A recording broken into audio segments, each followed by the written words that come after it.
Viking lawyer's got a brew in hand, streaming wild cases across the land. A courtroom circus, a legal ride, slightly buzzed on justice and a Viking's pride. Objections flying, gales a swing. Nick just laughs, oh, what a thing.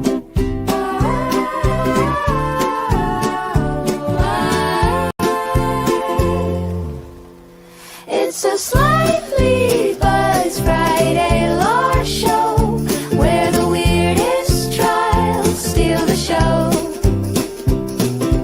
Nick's got the verdict, he's got the flair, with a horned helmet and a lawyer's glare.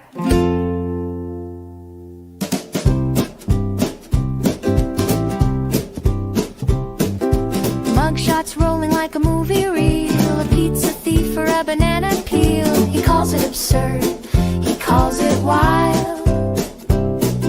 Your Honor, is this trial on trial? Raise your glass to the streaming king, a Viking lawyer with a legal zing. Don't sue me for fun, I'm here for the lore, and maybe one more drink before we explore. It's a slightly buzz Friday lore show, where the weirdest trials steal the show. Nick's got the verdict, he's got the flair, with a horn helmet and a lawyer's glare. Here lawyers glare.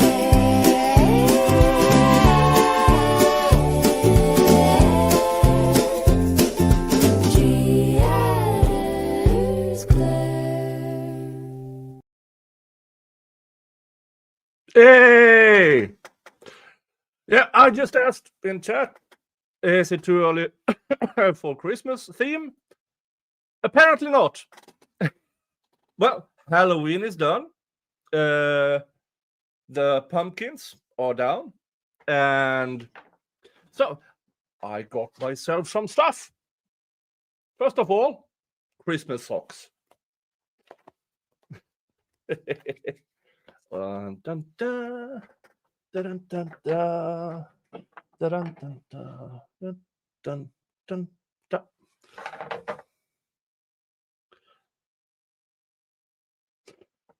Why do they put this plastic thingy inside the sock? Come on, get out, get it. I got more stuff over there. I just need to put my damn socks on. It's 5 weeks away. Well, Christmas season is not 5 weeks away. First is acceptable. Yeah. Okay. Let's go technical here. Because another one, the seller of this really doesn't want these plastic thingies to technically Christmas season, as in the old times, started. I mean, I think the first real thing is now on Sunday. Let me check here.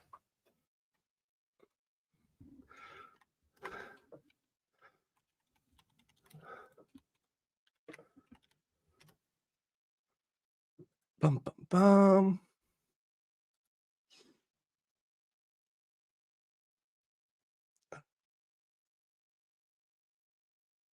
Come on.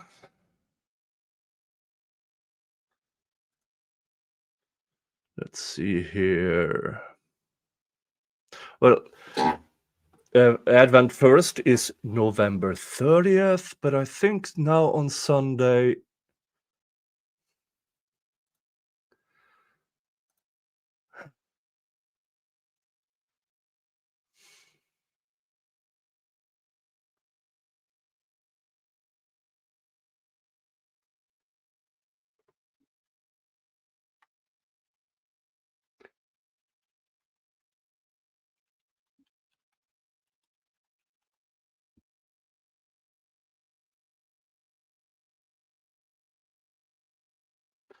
Okay, There's something called Novent,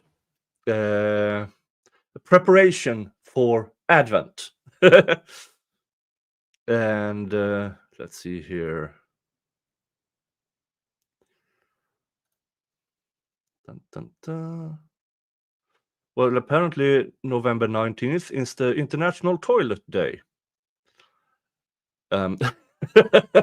Well, either way, I felt a bit Christmassy, and if I do, so do you. So I bought some of these, which, aha. Now let's see where to put it. Phrasing. Where to put it? I have no damn idea where. Put that there. Oh, this is a tangled web of thingies.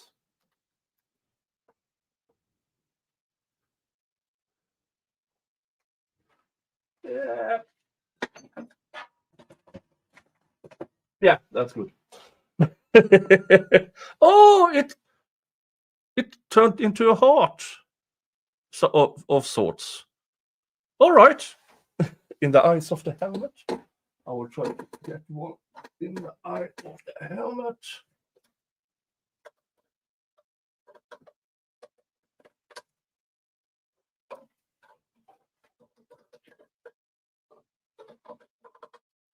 There.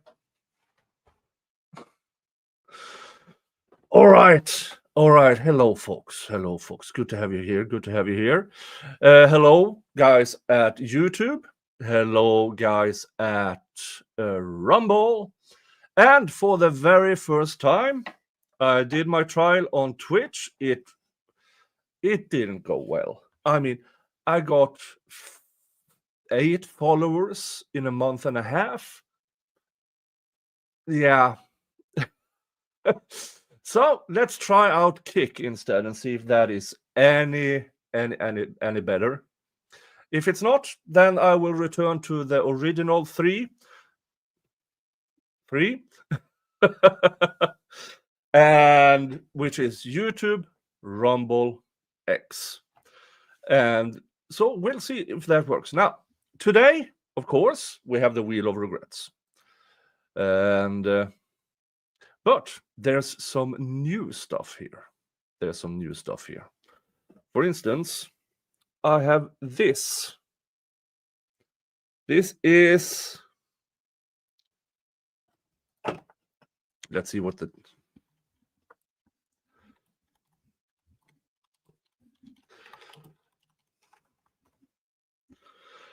this is with the taste of apple, and in English it's called crack candy. No, it's a Christmas butterscotch. I have no idea what that will taste like.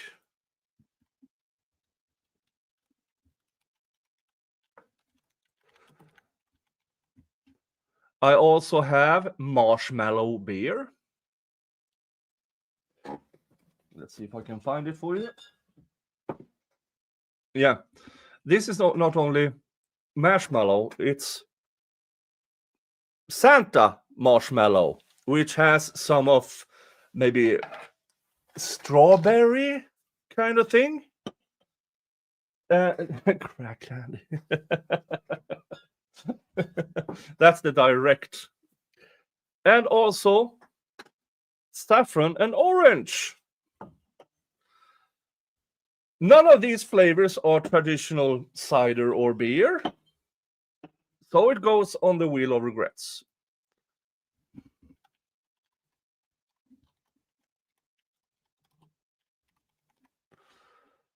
Dun dun dun.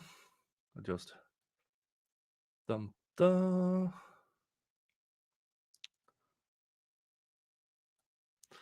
Dun dun dun. And also let's bring back Malort hot sauce.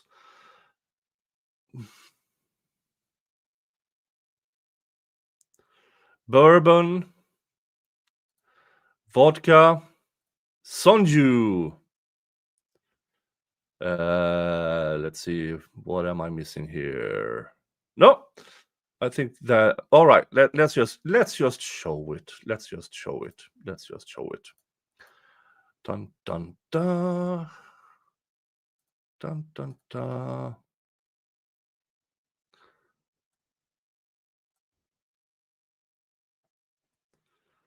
Dun dun dun dun dun. The Wheel of Regrets. Who has hot sauce, bourbon, butterscotch cider, saffron and orange cider, Malort, Sugar House bourbon, Sonju, Five Wise vodka, marshmallow beer, tequila, gin. Yeah, I think that's enough. How many slots are there in? I don't know. So, what's the rules of engagement, you ask? Dun dun dun.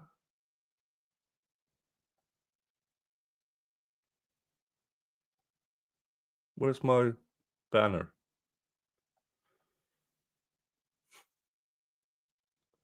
Ah, individual supers, gifted memberships, PayPal, or buy me a coffee of $50. If you do a $50 donation, you get to choose what I drink. A combined $50 gets you a spin on the wheel. And we are not $18 to the next spin. We are not. Yep. Now, as you who have been here before know, this is something that is, for the first 4 or 5 spins, is something I keep track of. Then it's up to you. Because then I don't do math very good. I really don't. Oh, look, we have a first on Kick. Sneeds. Hey, my first viewer on Kick. Hello. Says, oh, marshmallow beer sounds awesome.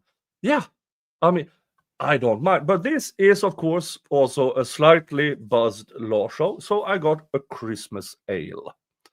This is a local Swedish. It's a dark lager. So let's see. Dun, dun, dun. Now, the subject of today is we are going to fact check Nancy Grace. That's always fun.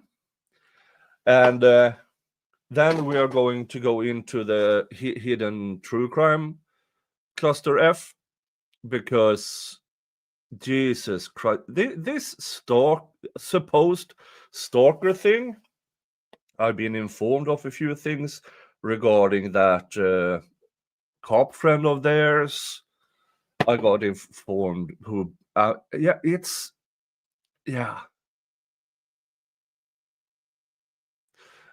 people prefer later for decorations, but what if I do this?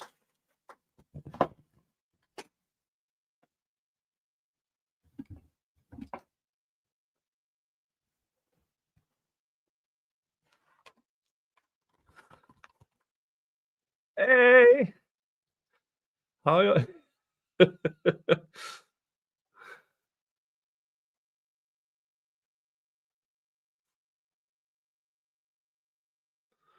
How you? Where's no?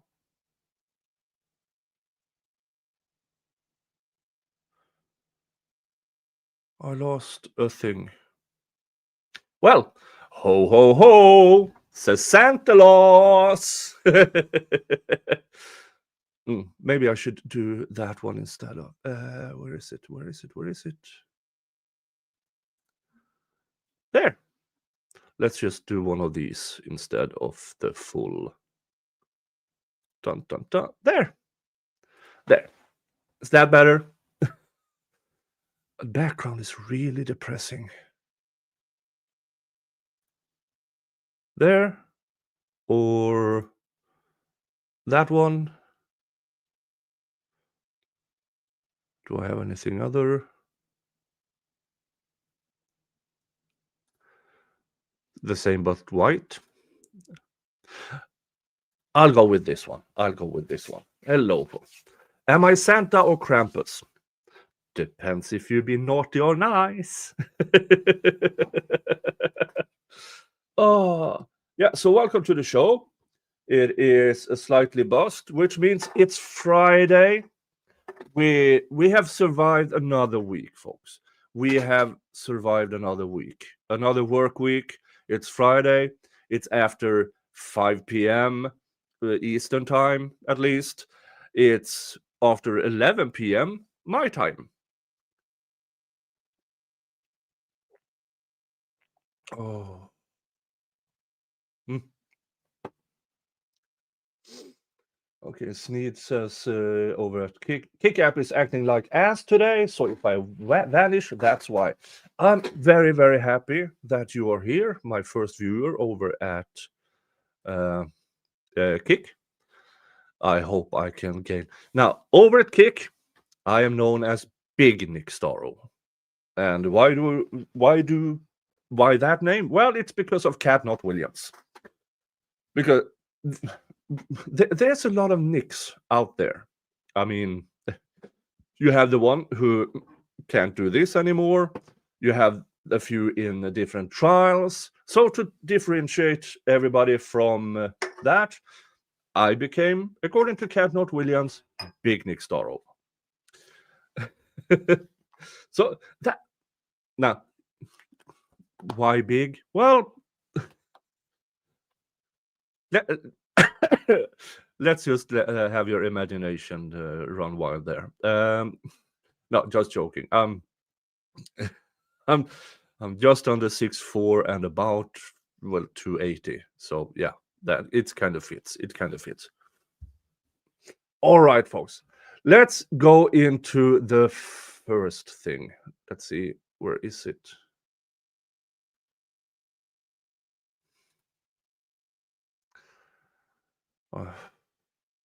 Share this instead. I hope I can play it. Let's see here. Dun, dun, dun, dun, dun, dun. This is from the podcast where the theory of Odinism filed in Delphi murder case. Richard Allen appeals his conviction. Let's see. Let's see. On Monday, a new collection of evidence. No, it's not new. The Odinist theory began a few days after the ending of Abby and Libby. So already there, screwed up. What else do we have here? Previously unseen outside the courtroom. Bitch, I've been reporting on that for years.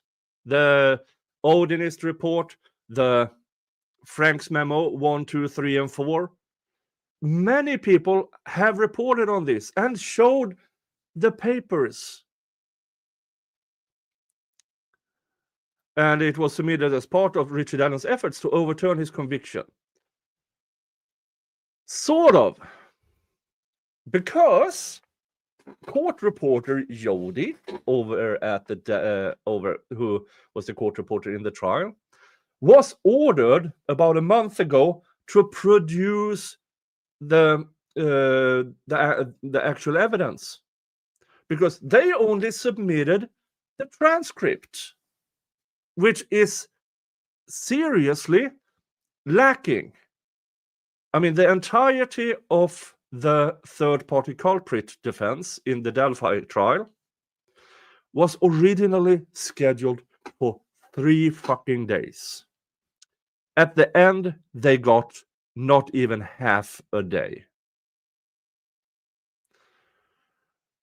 So for judicial notice, Rick's attorneys filed Rick's appellate attorneys. Well, Rick's original attorneys in the trial, they submitted all of it for judicial notice. The 13-page summary and the Frank's memo for judicial notice. None of that was submitted from the court to the appellate attorneys. None of it. So no, Miss Grace, it hasn't been submitted yet because the appellate attorneys still doesn't have. Now, I think she was ordered to submit it before the end of this week. So now they have it. Now they can start to submit it. Oh, thank you, Gigi. Yeah, pin the message. Yeah, for the Wheel of Regret, you can choose PayPal or buy me a coffee, which means I get a larger share of it. YouTube, as they do, takes about 30%. And hit the like and subscribe. Oh, this is a damn good beer. This is a damn good beer. So, let's have a listen at what they actually say here. I hope I can play it without logging in.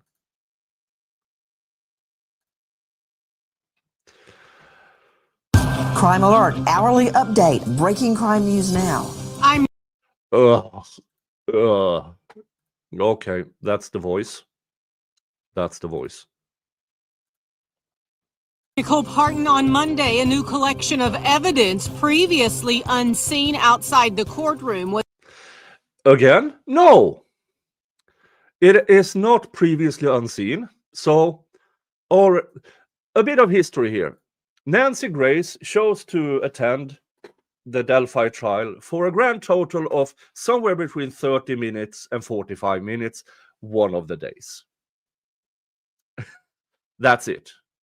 Then she walked out, she had some sort of press conference, and she fucked off. That's it. That's the entirety of the opinion Nancy Grace has basis on. Half an hour. And it's Jesus. It's so stupid. Okay, let's move on. submitted as part of Richard Allen's efforts to overturn his conviction. No, it's, as I said, it hasn't been submitted yet in the appeal because they don't have, they should have it now. And folks, Richard Allen's sentencing was a year ago, and not until now do the appellate attorneys actually have the evidence, all the evidence. And with the shenanigans from the court and court reporter Jody, I'm not entirely sure if they actually have a full transcript. Let me give you an example here. Hold on while I say it correctly. Yeah. She wrongly transcribed in a deposition polytheist, which is, well, it is in the old Asir faith, many gods. That's the word. She transcribed that to polygamist because she, in her mind, couldn't grasp polytheist. So she wrote polygamist, meaning many spouses. Does that bring you confidence in anything in that damn transcript? No. No. But let's keep listening to Nancy Grace here. For the murders of Abby Williams and Libby German. The two friends were murdered in 2017 near a hiking trail in Delphi, and their killer remained unidentified until Allen's arrest in 2022. Well, well, according to the result of the trial, sure, but no. In my opinion, it is severely lacking because of how Judge Gull, McLeland, and the investigators conducted themselves. Leading to his conviction a year ago this week. The newly submitted evidence was requested by Allen's appellate team, which Hey! stated it needs this information to support its appeal. Allen's defense faced a significant setback when Judge Fran Gull ruled that his lawyers were barred from presenting any evidence during the trial that suggested an alternative suspect. That is actually correct.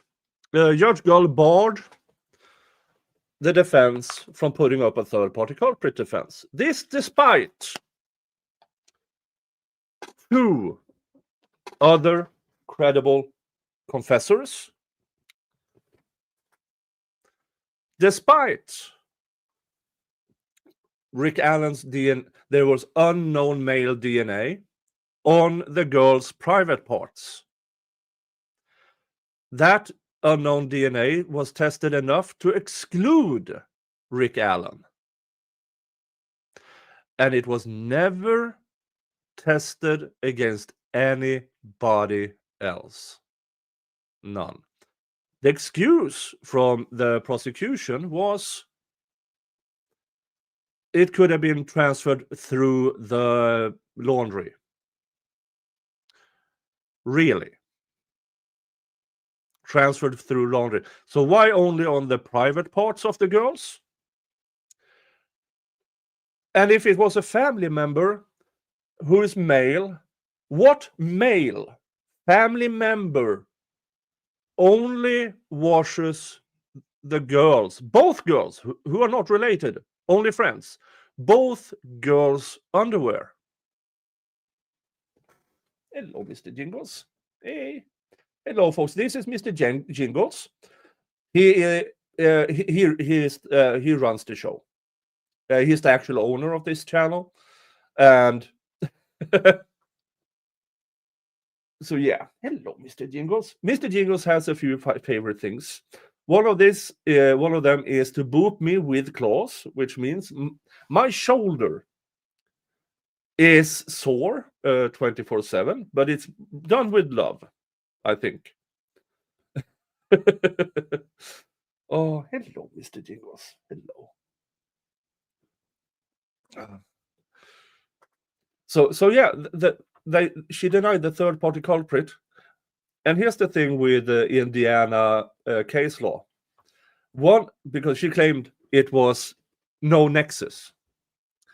One of the things that is pointed out in the Indiana rules of trial rules is third-party culprit can be admitted through confessions. And then you have, out of the 4 to 5 other people who are credible suspects, only one had a semi-decent alibi. Only one of them. Brad Holder, who was pinged at a gym. Well, he was pinged first logging out from his workplace, and then sometime later he was pinged in on. But here's the thing. That only applies if the girls were actually ended when the prosecution claimed they were.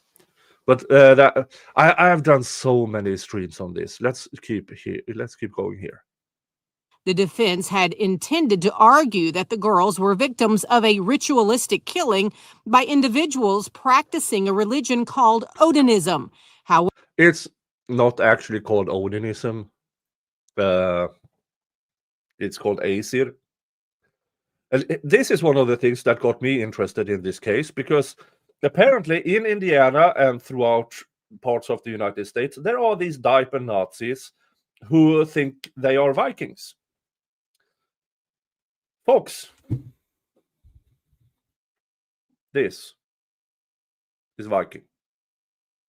I traced my family back 800 damn years. Before that, there are no written sources. So, yeah, this is it. Not the diaper Nazis you find over at the States. Okay? None of them. So, no, wrong again. It's not called Odinism. However, Judge Gull determined there was insufficient evidence to establish a connection between these alleged third-party suspects and the crime. Despite a bunch of them. For instance, Brad Holder posted pictures of girls or women, young women, in the woods portrayed as dead. That was posted on his Facebook page. Despite his ex-wife saying he confessed to me. Same with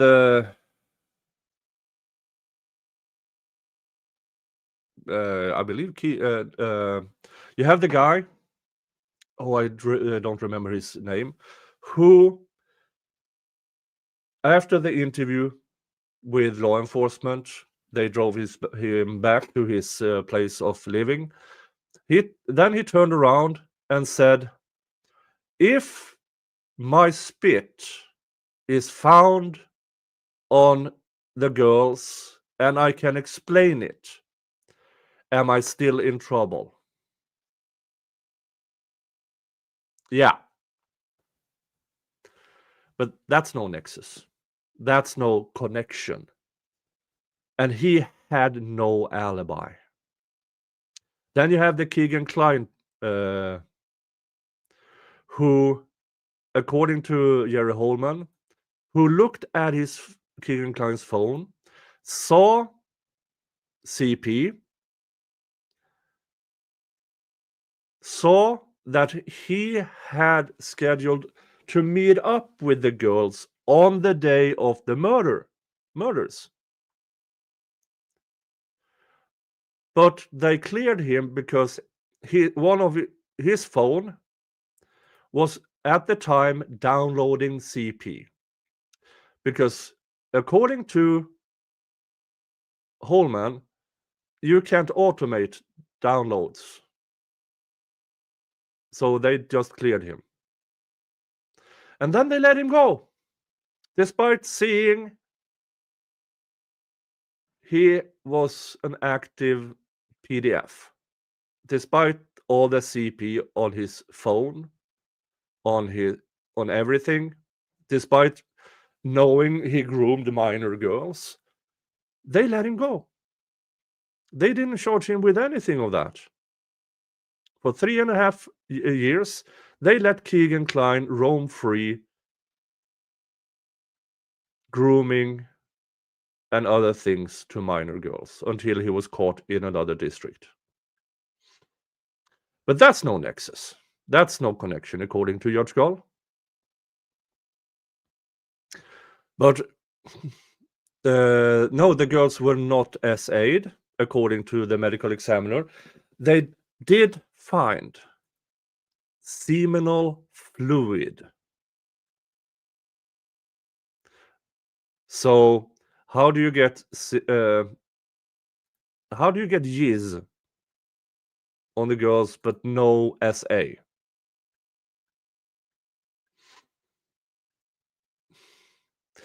And they did no further testing on this seminal fluid to maybe extract some DNA. It was never sent away to a professional lab to see, Can we get DNA out of this? No DNA to Rick. None.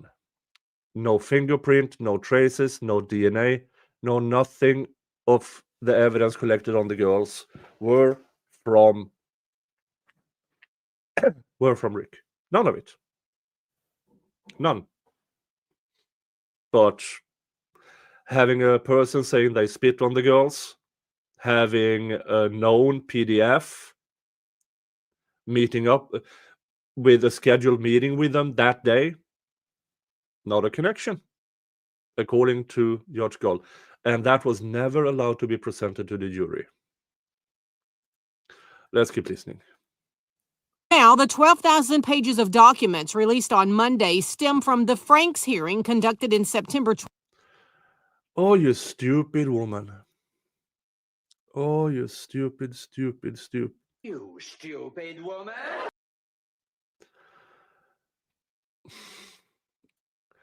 The 12,000 page transcript is the entirety. It does not stem from that hearing. I mean, it speaks for itself. Because, yeah. Hi, Sluthy. There was never a Franks hearing. I mean, how can you claim, as Nancy Grace does, to be this expert on this case, and get this? It's the fundamentals. How can you get them wrong? Well, because she doesn't care. Her audience are headline readers, never reading past the headlines, and she makes a living out of it. So she does not care.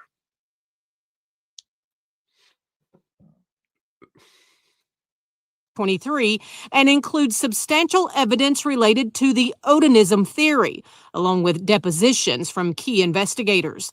Among the exhibits are posts from Brad Holder, a confirmed Odinist who was investigated in connection to the case. Notably, Holder's son was friends with Abby. Friends? You... For the love of... You stupid woman. He was dating her. They were dating through the winter before she was murdered. Brad Holder's son Logan was dating her. They met, probably, according to because Brad Holder in the first interview claimed he has no idea who any of the girls are. Later,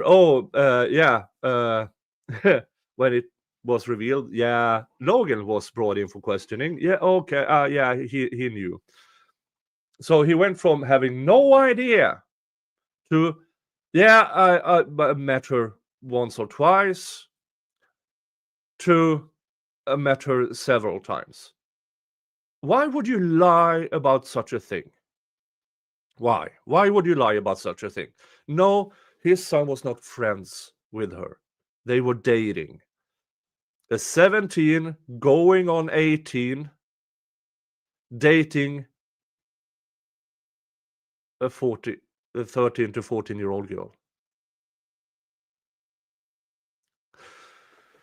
Yeah. How can you get these fundamentals wrong? I mean, it's not a secret. Included in the submitted materials is a photograph of a large branch covering two individuals, which bears a resemblance to the layout of the crime scene. Yeah. We talked about I said this earlier. One of many very, very interesting photos that Brad Holder posted was two girls in the woods, portrayed as dead, with branches carefully laid over them, mimicking the crime scene long before long before any crime scene photos were leaked. Yeah, and as Ludi says, yeah, Libby was his friend, Abby was his girlfriend. Yeah. Let's keep listening. Additionally, there is a painting by Holder that mirrors the positioning of one of the girls' bodies, as well as several posts featuring symbols created with sticks. Allen's defense claims that the sticks found at the crime scene were intentionally arranged on the girls' bodies to form Odinist symbols. Yeah, first you have the Purdue professor, who the prosecution first said, oh, he said it had nothing to do with Norse paganism, but we don't remember his name, so we can't find him for you. They found him. He was a Purdue professor. And not only did they lie about not being able to produce this person, they lied about what he said. He said it's very probable that this has North paganism symbolism. So investigators lied to the defense about just about everything. Oh, this is going to take some time. Crime scene investigator and host of the hit podcast Zone 7, my friend Cheryl McCollum weighs in. The new, Oh, for the love of fuck. All right. quote, evidence out in the Delphi case regarding Odinism. It's not new. It was a joint Indiana State Police and FBI 3-person investigation into the Odinism that produced an 88-page report, which to this day, to my knowledge, has never been produced. Only the 13-page summary. That started in 2017 and continued up until local police throughout the FBI. Interesting facts. One of the persons in that 3-person investigation into the Odinism, 3 weeks after he submitted this to the local PD, his 88-page report, he was killed by a former correctional officer, allegedly also an Odinist. 3 weeks later, after he was supposed to submit that person who killed him has yet to stand trial, I believe. He was hidden away as not competent to stand trial.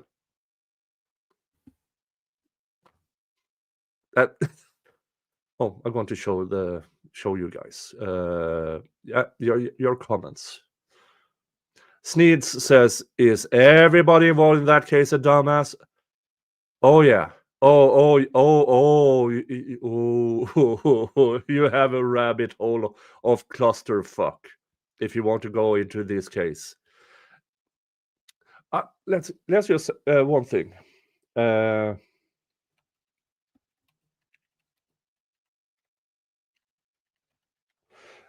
Lead Detective Jerry Holman.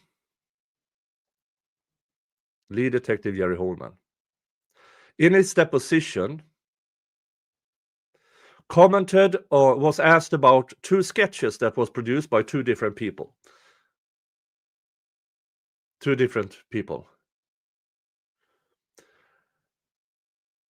This is the 2 sketches. Jerry Holman, lead investigator in the case, says this is the same person.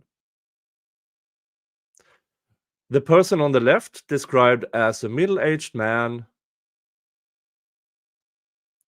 in for the area, common clothes and stuff like that.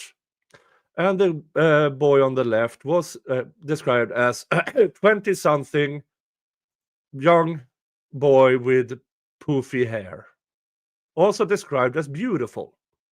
Jerry Holman, lead investigator, say, oh, they have similar characteristics. I believe it is the same person in his deposition. I haven't gotten to his deposition yet, by the way, in my reading of the Delphi trial transcript. I will get there. Yeah. And he said it in a deposition.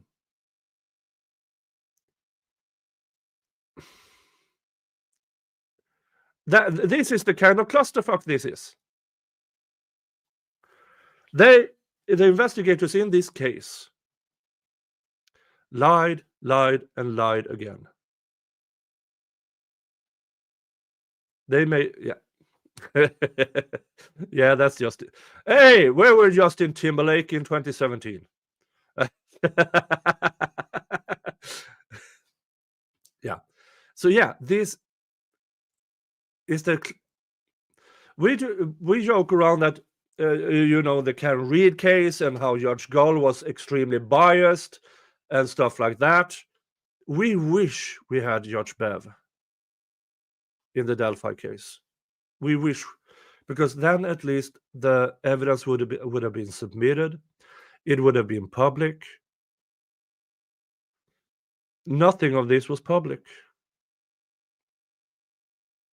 All right, let's get back to this. Let's listen to more of this. Yeah.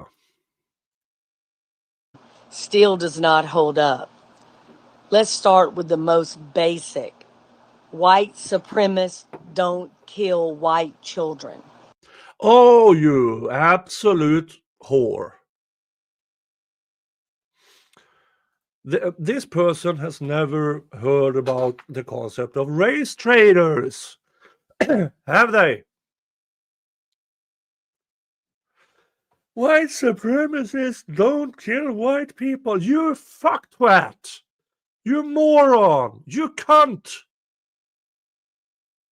Yes, they do, if they are deemed race traders. As it turns out, at the time, Abby's mom was dating a black guy.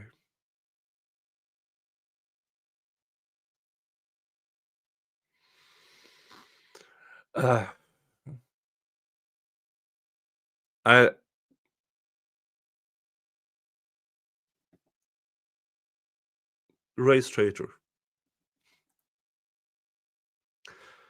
Yeah. Yeah. Again, let's just listen to this. Number two, there's nothing about this crime scene that looks like it was prepared beforehand, which for a ritual you would. Okay, I don't know who this woman is, but she's clearly medically retarded.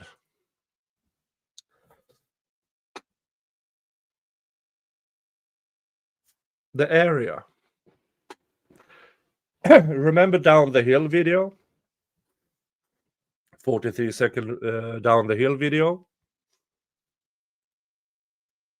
Where the girls clearly said something to the effect of, is this where we go down?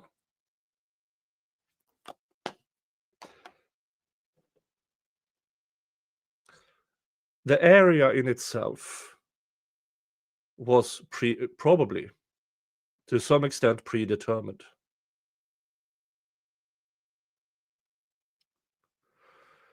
Ritualistic, in the way she described, is the actual Old Norse traditions of preparing for some kind of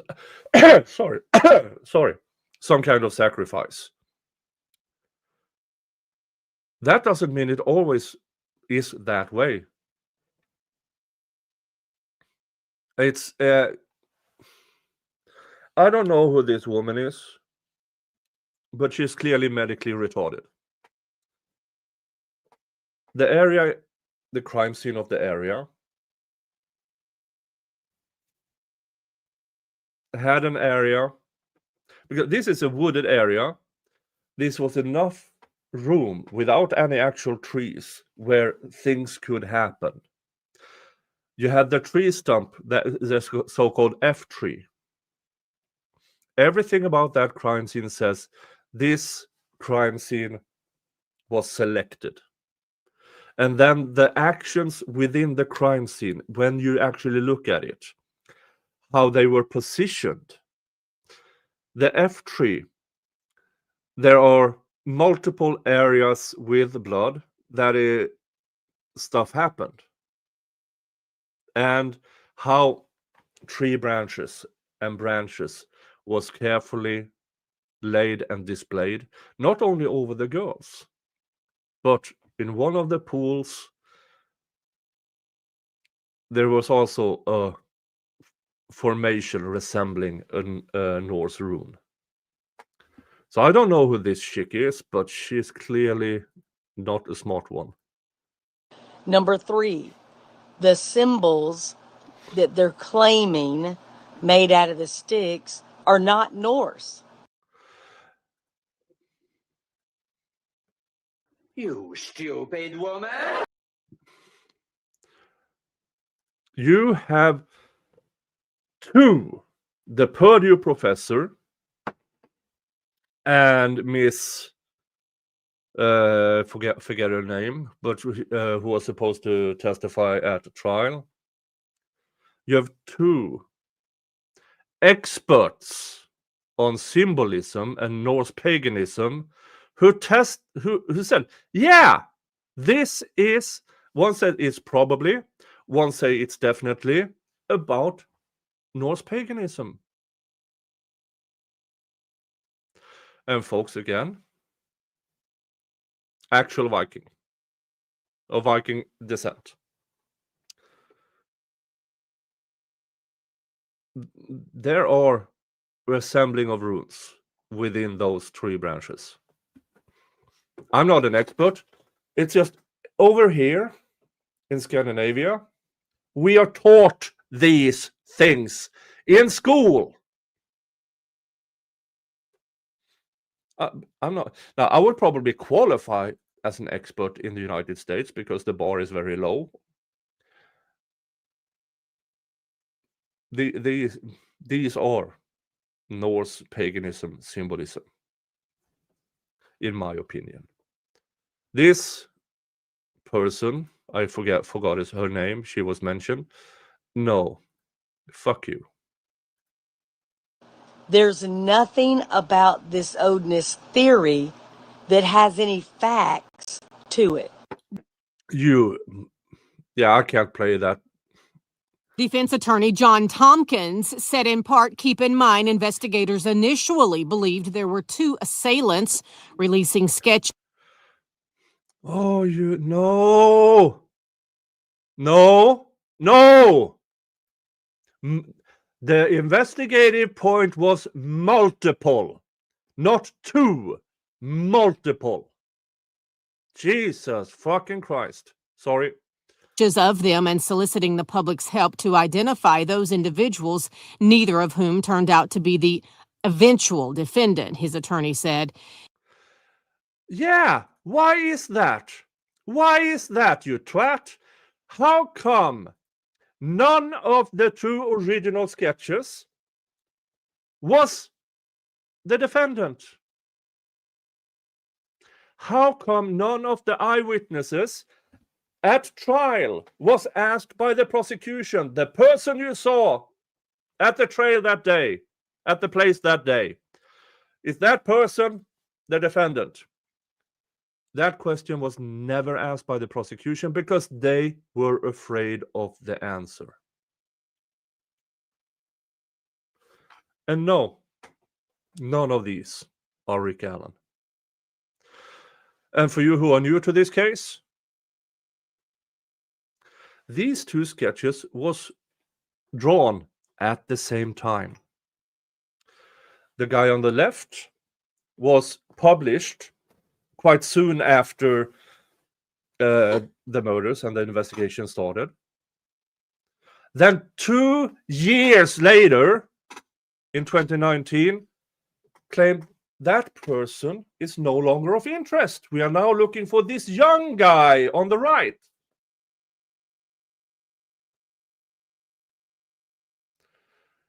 This has never been one and the same person. It has always been two different. And one was actually, according to law enforcement, in 2019, was more or less cleared.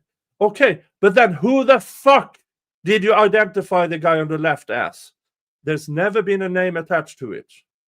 Just, we no longer look for that guy. We no longer look for that. Okay, but who was it? Who was the guy identified as the guy on the left that you cleared 2 years later? And again, it was never about two people. It was multiple. Why? Because there's no fucking way one person could pull off the entirety. And then they claimed that Rick Allen, at 5'4", slightly spherical, obese man, took these two girls through a spring stream. I mean, after the flooding at spring, cold as fuck. The river that runs through Delphi. He waded both of them over in 3 feet or more cold as fuck water by himself.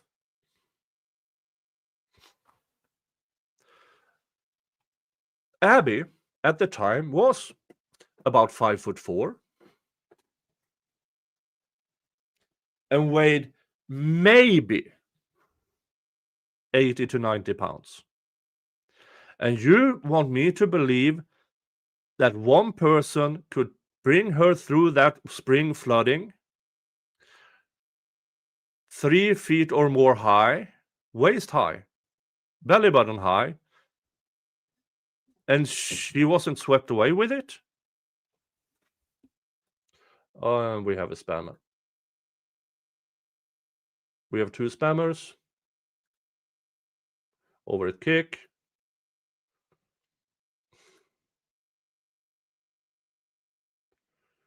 Dun dun dun. Dun dun dun. Dun dun dun. Bump.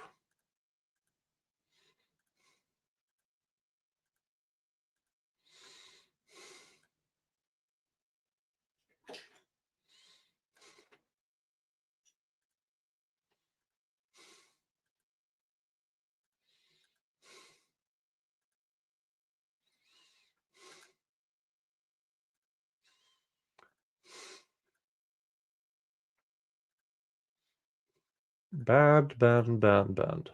Sorry, folks.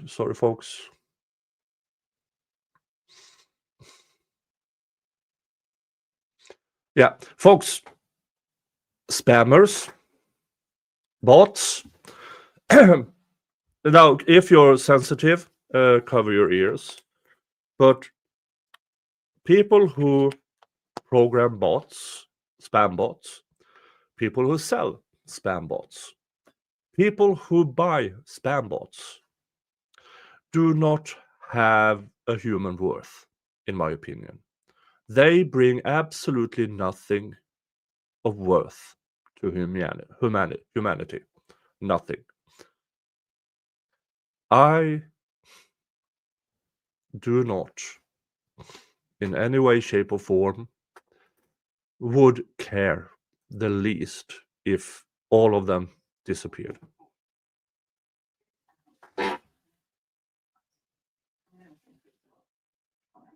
Mr. Jingles, did you just turn on the TV?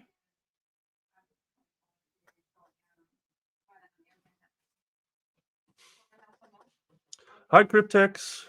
Hey, Rachel. Hold on, I need to turn on. Mr. Jingles actually managed to somehow turn on the TV.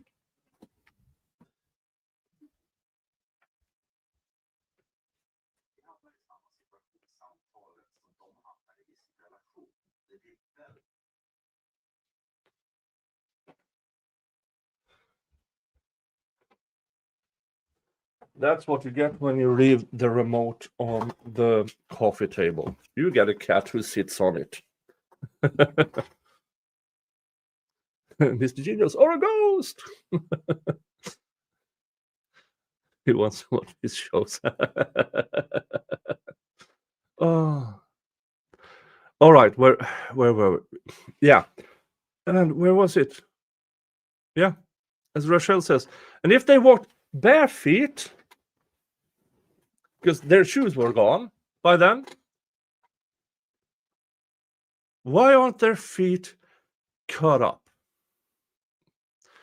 Folks, this was February 14th, 13th going on 14th. Why are there no injuries to their feet? But yeah, this is the, as we discussed, the clusterfuck of this investigation when the lead detective actively says these two sketches are of the same person, which is it's a lie. He's lying. Jerry Hope. No, no, no, no, no, no, no, no, no, no, no.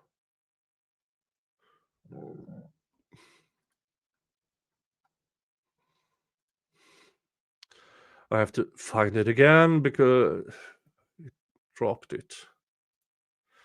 It was from a Tuesday. Tuesday.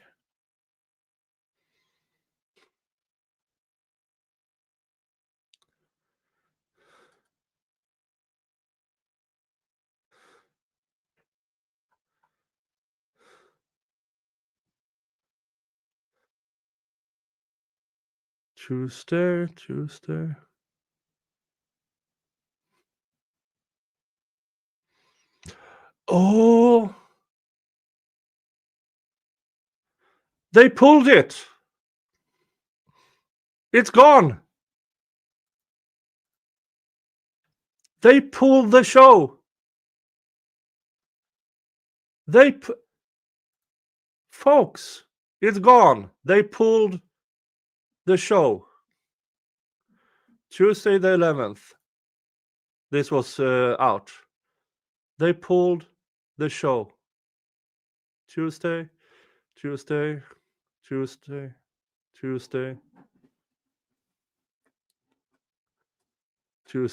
Monday. Folks, they pulled it. Midstream. While I was fact checking them, they pulled the fucking show.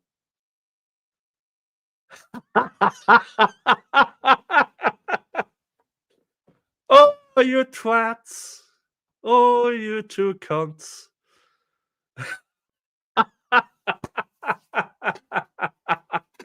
They pulled it. It's gone. Ah, this is so funny. Oh, I pissed somebody off.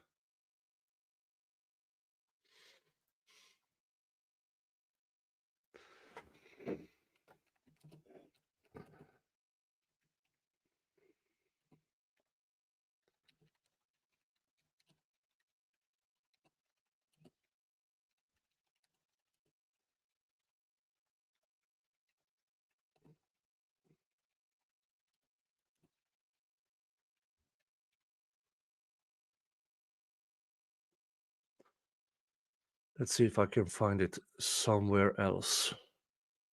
Apple Podcasts.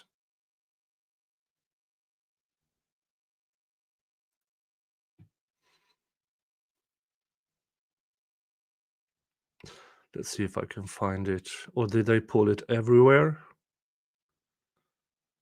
3 days ago.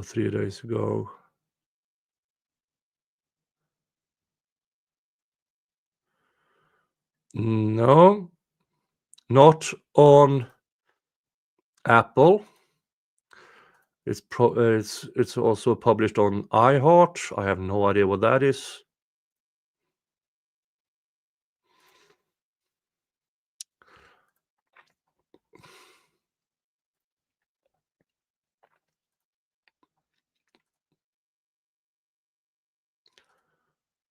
November 11th. I'm sharing here from my heart. November 12th, November 11th.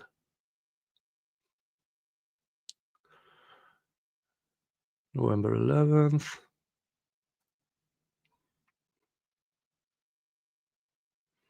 No, they pulled it. They pulled it on all the shows.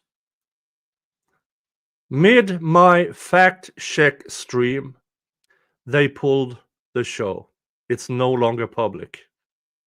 Oh, I wish I recorded it. Oh, what? Oh, wow. They put. All right. That was unexpected.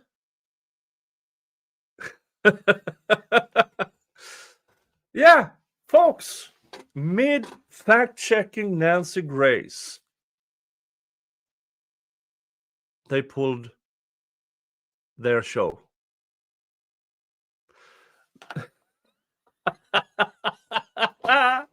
Hey, win.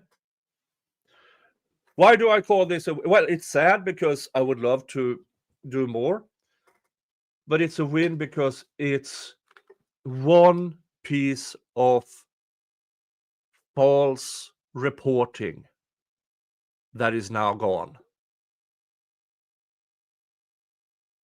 It's gone. Oh, I will keep a lookout because this might.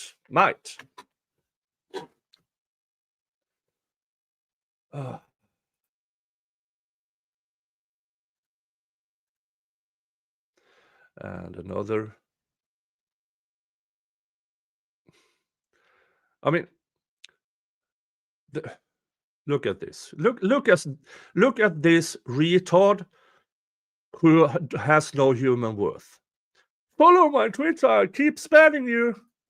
No, you're banned. Perma-banned.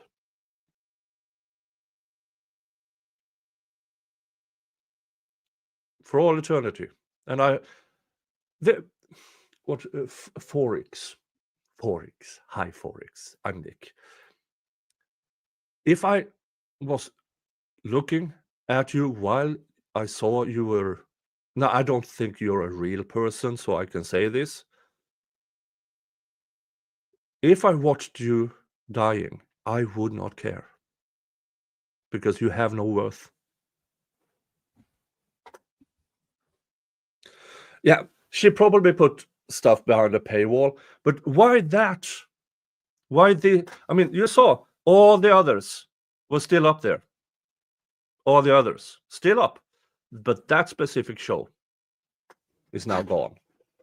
And I don't mind her putting it behind a paywall because then it means very few people will actually watch the garbage. So I'll take that as a win. I'll take that as an absolute win.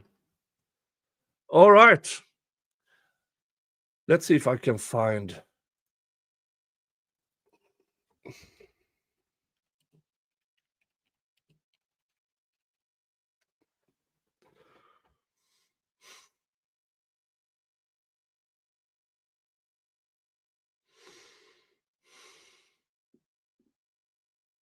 if there are an article. Now, I mean, we've done an hour regarding Nancy Grace and her absolute lack of actual facts in her shows. I think we heard enough of that. So, what next? What's next? Let's do a swoop first.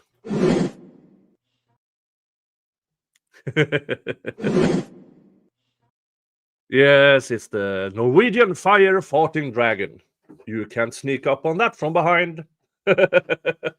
Now, the next main topic is hidden true crime. And what they claim is their stalker. Hold on, what?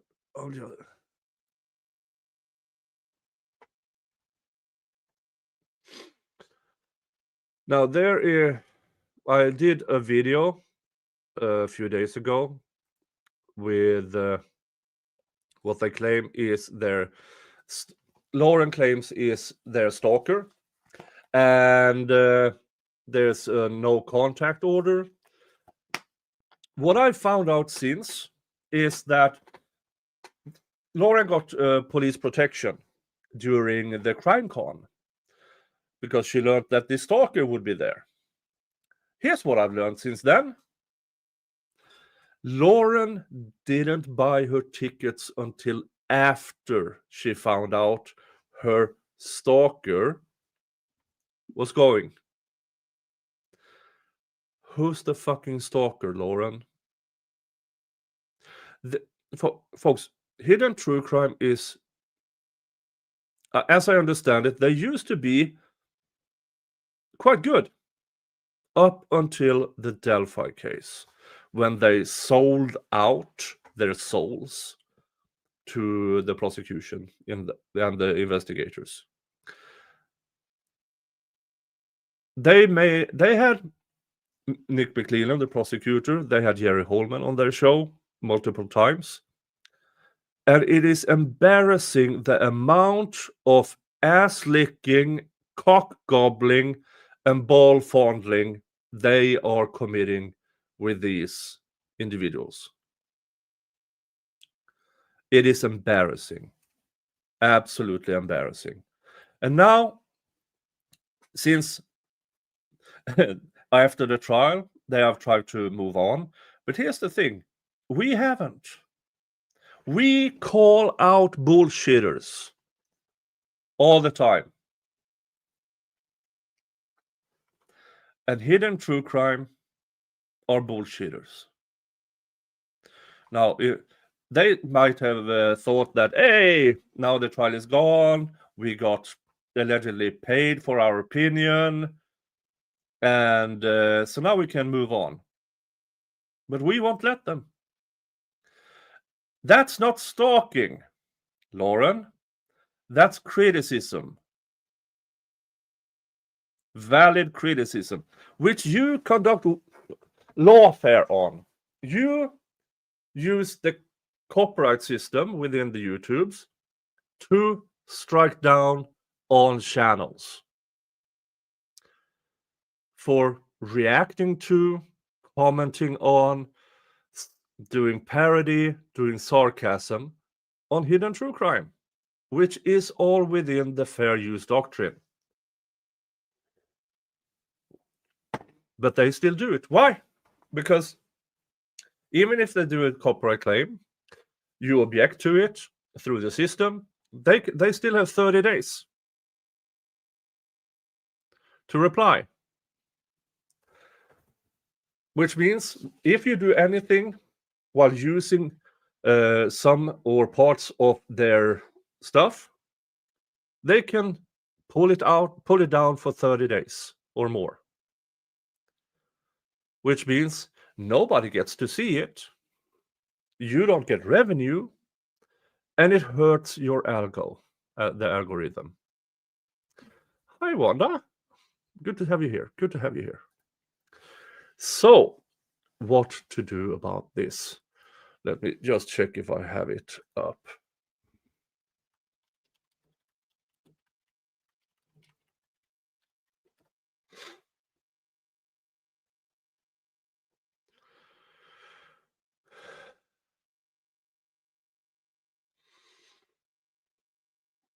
Let me just show you a screenshot. Not a screenshot, a still.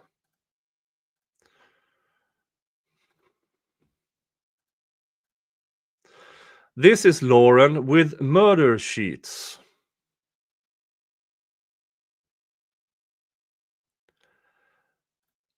Murder sheets are two individuals who makes hidden true crime look like saints. These two who you see there on the right are absolute frauds, in my opinion. And not only frauds, in my opinion, they actively interfered in the trial, in the case, by contacting people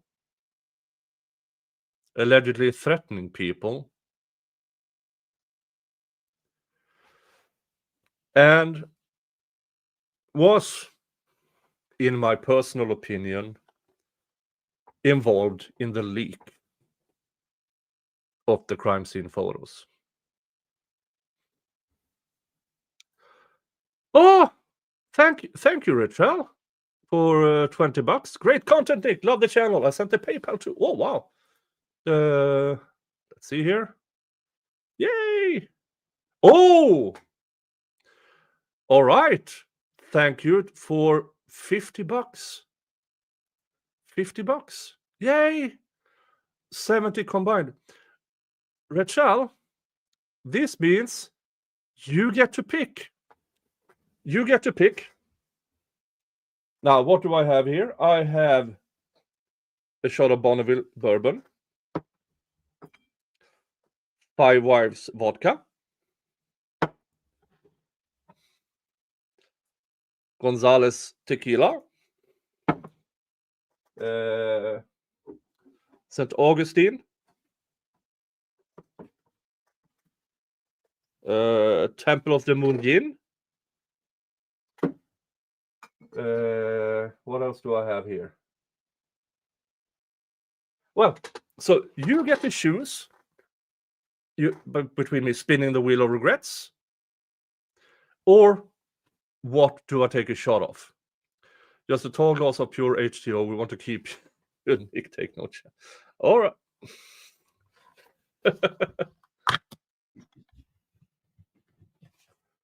I have my half gallon.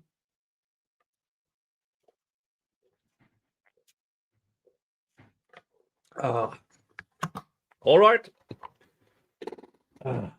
Thank you, Rochelle. Now, I still have my beer. I still have my beer.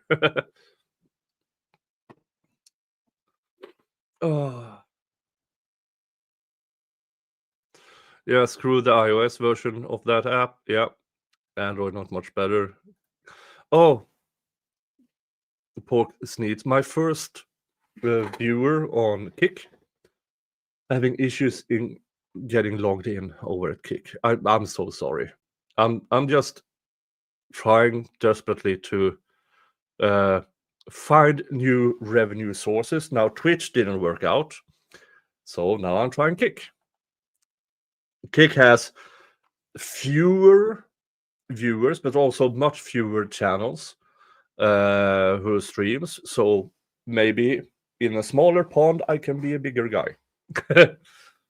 Hey, Hella is here. Hello, Hella. Good to have you here. Good to have you here.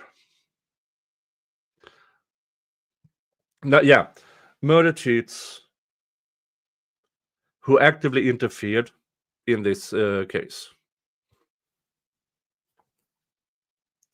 And in my opinion, are absolutely despicable. Now, I'm not going to play anything of that because, again, hidden true crime are very, very litigious. Very, very litigious. And if you go to this one, which is named Criminal Psychologists Take on the Delphi Case. It's her husband, or whatever he is for her. First of all, yes, he has a psychologist degree. I'm not so sure he is actually a criminal psychologist, but what he does is hell unethical. Because what he does is diagnosing a person he have never met, who has never been his patient, who has never been his client. And he diagnoses him with false facts. Absolutely false facts. And why do they do it? Because they thought they could get away with it. Because they thought they could get away with it. Again, I won't play anything of it because I like to have my channel.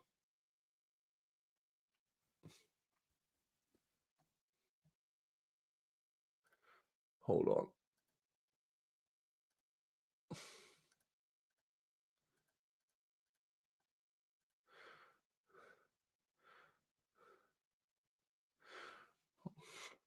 Okay, I have a comment. Sorry, Psychodoll. It's the Kick AI moderator who pulled your latest. So just tone down the cursive words and you will be fine over Kick.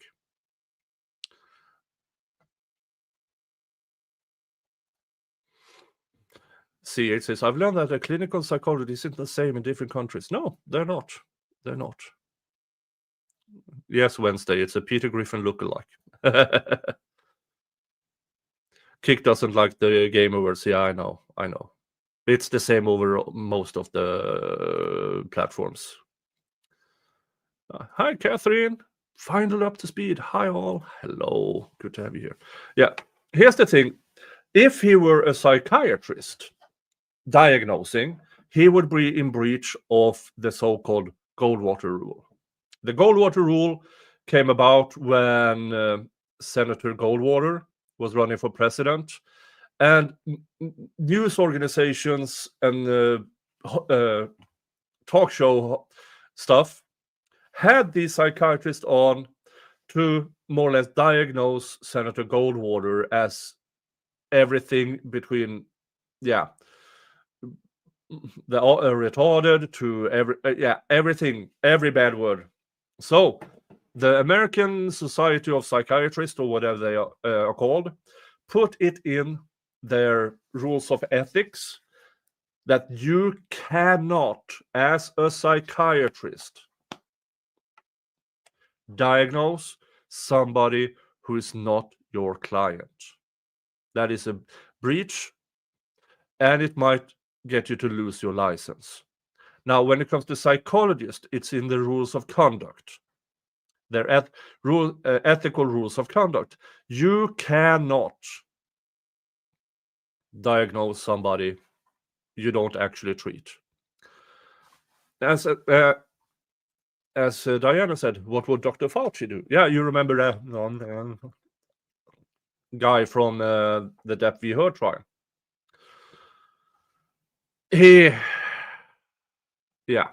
That's another Foster clock. Yeah, Krista says he always says he's not diagnosing, and then he continues to do just that. Does he practice in his field? I don't know.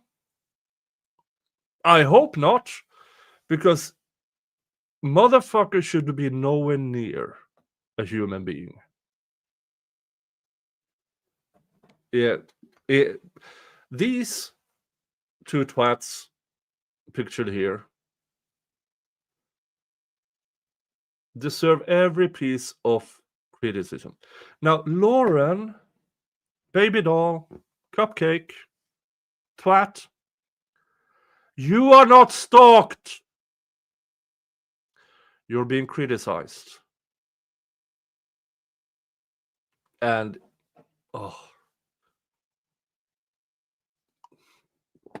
it's absolutely, it's moronic. The way the case against Christine, the name of the person they claim are stalking them. Because, in my opinion, Christine is an agitator. She produces content that are there to make reactions. Like I do. That's not stalking. Now, Christine has shown up to some of the criminal proceedings they try to cover. And hello, Hella. Christina is not an agitator. It's not a bad word. It only means, for me at least, that you produce content to make people feel things. And when it comes to these two twats, it's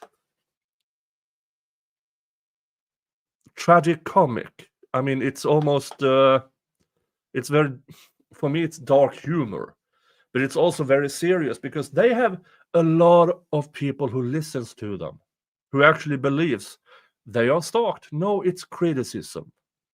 If you are involved in a case and other people cover that case too because your coverage of that case is moronic, that's not stalking. That's criticism.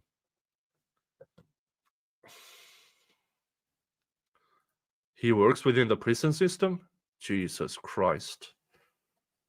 Oh, those poor prisoners.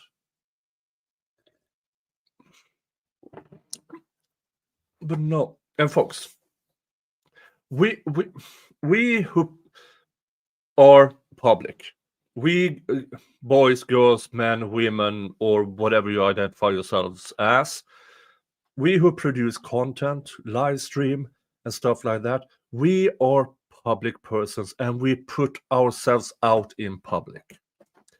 We get threats. We get weird people. We get, and now there's a difference between bad weird and good weird. And we get it. It's part of what we do.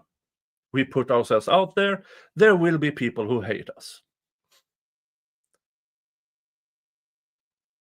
And that's, it comes with the territory. It comes with the territory. And it's okay. Now, have I had some credible threats? Once.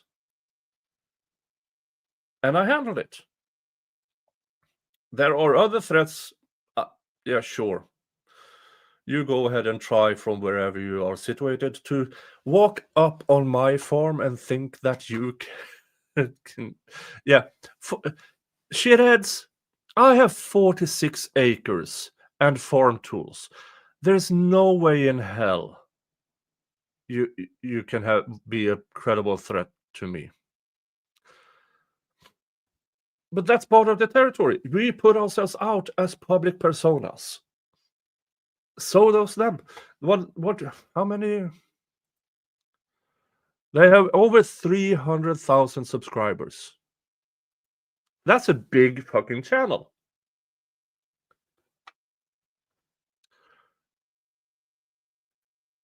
And what Christine does is just criticism. Yes, she shows up because you're newsworthy, Lauren and Peter Griffin. You're newsworthy because you're twats. You report false facts.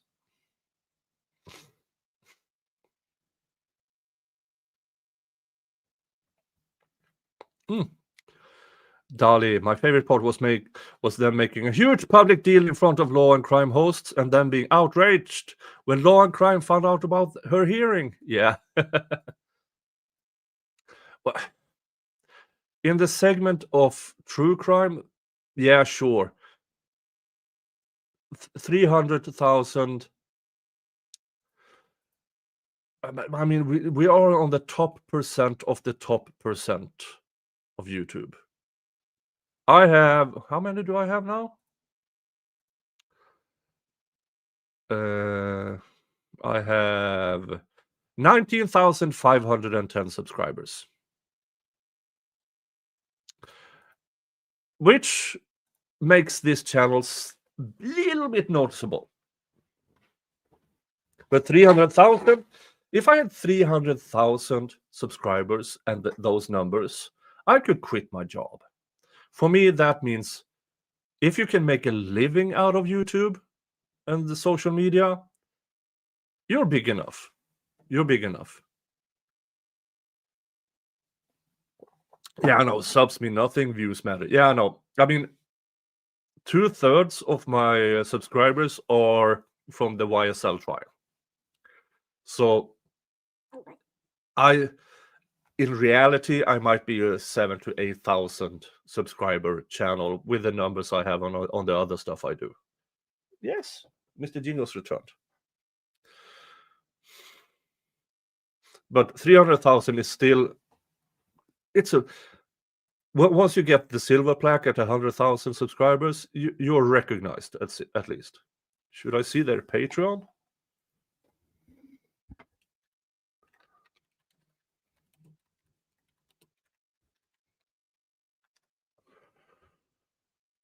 Let's see here. Dun, dun, dun.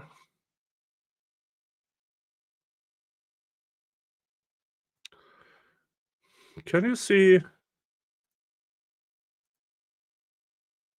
about? Can you see how many members they have?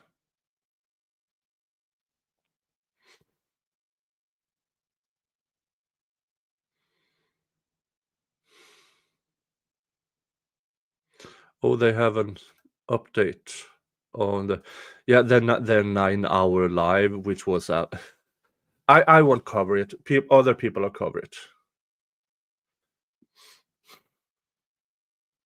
They have a $50 per month level. Jesus Christ. My memberships here, I have 2 levels. It's a $3 or $5 level. $3 because I think that's, and it's decent. I mean, it's low enough for people to be able to gift memberships and to keep being members without making people bankrupt. And then $5 for people who, I could pitch in a little more. And I'm very, very grateful. Very, very grateful. And if you choose to be a member, it's $3 a month. You get access to all my members only content. You get access, you get your own emojis on YouTube's. Now, if I get members and stuff over at Kick, I have no idea how that works. But yeah, it's just an extra. If you find my content, yay! And free chats. Yeah. Thank you, Dolly. Been a member for 27 months. Yeah. After about 20 of them, with him being gifted, he decided to pay himself. Wait a minute. Do I have... No, I already sent out. I get 10 free memberships each month. You get to insult Nick. Member for 29 months. Yay. Kick still exists? Yeah, apparently. I'm over there now.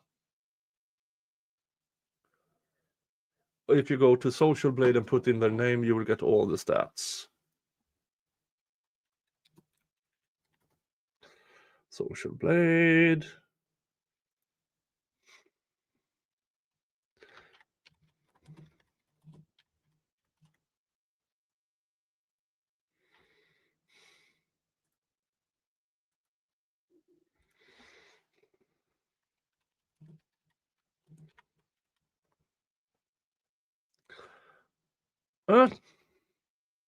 Select the platform.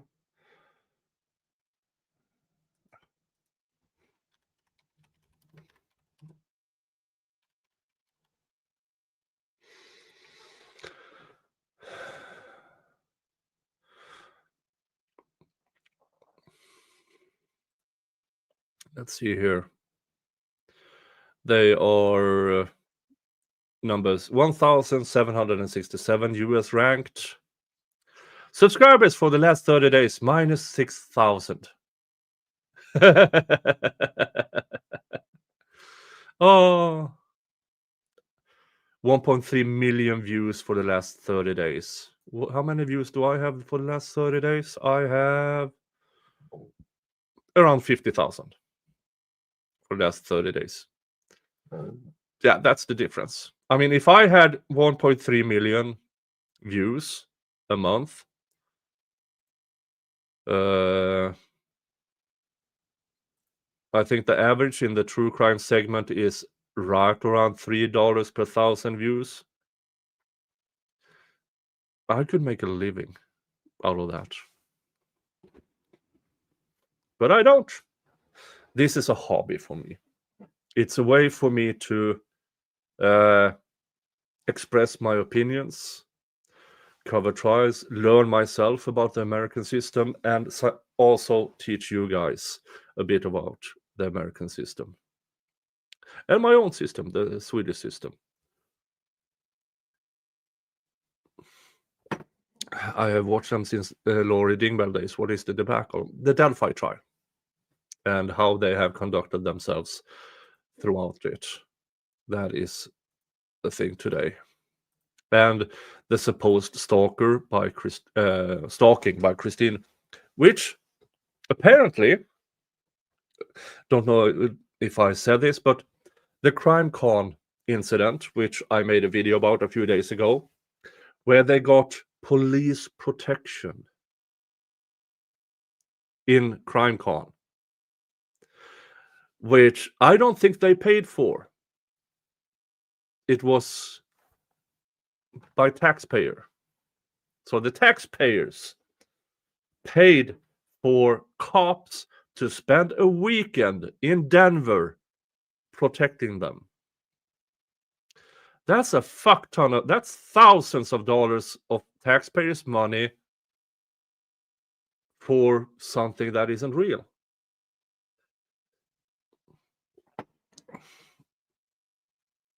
And the person who supplied them was this cop named Debbie, who facilitated it. So yeah. And here's the thing. Lauren didn't buy her ticket until after she found out that Christine was attending. Someone has deep pockets. Yeah, it's really deep pockets when somebody else pays.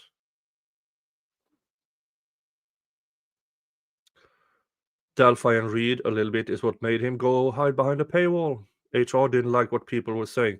Yeah, I could imagine that. If this Peter Griffin lookalike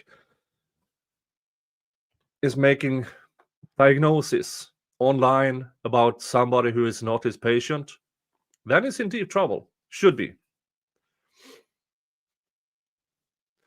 Yeah, Lauren conveniently left out that fact that she bought her ticket to CrimeCon after she found out that Christine was going there. Isn't that sweet? Oh, he. Oh, not HR. And it, Jesus, that it. I wish I could play and react. Oh, I should send Hella an invite. Thank you. Why?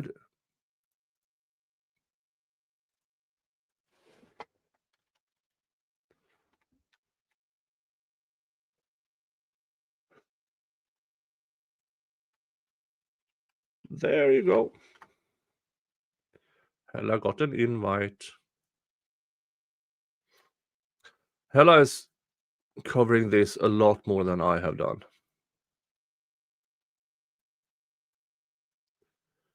So hopefully she can join me here and we can get a more... What did the judge say? Well, the only thing I ever looked at was Lauren got a no contact order against Christine. I don't know how that case is going, but these twats are desperately trying to avoid that case to be public. Here's the thing. When a content creator in this segment fucks up and goes to court, it's interesting.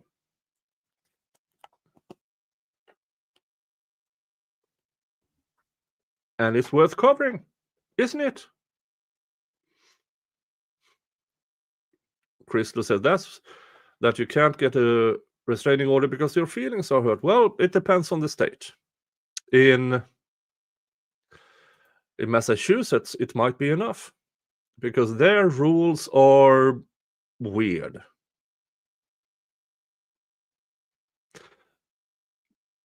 Natalie says, the judge said that this was basically Lauren not liking what someone said, but that it wasn't stalking. All right.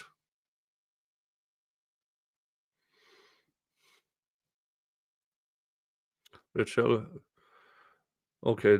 No, I don't know. Sorry, I don't keep tabs on Hella's chat. I just listen to it while I do other stuff. She wears yoga pants to court for the protective order. Jesus Christ! Now, as you might see, me privately, I don't really mind. I don't really care how I perceive how the way I dress. I mean, usually I'm in overalls. I have a farm. I can't wear a suit. But at work, of course I wear a suit.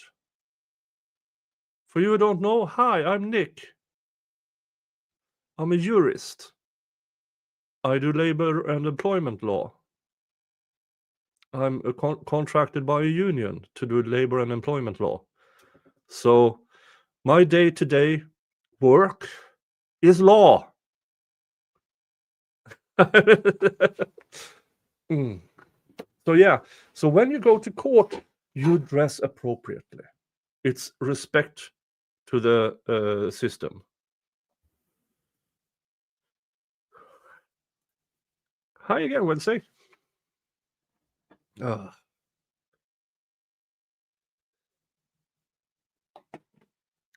Must be that spiffy red suit. Do I wear the Santa suit this time of year then? Well, I have a Santa suit. Of course I have. I mean, for the past 20 odd years, every other Christmas, I do Santa. And to kids with special needs. Because they can go to the stuff, many of them. So I visit instead. Because just because you can't leave your home doesn't mean you can't see Santa. And no, I do not drink beer while I'm doing that. I get offered. I mean, the first year I was a bit scared. And, oh, thank you for the brandy. Oh, thank you for the beer. But the subsequent, since then, no. No. Oh, thank you. Thank you, Sneeds. Do I get my beard professionally trimmed? No, it's I do it myself.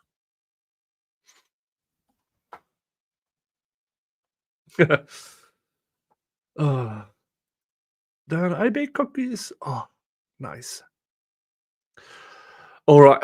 Have we pummeled enough? Well, until Hella shows up, I think we have pummeled enough on hidden true crime.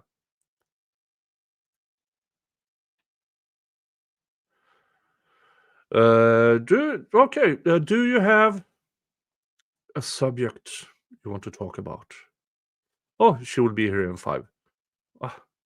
Okay. What to talk about now? On my channel, 95% of the channel is me talking about stuff. 5% is watching Judge Simpson or Judge. Watching judges do stuff. Yeah, I saw Dali. Dali, do you watch? Dali, can you come on?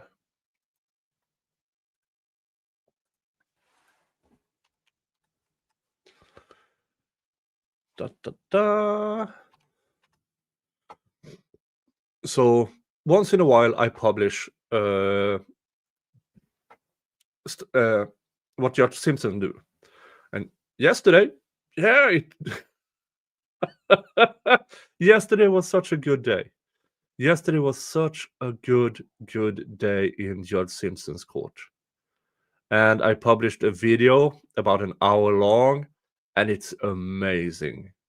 It is absolutely amazing what happened in court that day. So while we wait for that, let's listen to it, because this is so funny. This is so funny. Let's listen to it. It was a good day. It was a really good day. Let's see it. Boom, boom, boom. You may be seated.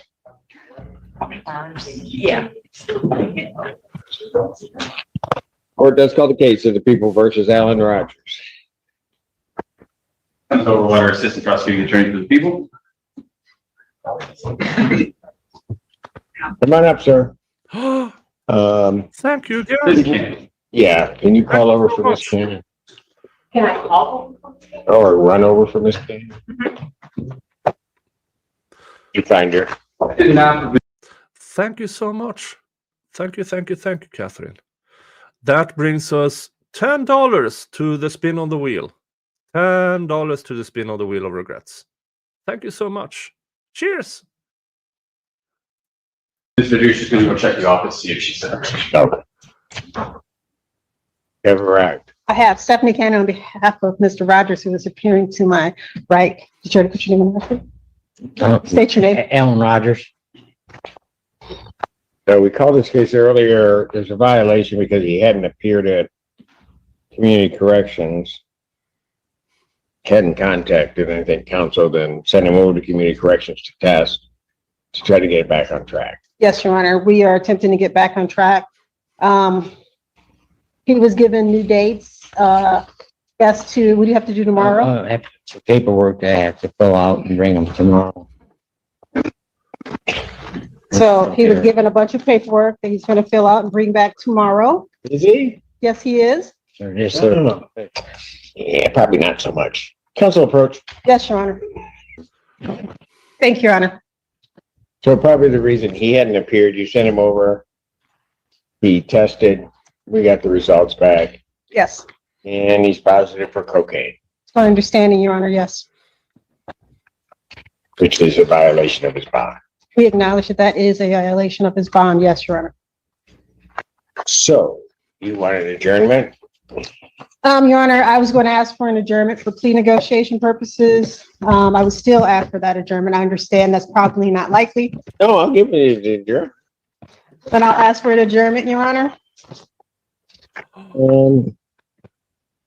Add him on to the 25th. New member. Thank you so much. You now have access to all my members only content. And November you're on the 25th, 2025, 9 a.m. Thank you, Your Honor. Before me. $7 to the At this next spin on the time, wheel. given the positive test, defendant's bond is revoked. Defendant is remanded.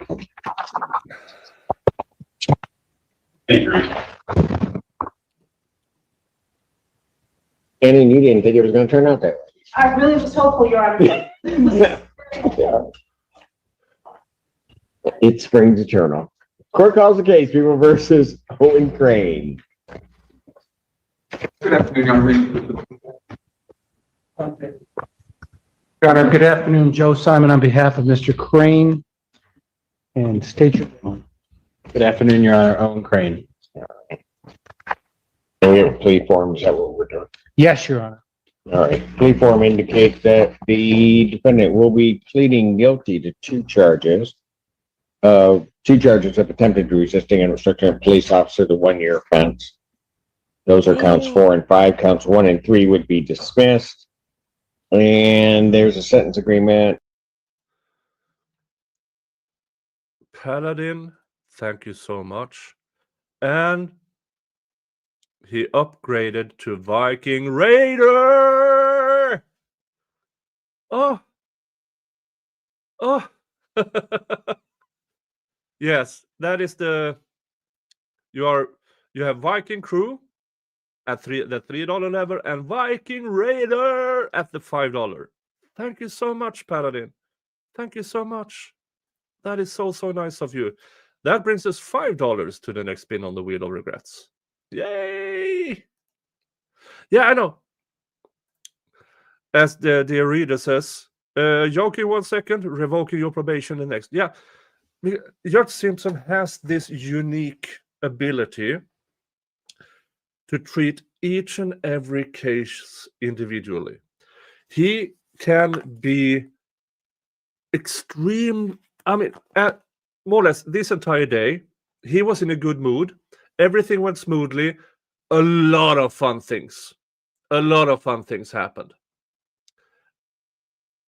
But we watched other things where he absolutely lost it because either the attorney, the defendant, or even the prosecutor fucked up. And he lets you know it. Hey, DK, does this count, friend? For purposes of the stream, only new ones count. But that is it's a good question. Should I count in people who has been sponsoring this show for many, many months? Maybe, but that would mean I would drink a lot. I think let me check here. I think I have about 150 members. I have currently I have 200 members, which is extremely nice. Now, 200 members, you can think, oh, he makes $600 a month by these members alone. Yes and no. Now 600, then YouTube takes their cut, and then I have to pay taxes. So once it gets to me through YouTube, it's about half of it. And we have Ella! Hey, How's it how are you going? doing? Oh, it's doing great. Pretty good. Oh, Been a while. I haven't had you on in quite a while. I know. I think. It's been forever. Yeah. I Why? know. I don't. You're in the non-existing country. The times. Well, there is that. Yeah. There is. Yeah, I've been so far ahead of you, like you can't catch up. There's that. Yeah. I mean, now as of an hour ago, we're both on Sunday. Saturday. How much have you had to drink, man? 2 beers. And a full days of work, and it is 1 a.m. the day after. I go up about 4 a.m. in the morning. Fair. All right. Yeah, it is Saturday. It's 10 a.m. here. Oh. So, yeah. Hey, Sleuthy, mate. How are you? Check in. Melissa's here. Oh, hello. Hello. And, and Darling's following me around. He'll be here soon. All right. Yeah. Now we have about, let's see here, because in about 10 minutes, there's some, this day in Judge Simpson's court is so hilarious. I'm just going to play through that, and then we can go back to talk about Lauren and Christine. Of course. Sentencing under HIDA with no upfront jail. Correct. That's people's understanding, Your Honor. All right, very good. May I have it? Raise your right hand. Solemnly swear in the affirmative testimony you're about to give will be the truth, the whole truth, and nothing but the truth, so help you God. Yes, I do. State your name. Owen Crane. All right. Put your hand up. Sir, it is this court's understanding that you are going to be pleading guilty to 2 charges of attempted resisting and obstructing a police officer. Those are misdemeanors, punishable by up to 1 year incarceration and a $1,000 fine plus court costs. You understand that? Yes, Your Honor. All right. You also understand, sir, that while I'm taking your plea, I would not be your sentencing judge in this case, and you would be sentenced before Judge Perry in the 15th District Court. You understand that, sir? Yes, Your Honor. All right. Still wish to plead guilty? Yes, Your Honor. To the charge of attempted resisting and obstructing a police officer as contained in count 4, how do you plead? I plead guilty, Your Honor. To that same charge as contained in count 5, how do you plead? Guilty, Your Honor. Now, you understand that by pleading guilty, you'll not have a trial of any kind. I do, Your Honor. You signed in the Price of Rights form, is that correct? Yes, Your Honor. Any question regarding those rights? No, Your Honor. Please look at paragraph 5. You'll see a copy on the podium. Those are your rights which are part of a trial. You understand that by pleading guilty, you'll be giving up those rights as well as all the rights on that form. Yes, Your Honor. You understand you're giving up your right to appeal of right. Yes, Your Honor. Are you on probation or parole? No, Your Honor. Has anybody promised you anything other than what's been stated here today on the record to get you to plead? No, Your Honor. Anybody threaten you or coerce you? No, Your Honor. Doing this voluntarily? Yes, Your Honor. Of your own free will? Yes, Your Honor. And because you believe that you are indeed guilty of these offenses? I am, Your Honor. Put the file together. Thank you, Paladin. Hey, you know what time it is? It is time for the That's right. That's what we do here.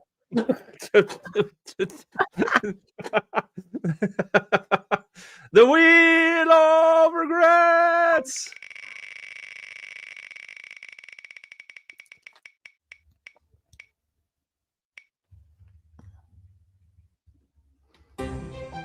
Sugar House Bourbon. Sugar House, that's not that one. It is.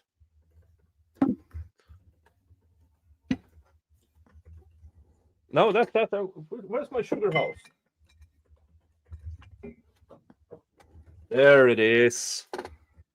Sugar House Bourbon. Handcrafted in the Wasatch Mountains. That's Salt Lake City, Utah. One of the bottles I got back from my trip to the United States in September. Let's find a good. Well, since it's from Utah, it's going to be a shot glass from Moab Desert. Been there, broke that. Thank you so much. Thank you. Thank you.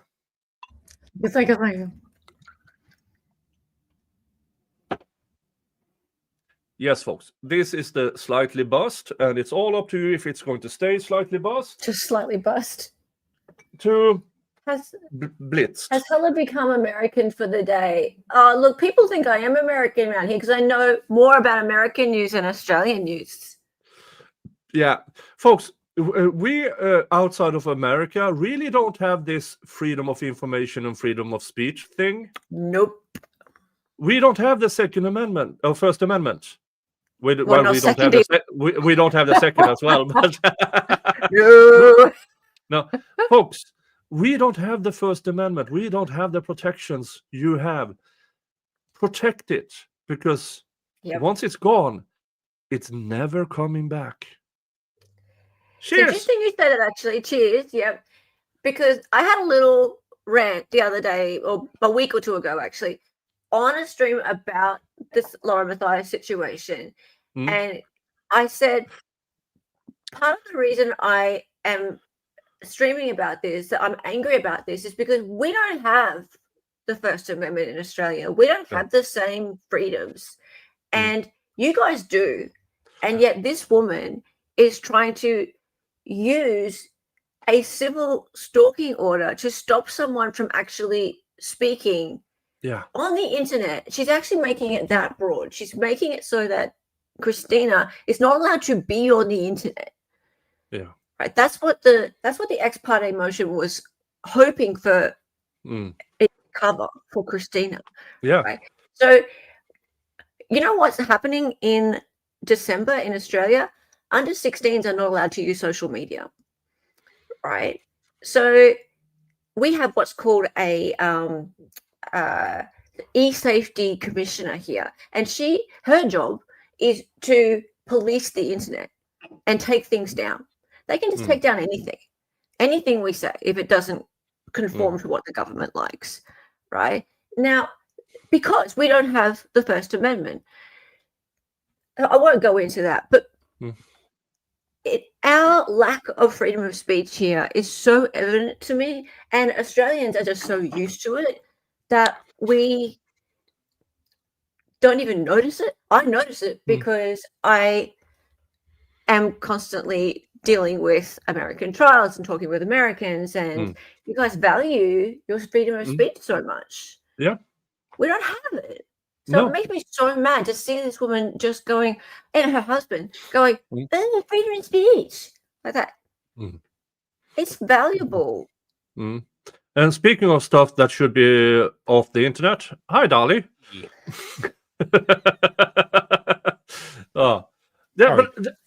And over here in the democratic bureaucracy of Sweden, it's no longer allowed to insult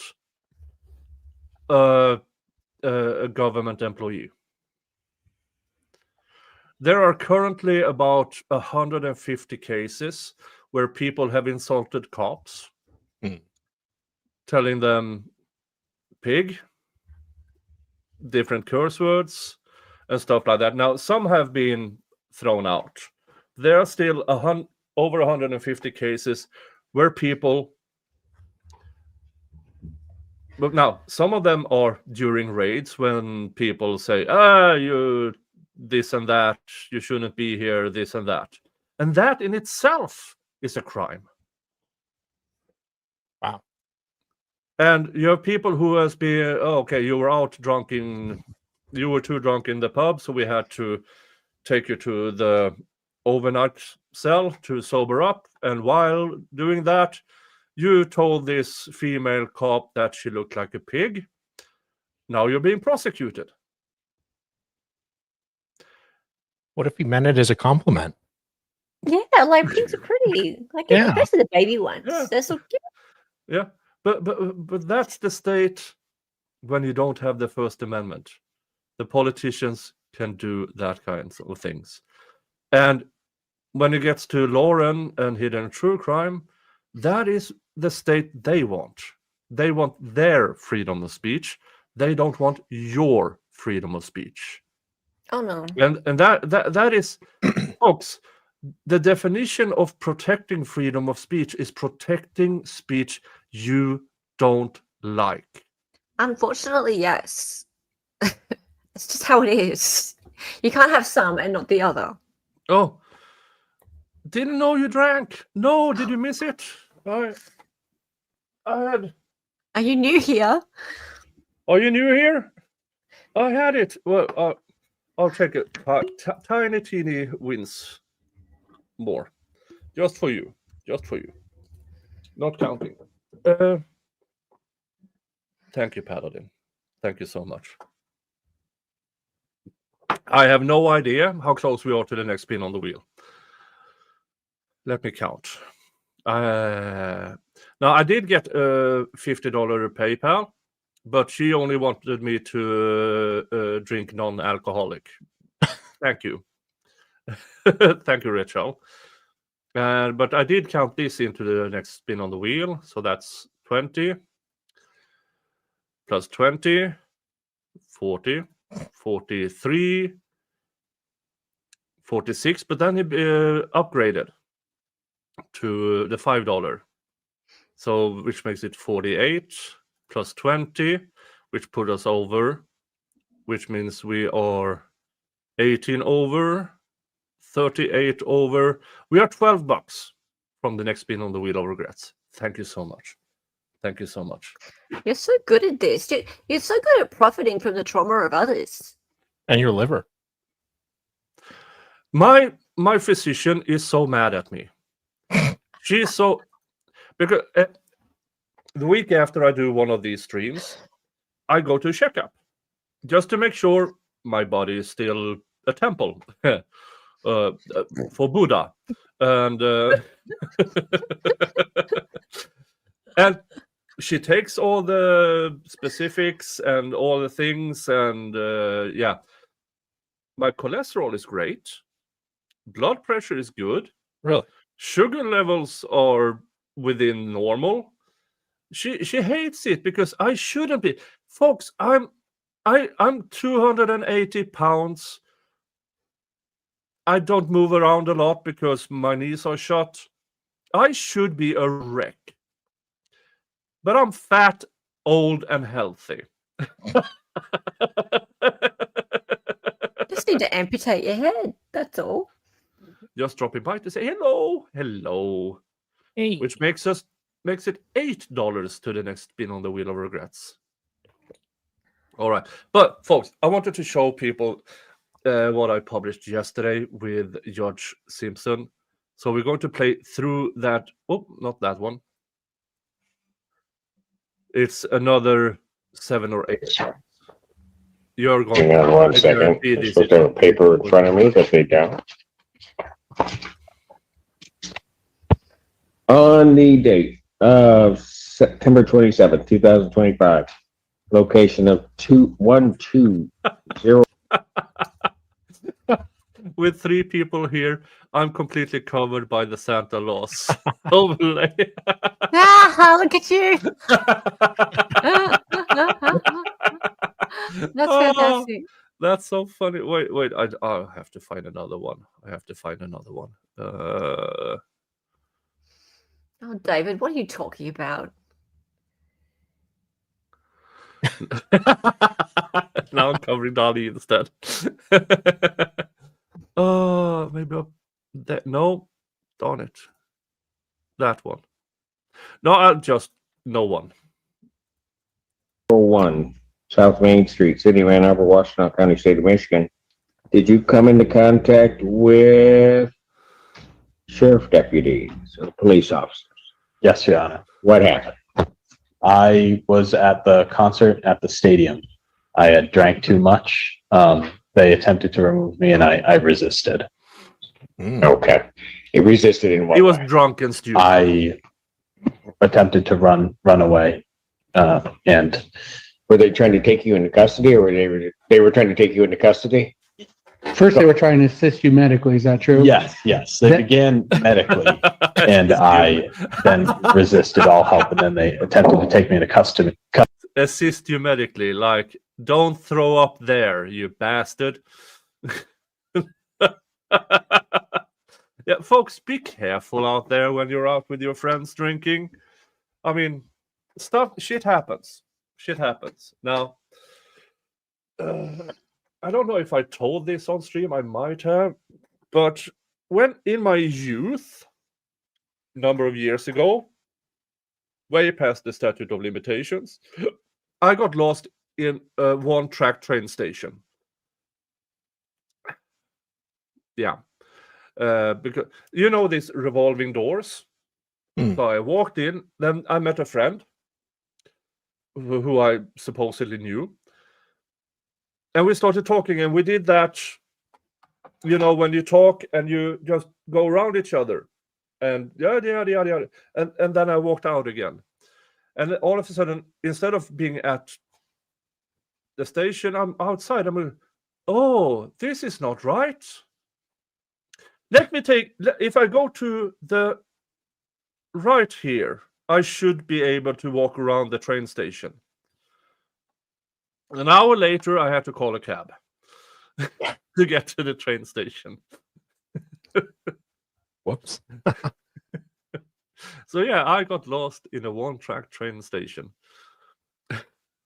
It happens. Hey!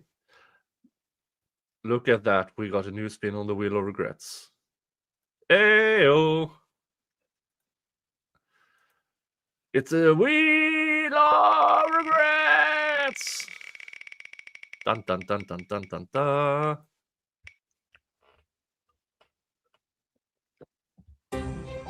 It's Bonneville bourbon.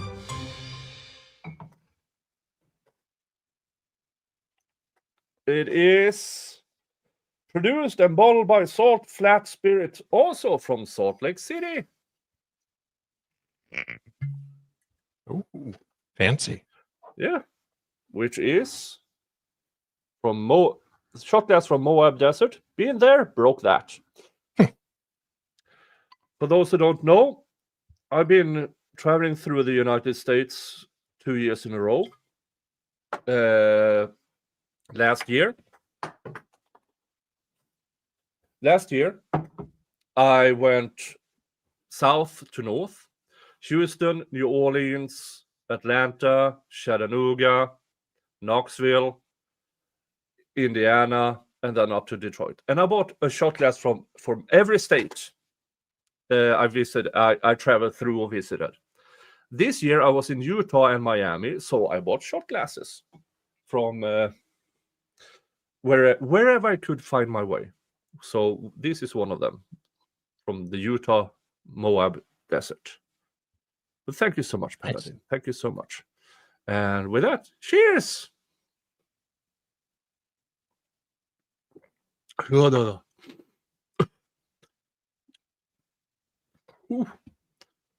This is a sweet bourbon. All right, let's get back to track. We are now. Custody, and I resisted. You resisted that. How'd that work? Never mind. All right. And you knew they were in the lawful performance of their duties? I did, Your Honor. All right. Sir, I do have to advise you that if I accept your plea and you commit misconduct as defined in the Michigan court rules between the time of the acceptance of the plea and the time of sentencing, that the court would no longer be bound by any sentence evaluation and or recommendation, and you would not be entitled to withdraw your plea. You understand that? I understand, Your Honor. Counsel, are you aware of any other promises, threats, or other inducements which have led to this plea? No, Your Honor. And have I complied with the court rule, and would it be proper to accept this suspension? Yes, Your Honor. Yes, Your Honor. All right, I should add one thing. There were 2 officers at least that this conduct occurred. Yes, Your Honor. All right. Court will accept the defendant's plea of guilty to counts 4 and 5. Counts 1, 2, and 3 are dismissed. A pre-sentence investigation and report is ordered at 15th District Court probation. Sentencing will be December 5th at 8:30 a.m. December 5th, 2025, 8:30 before Judge Perry. Thank you. Bond with its conditions will continue. Thank you. Thank you, Your Honor. Thank you, sir. All right. Court calls case of versus Lock Eskridge. Your Honor, Joe Simon on behalf of Mr. Eskridge. I'm right here, Locke. And state your name right here, Locke. What are we doing? Asking the matter be set for preliminary exam. Your Honor, the week of Thanksgiving, my client's been already approved to go with his family for travel. So if we could have the very next. I did? I think it was. Did I approve him? I believe it was, Your Honor. I can look right now. Pretty sure. I don't think so. Let's see. Honorable J. Cedric Simpson. It was? Yeah. It was me? Yeah. Oh, you must have been in a good mood. All right. So, that discovery is complete? Yes. Yes, Your Honor. All right. People would have their witnesses available the 2nd of December. Do my best, Your Honor. Preliminary examination in person. December 2nd, 2025. 9 a.m. That is before Judge Barr. Judge Barr. Bond will continue. Thank you, Your Honor. Thank you, Your Honor. Thank you, sir. What's up? Versus Jason Wygren. Ready, Your Honor? Assistant Prosecuting Attorney for the People. Wygren. And Joe Simon on behalf of Mr. Wegren, making his way to the podium. We are about 5 minutes Go from ahead and state one your of name the and get funniest up, things you Jason ever heard. Wegren, Your Honor. And Your Honor, we're asking the matter be set for preliminary exam. We can do the week of the Thanksgiving date if that works for the court. Oh, nice. Here to please, Your Honor. You know, you're way too accommodating. What have you done? As I advise my clients, Your Honor, I don't want to make any additions. All right. Discovery is complete. Yes, Your Honor. Would the people who had their witnesses available the week of the 25th? Home Springs. Or, very good. Preliminary examination in person, November 25th, 2025. 9 a.m. That's before Judge Freshow. Bond will continue. Thank you, Your Honor. Thank you. You're right outside. Okay. Court calls case, People versus John Marks. Is that it for you, Mr. Son? Thank you, Your Honor. Yeah. I can stick around if you like. No, don't do that on my account. No. Assistant Prosecuting Attorney for the People. David I. Goldstein appearing on behalf of the defendant. Your Honor, the defendant is not present. He called me last week and informed me that he won a contest and the prize was a 2-week all expense paid vacation in the Oakland County Jail. Cool.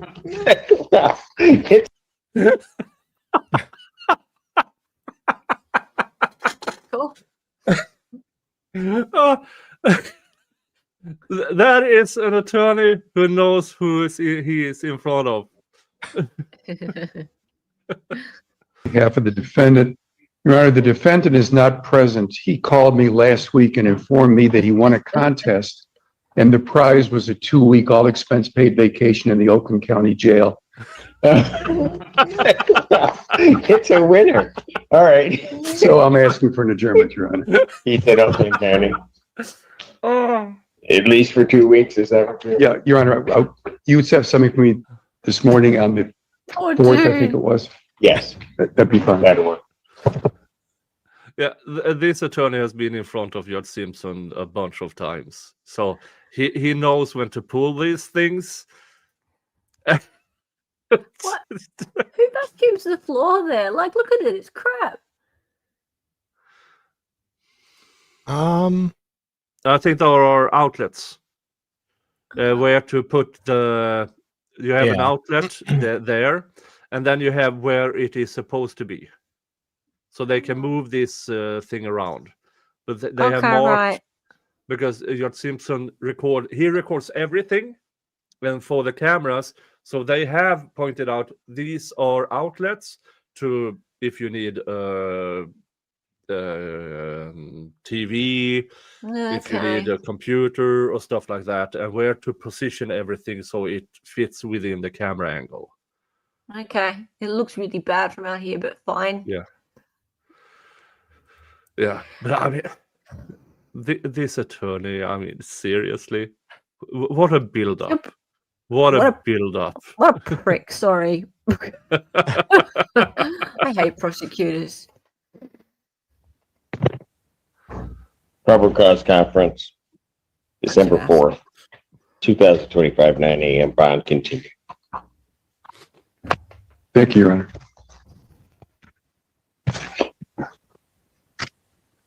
Court calls the case, People versus Jermaine Mills. David I. Goldstein appearing on behalf of the defendant.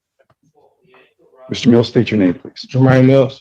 All right, I have a plea form. Is that what we're doing? Yes, Your Honor. Plea form indicates that the defendant will be pleading guilty to the charge of retail fraud second degree, the 1-year offense. Upon a successful plea to that charge, count 1 would be dismissed.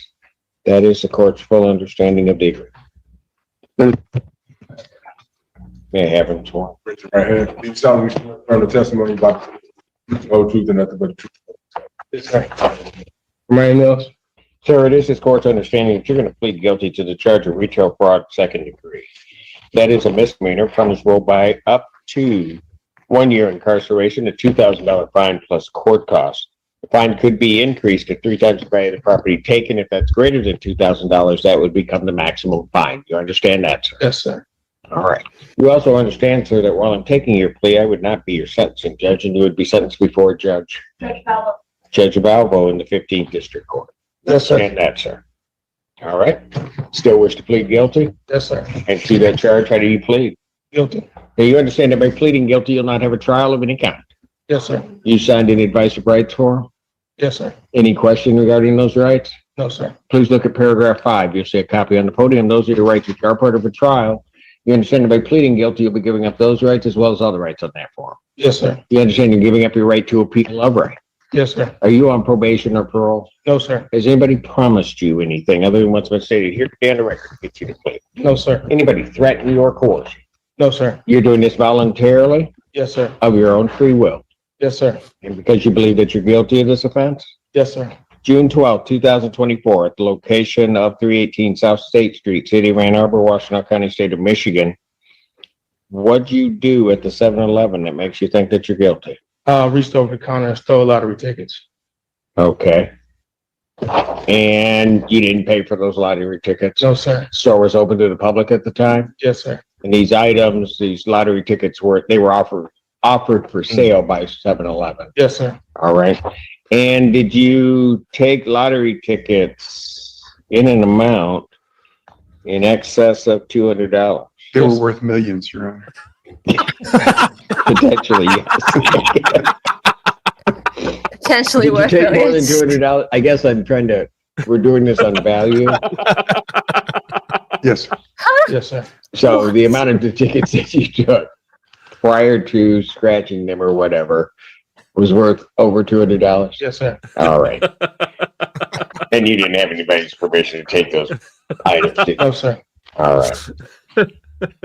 Sir, I do have to advise you that if I accept your plea and if Oh. between the time of my acceptance of your plea and the time of sentencing, you commit misconduct as defined by the Michigan court rules, you would not be entitled, the court would no longer be bound by any sentence evaluation or recommendation, and you would not be entitled to withdraw your plea. You understand that? Yes, sir. All right. Oh, that's so funny.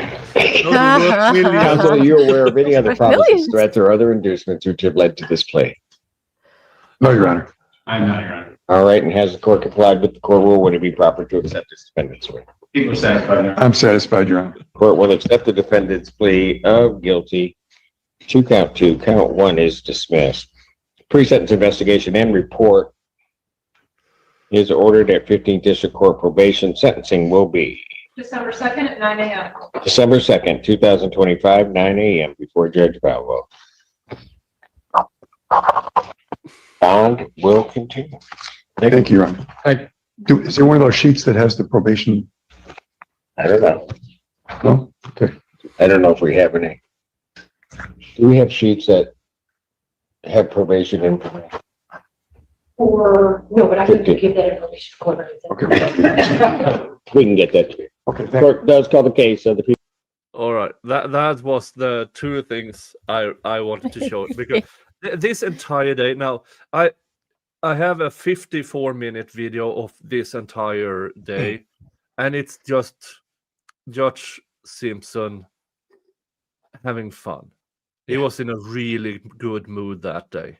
Really good mood that day, and the first one. It's great like, fun my- sentencing all day. Yeah, That's my awesome. client is in an all expense paid 2-week vacation at the county jail. Oh, yeah. All right. So I just wanted to show you guys and my viewers here those. That was Because, funny. folks. Yeah. Judge Simpson is one of the good ones out there. He is lenient to those who deserve it, but he can also crack down intensely on the people who deserve it. And I know that Dali has his weekday court jumping. Yep. Where he goes, okay, here's Judge Simpson, here's this judge. It is very, very entertaining. Yeah. And yeah. And I just posted Courtroom the roulette, it's occasional called. video Yes. of the highlights. Yes. Mm. Yeah. And it's now at 9 a.m. Eastern each day. Yeah. 9 a.m. Eastern on Dali's channel. Everybody go subscribe. All right. I pulled myself another beer. It is a perfect porter. Oh, fancy. Now, perfect porter is dark. Mm. Like how Hella likes her men.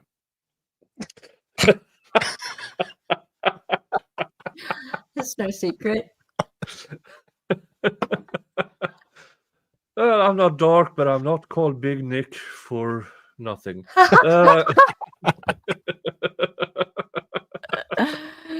You're definitely not dark. Definitely not dark. All right, let's go back to Lauren Mathis. Now, Yeah, I've got to head off shortly. But I just wanted to correct a couple things because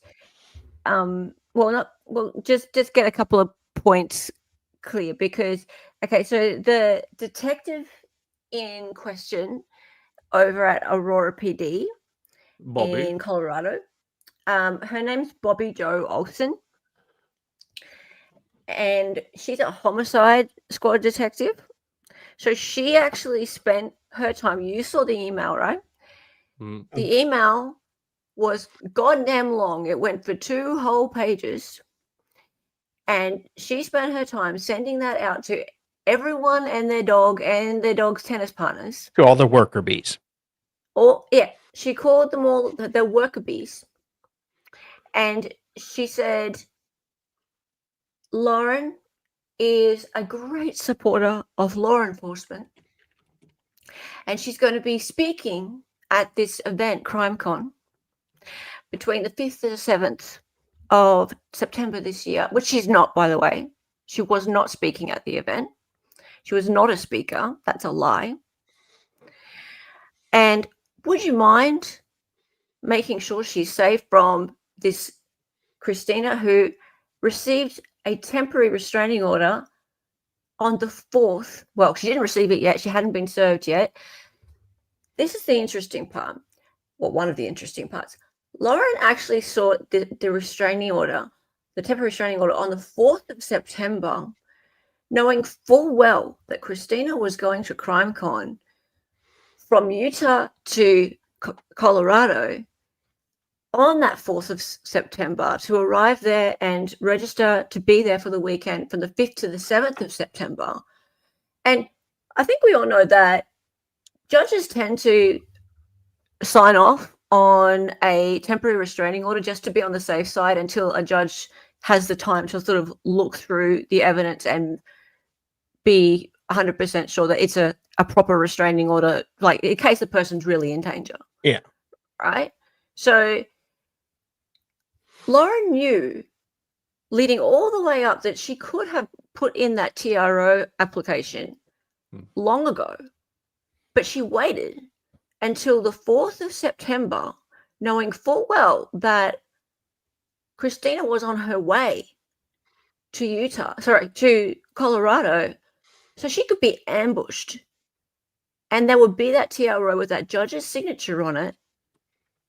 And no judge had actually had a chance to look at the evidence in full and make a ruling on whether that restraining order would be upheld. And when a judge actually did have a chance to look at that restraining order application, there was not enough time to hear all of the evidence. It was going to be continued, and Law and Crime wanted to get in on it. But the judge at the time did say that you can't stifle someone's free speech with a civil stalking injunction and a temporary restraining order. That was basically his wording. I've got the wording written somewhere, but it wasn't going Lauren Mathias's way, and it got dropped. So there was a temporary restraining order against Christina for those few days. There wasn't enough time for her to fight it, so she had police watching her and guarding against her and removing her from places where Lauren would walk into spaces and Christina would be there, and police would come along and move her away from spaces where Lauren wanted to be. So the seas would be parted for Lauren to walk in. What's that? No, that's narcissism with lawfare. She's using cops to harass a person that criticizes her. And now, does Christine has a counterclaim? Probably. Does she want to spend the money for it? Mm-hmm. Why? When this order gets an off your fuck, it's already been dropped. Yeah, then she can. She has some content to push out there, Christine. Some content or some content. Yeah, she doesn't do a whole lot of true. She's not a streamer. Stuff. She's not a streamer. No. Okay. No. She what does she do on her other channel? She's an artist. She has a TikTok channel with about 50,000 followers on it, but that's not true crime. She's an artist. Like they're people who follow her art. Yeah. So this was never about getting people on board for content, right? So the TikTok channel was all about just venting because they were friends and they had an argument. And when I mean they had an argument, like I don't know the full context of it, but Lauren shut off contact with her and it was nasty, and she vented onto a TikTok channel, but she didn't even mention Lauren's name. She said, an Oh. ex-friend did this to me, an ex-friend did that to me. Oh, I did not know that. I mean, That's I all it didn't was. it just showed up in my feed, and That's I thought, it. oh, this is interesting. That is all it was. There was no Jesus threat of Christ. violence. If you can go right through her filings, Lawrence filings, you won't find any threats of violence. You won't find anything. All you'll find Well, she played is music. she played music. Yeah, Lauren has actually cited lyrics from Eminem lyrics like, nobody hates me, everybody likes me, everyone hates me, think you're going to eat some worms, that kind of stuff, as being a threat to her. Because that was the song that was playing in the video. Yeah, in the TikTok videos, yeah. She didn't like the mean things that she knew that they were aimed at her because she was the ex-friend. She could tell she was the ex-friend. But Christina didn't even mention her name. Also, Christina goes to trials and she goes to events like CrimeCon. So Lauren perceived that as her stalking her by going to those events, but she goes anyway. Yeah. Jesus. She's in the industry. So she saw that as her being her stan, her being her fangirl. But she already had a background of going to those events anyway. So there's that would never hold up. Wow. So this whole narrative that Lauren and John are putting out there of her being a fangirl, of her being a stan, is absolutely false. They were friends. She's not a fan of them. They were actual friends. And she's not an employee either. She did a few graphic design jobs for her. Yeah, but that doesn't make you an employee. That makes you a contractor. Yeah, exactly. And she's not even a contractor. She just did a few jobs. But sure, if she wants to call her a contractor, fine. But it was like they were friends. They were primarily friends. And they had a falling out. Yes, they had a falling out. And Christina went and made this TikTok channel. And you know what? She could have put it on her channel that had 50,000 followers, but she didn't. Yeah. She made another one, which had very few, to vent. And she didn't call Lauren out by name. Lauren didn't like that. And she decided that she's being stalked. Yeah, this is what's happened. And you can read all the filings. It's very clear. Yeah. I don't have the filings. Can you send them over? Sure. Yeah. It's all and everyone has access to them. Sleuthy has made them access on a public Google link. Okay. Yeah. Yeah. All right.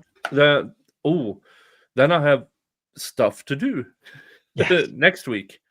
Next week, the Brian Walsh trial starts. Do you know the Brian Walsh? Brian Walsh That's is out in of Massachusetts, isn't it? Massachusetts, yes. It's one of these cases I where don't follow anything in Massachusetts. I can't stand those accents. Trooper Proctor was very, very involved. And I think he searched Walsh's phone for nude pics too. Yeah. Anna Walsh, who was, according to the state, dismembered and everything, all of a sudden, allegedly, somebody shared nudes of Anna Walsh to people. Oh, wait, really? Yeah. Oh, I was joking about that. I was making a Karen Reed joke and on the missed wall. It seems like somebody shared photos of Anna Walsh that was in Brian Walsh's phone and shared it to other people, and that person allegedly is former Trooper Michael Proctor. Ooh. Yeah. Well, so that's I would starting to establish a pattern. Because he was, I believe today he was deemed competent to stand trial. So Tuesday is jury selection, and then trial starts. Am I going to cover it? Oh, hell yeah. Nice. Now, here's of all the things about Brian Walsh, about that case. Is there enough evidence? Is there evidence? Sure, because we have seen worse cases get to a conviction. But they did not have disgraced former trooper Michael Proctor in it. And as soon as Trooper Proctor is involved in a case, it's a clusterfuck. Yeah. And this will be, because I haven't seen any filings about, no, you can't mention Trooper Proctor. Can they call him? They can call him. I wouldn't call him. Maybe not the prosecution, but the defense sure as fuck will. I mean, seriously. And so, yeah, that will be really, really interesting, that trial. Now, jury selection starts on Tuesday. It might go Tuesday, Wednesday. Nice. Crystal says, where did you read, see, or hear it was Anna? It's all rumors. I admit, it's all rumors because it involves Trooper Proctor. It involves him sharing things. So it's not a fact in itself. It's still allegedly. But we will all find out during the Brian Walsh trial. Gotcha. Sorry to interrupt. I'm going to have to run, unfortunately. My daughter's ballet concert is today. And I have to go put a beautiful little bun in her hair and all that kind of jazz. So, yeah, I know. How cute. Yeah. But also 3 hours of watching ballet. Yeah. And she's in one of them. No. Mum duty. Yeah, you go do mom duties, and we will be fine. Thanks for having me. It's so nice to see you, mate. Nice to see you see again. ya. See ya. I gotta go as well. Actually, I'm sorry. Aw. Yeah, I have to work at 4 tomorrow. So Yeah. Poor you. I know. Overtime. Now, everybody go watch Dali's stuff on weekdays from 9 a.m. where he court jumps. Yes. Everybody do that.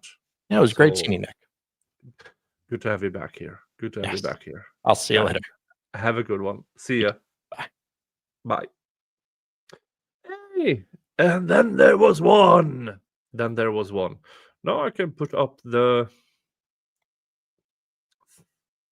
thing again. There it is. Santa Laws. Yeah, the Brian Walsh and Trooper Proctor. Now, here's the thing with the Brian Walsh case and Trooper Proctor is that whatever was the conduct of Trooper Proctor, it was enough in pre-trial to get things, especially his phone records, as I understand it, admitted. So they will use it. They will use onesie. Should I put up the onesie? Okay, I have a request of onesie. Hold on. Hold on. While I put on the onesie. Let's listen to more of Björn Simpson while I put on the onesie. People versus Kevin Salisbury. And the water assistant prosecuting attorney for the people.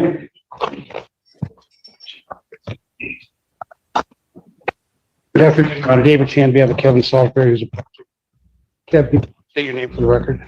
Good afternoon, Your Honor. Kevin Salisbury. All right. I don't know why I have a note that defendant needs to be arraigned on the count 2. Was that added? Yes, we added an additional count, OWI third, so he needs to be arraigned on that. That's my understanding. He's going to be waiving their exam today. That is correct, Your Honor. As to the arraignment on count 2. Yeah, we'll waive formal reading. Defendant will stand mute. All right.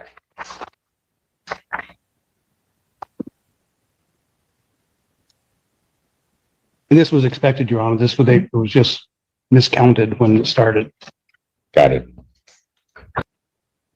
All right. But in every way, formal reading stating the court will enter not guilty plea as to count 2. And he's waiving on both counts. Correct, Your Honor. Counts. Yes. All right. Is that a correct statement, sir? Yes, Your Honor. All right. You understand that a preliminary examination is a proceeding where the people would have to show by probable cause that the offenses alleged were committed and that you committed them. Yes, Your Honor. I understand. Why do I have?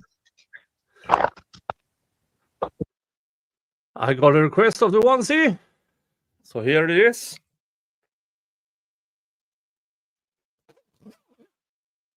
The Bucky's onesie that actually fits me. It's a triple XL. All right.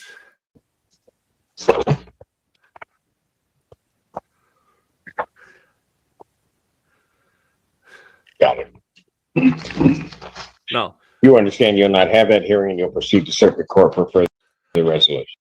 Now, after this, which is a few more, I mean, maybe a half an hour more. Now,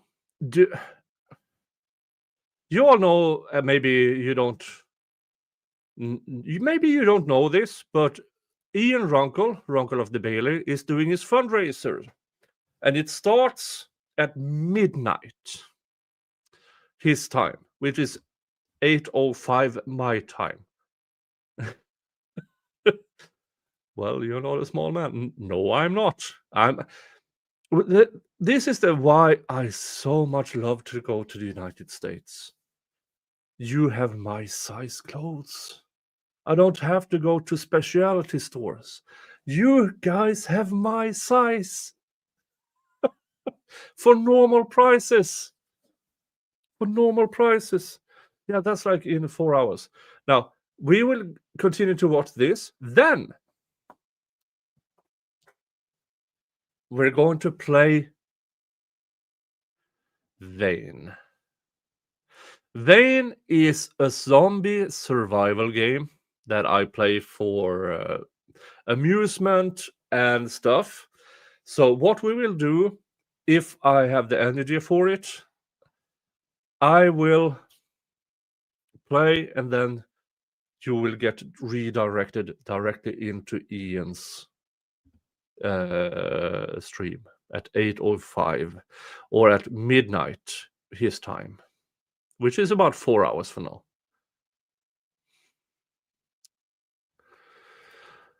Crystal, I knew I was forgetting something. I couldn't think of what it was. Thank you. Yeah. So let's listen to the final half hour of this, and then we're going to play Vane. 6 hours. Yeah, 6 hours. Yes, Your Honor. All right. People also waive the right. I will do my best. Yes, Your Honor. Preliminary examination having been waived, defendant is bound over to circuit court on both counts. We'll stand with Your Honor for a formal reading. Defendant having waived formal reading, standing mute. Court will enter not guilty plea. Pretrial will be set for January 7th at 1:30 with Judge Conlon. January 7th, 2025, 1:30, Judge Conlon. Thank you, Your Honor. Thank you. Bond with its conditions will continue. Thank you, Mr. Strasberg. Court does call the case of the people versus Khalil Burt. Prosecuting attorney for the people. Good afternoon, Your Honor. Sam Bernstein with on behalf of Mr. Byrne. Khalil Burton. We're going to be waiving the exam, Your Honor. Is that correct, sir? Yes, sir. You understand that that's a proceeding where the people would have to show by probable cause that the offenses alleged were committed and that you committed them. Yes, sir. You understand you'll not have that hearing. You'll proceed to circuit court for further resolution. Yes, sir. People also waive the right. Yes, Your Honor. Preliminary examination having been waived, defendant bound over on both counts. Your Honor, we can waive any further reading, acknowledge receipt of the information. Stand mute. Defendant having waived formal reading, standing mute. Court will enter not guilty plea. Pretrial will be set for January 5th at 1:30 with Judge Conlon. January 5th, 2025, 26, excuse me, 1:30. Judge Hammoud. Thank you, Your Honor. Thank you. Bond will continue. Okay, I'm going to do like this.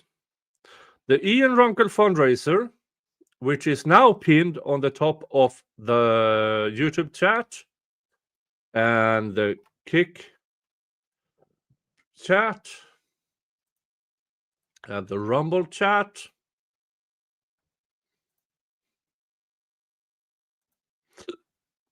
Mark your donations with Nik. So, yeah, if you don't know, Ian Runkle's Extra Life. Let me show you. This is Ian Runkle's Extra Life. It's a children's hospital, which is, yeah, it's a good cause. It is an extremely good cause. And what we want to do with Ian Runkle and his Extra Life fundraiser is to get him on the leaderboard. I know his entire goal for the 24-hour fundraiser is to get to 100K.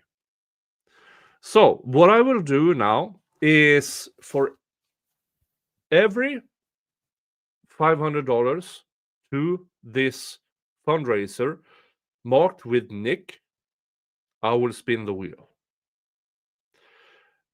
You don't have to fund me with anything. You only need to fund there. Because this is his fundraiser. Now, I'm the fundraising king of LawTube. I've fundraised close to $60,000 to different things, like the Zachariah Anderson Appeals Fund and stuff like that. But this is Ian Runkle's. This is Ian Runkle's. So I will keep a check. So if you donate to Ian Runkle's, which is pinned on the top of the chat on Kick, Rumble, and YouTube chat, and write Nik. So every $500, I will spin the wheel for you. All right, let's continue. Courthouse case, People versus Daryl Rawls. Good afternoon, Your Honor. Sam Bernstein with on behalf of Mr. Rawls. You're Giovanni Rose. All right, he's waiving. Yes, Your Honor. Sir, you're waiving your right to a preliminary examination? Yes, sir. You understand that that's a proceeding where the people would have to show by probable cause that the offenses alleged were committed and that you committed them. Yes, sir. So you understand you'll not have that hearing and you'll proceed to circuit court for further resolution. Yes, sir. People also waive the right. Yes, Your Honor. Preliminary examination having been waived, defendant is bound over to circuit court on all 4 counts. Your Honor, we waive any further reading, acknowledge receipt, and stand mute. Defendant, wait for a reading, standing mute. Court will enter not guilty plea as to all counts. Pretrial will be set for January 6th at 1:30 with Judge Conte. January 6, 2026, 1:30 before Judge Conte. Thank you, officer. Bond will continue with its conditions. Thank you, Your Honor. Thank you.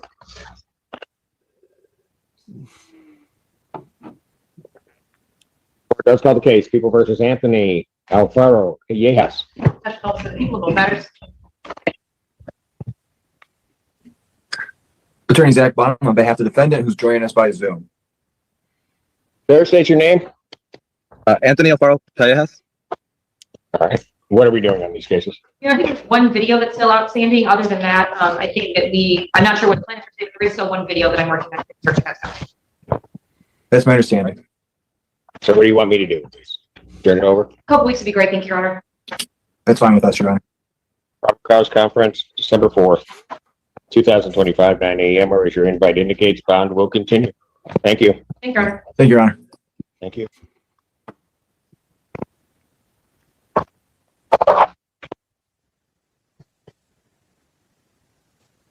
Court calls case of People versus Tyler, is it Clincher? Yes, Your Honor. Counsel, state your appearance. Good afternoon, Judge. James Murray, PA 5490, on behalf of Mr. Clincher. Please unmute, state your name for the record, sir. Tyler Clincher. What are you doing? Your Honor, I did receive discovery in this matter, and as such, we would like to set this for an exam.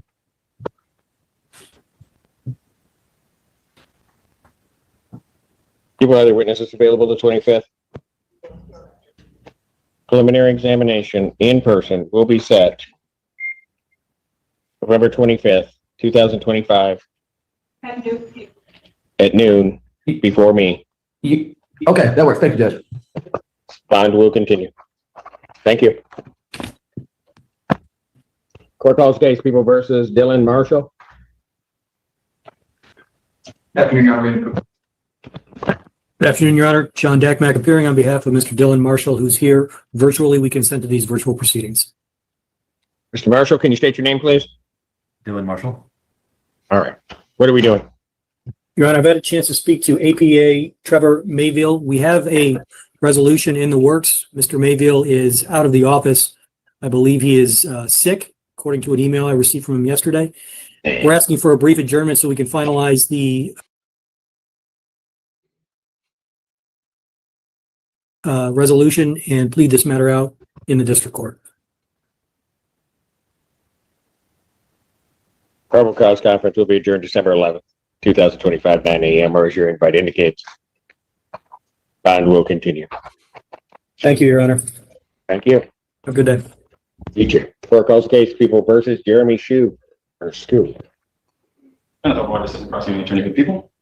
Good afternoon, Your Honor. Jonathan Sachs for Mr. Shue. Okay, only follow the link. Wait a minute. Didn't I change the... There. Replaced. I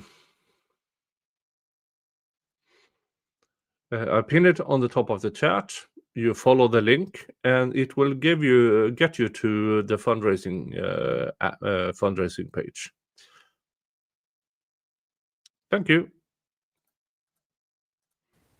All right. Mr. Shue, could you please introduce yourself? Mr. Shue, Jeremy Shue, sorry. All right. Thank you. Hello, Jeremy. How you doing? I'm all right. How are you? I'm okay. All right. What are we doing? Thank you, Your Honor. Could I'm requesting an adjournment. This is a new assignment, and Mr. Shue also has a related misdemeanor charge, so I want to see just how everything interacts and have a chance to review discovery. All right. Will the 11th give you enough time to get that accomplished, counsel? That should do it. Thank you, Your Honor. Probable cause conference without objection. We adjourn December 11th, 2025, 9 a.m. Bound continue. All right. Thank you. Thank you, Your Honor. Court calls case People versus Marsha Chiquan. E.G. Zachary Hallman on behalf of Mr. G, Your Honor. He's Oh, by the way, for you who don't know, me and Flux will tomorrow, Saturday, we'll start a multiplayer Vane game. So I've been playing I have one stream from I think Tuesday or Wednesday with the Vane just for you guys. I have I have another game where I'm further ahead, but tomorrow me and Flux will start playing multiplayer Vane. Vane is a zombie survival game, and it's real fucking hard. And it's real fucking fun. And so yeah, so tomorrow me and Flux on a multiplayer game. Hopefully we can get that to be a Saturday stream where we just go around killing zombies, building a fort, and just have a lot of fun. All right. retained P78327. Can you say your name for the record? Marcia G. Yeah, I was going to say Marcia, and then A lot of people mistake it as Marcia. yeah, well, I was going to say Marcia, and then I said, no, it's Marcia. Whatever. Okay, I'll get it wrong again. Okay, what are we doing today? Your Honor, I believe we're setting this for an exam. The week of the 25th would be just fine with us. Discovery is complete. Counsel. No issues with discovery. People other witnesses available the 25th? Right, thank you. Preliminary examination in person will be set November 25th, 2025. 9 a.m. Judge Freshour. 9 a.m. before Judge Freshour. Thank you, Your Honor. Thank you, Your Honor. Thank you. Thank you, Thank you, Diane. Bond. Continue. The chat threads are Nick friendly. Yay! Thank you so much. Court calls case People versus Jennifer Burnside. National Officer of the People. Your Honor, Jason Acorn on behalf of the Jennifer Burnside, who is present. Good afternoon, Your Honor. Jennifer Burnside. All right, seeking an adjournment on this. Yes, Your Honor, we're going to ask for kind of a longer adjournment. The reason being Here we is that we're trying to make it easy on everybody. But the reason for the adjournment is we've been in discussions for a plea with Ms. Feltus for some time. The problem we're running into is currently Ms. Burnside is not eligible for the sobriety court because she's a Livingston County resident. Livingston will not accept a transfer. Washington will not accept a non-resident. So, Yeah. Okay, now, what? Ms. Burnside's lease is up by the end of the year. So they won't take cases from us? Hold on a minute. They will not. They will not. And I pulled strings and none of the strings worked. Everybody, including Jackson, we've looked in further. We've looked into Jackson, and everybody says you have to be a resident in the county, and it's supposedly grant-based, and nobody does anything. But her lease is up by the end of the year, and her fiance resides in Washington. She's going to get a transfer of residence into Washington. Also, her minor child is he's got school of choice. He's still going to remain in Livingston, but with the sobriety court restrictions and everything else, she should be able She has to reside there. Okay. Correct. And so we're hoping to have that all wrapped up. And so we're asking for an adjournment into like the first or second week of January, if the court's willing to do that. You did a wonderful job of convincing me to go that far. The first thing is, he started out with somebody's picking on Washington. And then from there, he's going to get anything he wants. All right. And I'm assuming there's no objection. The sobriety court is the best solution here, so I'd like to see her move to Washington so we can do it. All right. Probable cause conference then will be adjourned to January 8th or the 15th, which you want, counsel? The 8th works. All right. January 8th, 2025, 9 a.m. or as your invite indicates. Bond Wilkin. Thank you. Thank you, Your Honor. You're welcome.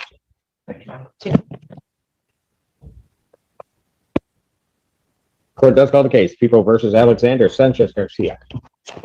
Your Honor, Nicholas Monrez on behalf of Mr. Alexander Sanchez Garcia, present to my left. Mr. Sanchez Garcia, state your name for the record.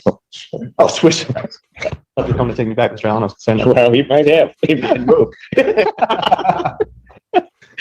Go ahead, I'm sorry. Not a problem, Your Honor. We submitted the Greens. Green should have had the opportunity to speak with me. Going for an adjournment today. We need some additional time to get some additional discovery, supplemental report, and I'd be asking for the time for that. Danielle! Hey, Danielle! Adjourn this to December 11th, 2025, 9 a.m. Bond will continue. Your Honor, can I address Bond briefly, Your Honor? Sure. And I apologize, I didn't have the chance to speak with people about this. I was informed as we were sitting down. Mr. Sanchez Garcia has asked me to request the ability to travel to Chicago. I believe the 29th of November, is that correct? 29th of November, just that weekend of Thanksgiving. I apologize, the 28th, which is a Friday, through Sunday the 30th. Any objection? No.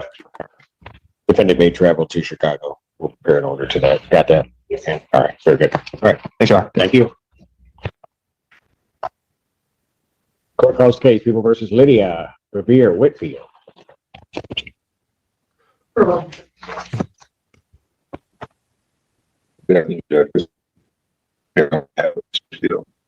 Sorry about Okay, you're breaking up there, Mr. Quinn, but your name? Lydia Bevere. Okay. What are we doing on We this have to case? discovery this matter, Judge. We're just asking for an exam. Yes, folks. Gigi, my first and best moderator, says, can't listen but watching chat. Nick's niece is fighting me for the phone. Oh, yes, folks. I have a niece. It's Gigi's granddaughter. And she's amazing. And she listens to my voice and is very, very happy. So, hello. Hello, niece. Stop fighting your grandma about on the phone.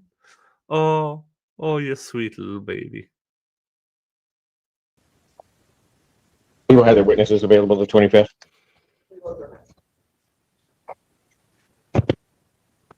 Preliminary examination will be set November 25th, 2025, 9 a.m. Well, what time? 12 noon. That's before me. Thank you, Judge. Ron, continue. Thank you. Thank you. Court does call the case People versus Cassandra Johnson. List of people. Christopher Quinn appearing on behalf of Ms. Johnson. Last I knew, Judge, she was in the Wayne County Jail. Then she went to the Livonia Jail. I'm not where she's at right now. I'm not sure. She's been moving around. Well, When we were here on the 30th, she felt here at the facility did not tune in, and my notes are that she may not be in Wayne County anymore. right. So But we don't know. She might have been released. She might have been, she's just out there. no idea. No, I don't think she's released, Judge. She also has a warrant. The reason why Wayne County's holding is because she has a warrant out of Ohio. It's an extradition matter. They, with extradition. She's from Ohio. I know that. Okay. Well, here's what I'm going to do. I'm going to issue a bench warrant, found 10,000 cash surety. So I guess we can get in line to get her. That warrant issue immediately. Thank you. Court does call the case People versus John Lewis. People. Christopher Quinn appearing on behalf of Mr. Lewis. Mr. Lewis. Hello, sir. What's your name? John Lewis. All right. What are we doing? We have a discovery in this matter as well, Judge. We just be asking for November 25th preliminary exam date. Did you say you wanted it set for exam? On November 25th in front of you, Judge. Well, that was not my question. You broke up, Mr. Quinn. Yeah, it's not like another exam date. Can I get Thank you. And the discovery. Who other witnesses available the 25th? All right. Preliminary examination in person, November 25th, 2025. 9 a.m. That is before Judge Fresh Hour. Bond will continue. Thank you. Court calls case People versus Thomas Hansen. Afternoon, Your Honor. Dan Gary on behalf of Tom Hansen, stepping forward. Taking it down. Now, this is a normal day in Judge Simpson's court. They go through a lot of cases. Now, this particular day, which I made highlights of, Judge Simpson is in a good, decent mood. I have other videos and streams where he's not in such a good mood, and it is in the playlist called Judge Simpson. So if you want more with my commentary, with Judge Simpson's decisions, you can find much more. I think I have 55 videos and streams on Judge Simpson alone. Thomas R. Hansen. All right. I have before me, we're continuing with the plea. That is correct. All right. I have before me a plea form that indicates that the defendant will be pleading no contest to counts 3 and 4. Count 3 being the use of a controlled substance, count 3 being operating while impaired, the 93-day offense. Upon a successful plea to those charges, counts 1 and 2 would be dismissed. That's the court's full understanding of it. It is correct, Your Honor. May I have it? Raise your right hand. Down to swear affirm the testimony you're about to give will be the truth, the whole truth, and nothing but the truth, so be God. I do. Thomas R. Hansen. Sir, it is this court's understanding that you're going to plead to 2 misdemeanor charges. Is that your understanding? Yes. First charge is that of use of a controlled substance. That's a misdemeanor punishable by up to 1 year incarceration and $2,000 fine plus court costs. You understand that? Yes. Second, for count 4 being operating while visibly impaired, that's a misdemeanor punishable by up to 93 days in jail, up to $300 fine plus court costs. Court could order community service, any rehabilitative programs the court deems necessary. Court could order your vehicle immobilized, could order you to pay the cost of the prosecution as well as the cost of any emergency governmental services. You understand all of that, sir? Yes, Your Honor. All right. Do you understand what a no contest plea is? Yes, sir. 2 things about it I have to make sure that you understand. The first thing is it means that you're not further desirous or wanting to contest these charges. You understand that? Yes, Your Honor. The second thing is that for purposes of sentencing, the court will treat you the same as though you had pled guilty. You understand that? Yes, Your Honor. And you also understand, sir, that while I'm taking your plea, I would not be your sentencing judge and you would be sentenced before Judge Fresh Hour in the 14A3 District Court. You understand that? Yes, Your Honor. Basis for the no contest plea, Mr. Court. Lack of memory, Your Honor. All right. So, sir, to the charge Memory. of use of a controlled substance, how do you plead? No I contest, don't Your Honor. remember doing it, To Your the charge of Honor. operating while visibly I was impaired, how do you fucked plead? up. No contest, Your Honor. Right. Now, you understand that by pleading no contest, you'll not have a trial of any kind. Yes, Your Honor. Signed an advice of rights form, is that correct? Yes, sir. Any question regarding any of those rights? No, Your Honor. Please look at paragraph 5. You'll see it on the podium there. Those are your rights which are part of a trial. You understand that by pleading no contest, you're giving up those rights as well as all the rights contained on that form. Yes, Your Honor. You understand you're giving up your right to appeal of right? Yes. Are you on probation or parole? No, sir, Your Honor. Has anybody promised you anything other than what's been stated here today to get you to plead? No, Your Honor. Anybody threaten you or coerce you? No, Your Honor. You're doing this voluntarily? Yes, Your Honor. And of your own free will? Yes, sir, Your Honor. All right. The court has been provided and has reviewed Michigan Department of State Police, their report number 9186-24. Any objection to the court having reviewed that report? No, Your Honor. No, Your Honor. All right. Based upon a review of that report, the court does find that there's a sufficient factual basis in which the court could determine the defendant's guilt of these two offenses. Counsel, have I complied with the court rule? Well, I won't ask that first. First, sir, I have to advise you that if you do commit misconduct between the time of the acceptance of my pleas in this case and the time of your sentencing, that the court would no longer be bound by any sentence evaluation or recommendation, and you would not be entitled to withdraw your plea. You understand that? Yes, sir. All right. Counsel, are you aware of any other promises, threats, or other inducements which have led to this plea? No, Your Honor. Have I complied with the court rule? Would it be proper to accept this defendant's plea? People are not satisfied. Yes, Your Honor. All right. Court will accept the defendant's plea of no contest to counts 3 and 4. Counts 1 and 2 are dismissed. Pre-sentence investigation and report is ordered at 14E3 probation. Sentencing in this case will be December 15th. Oh, found it. I don't know why I removed it, but I found it.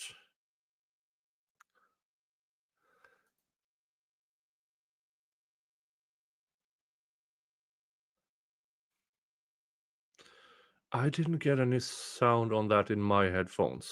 Did you get sound?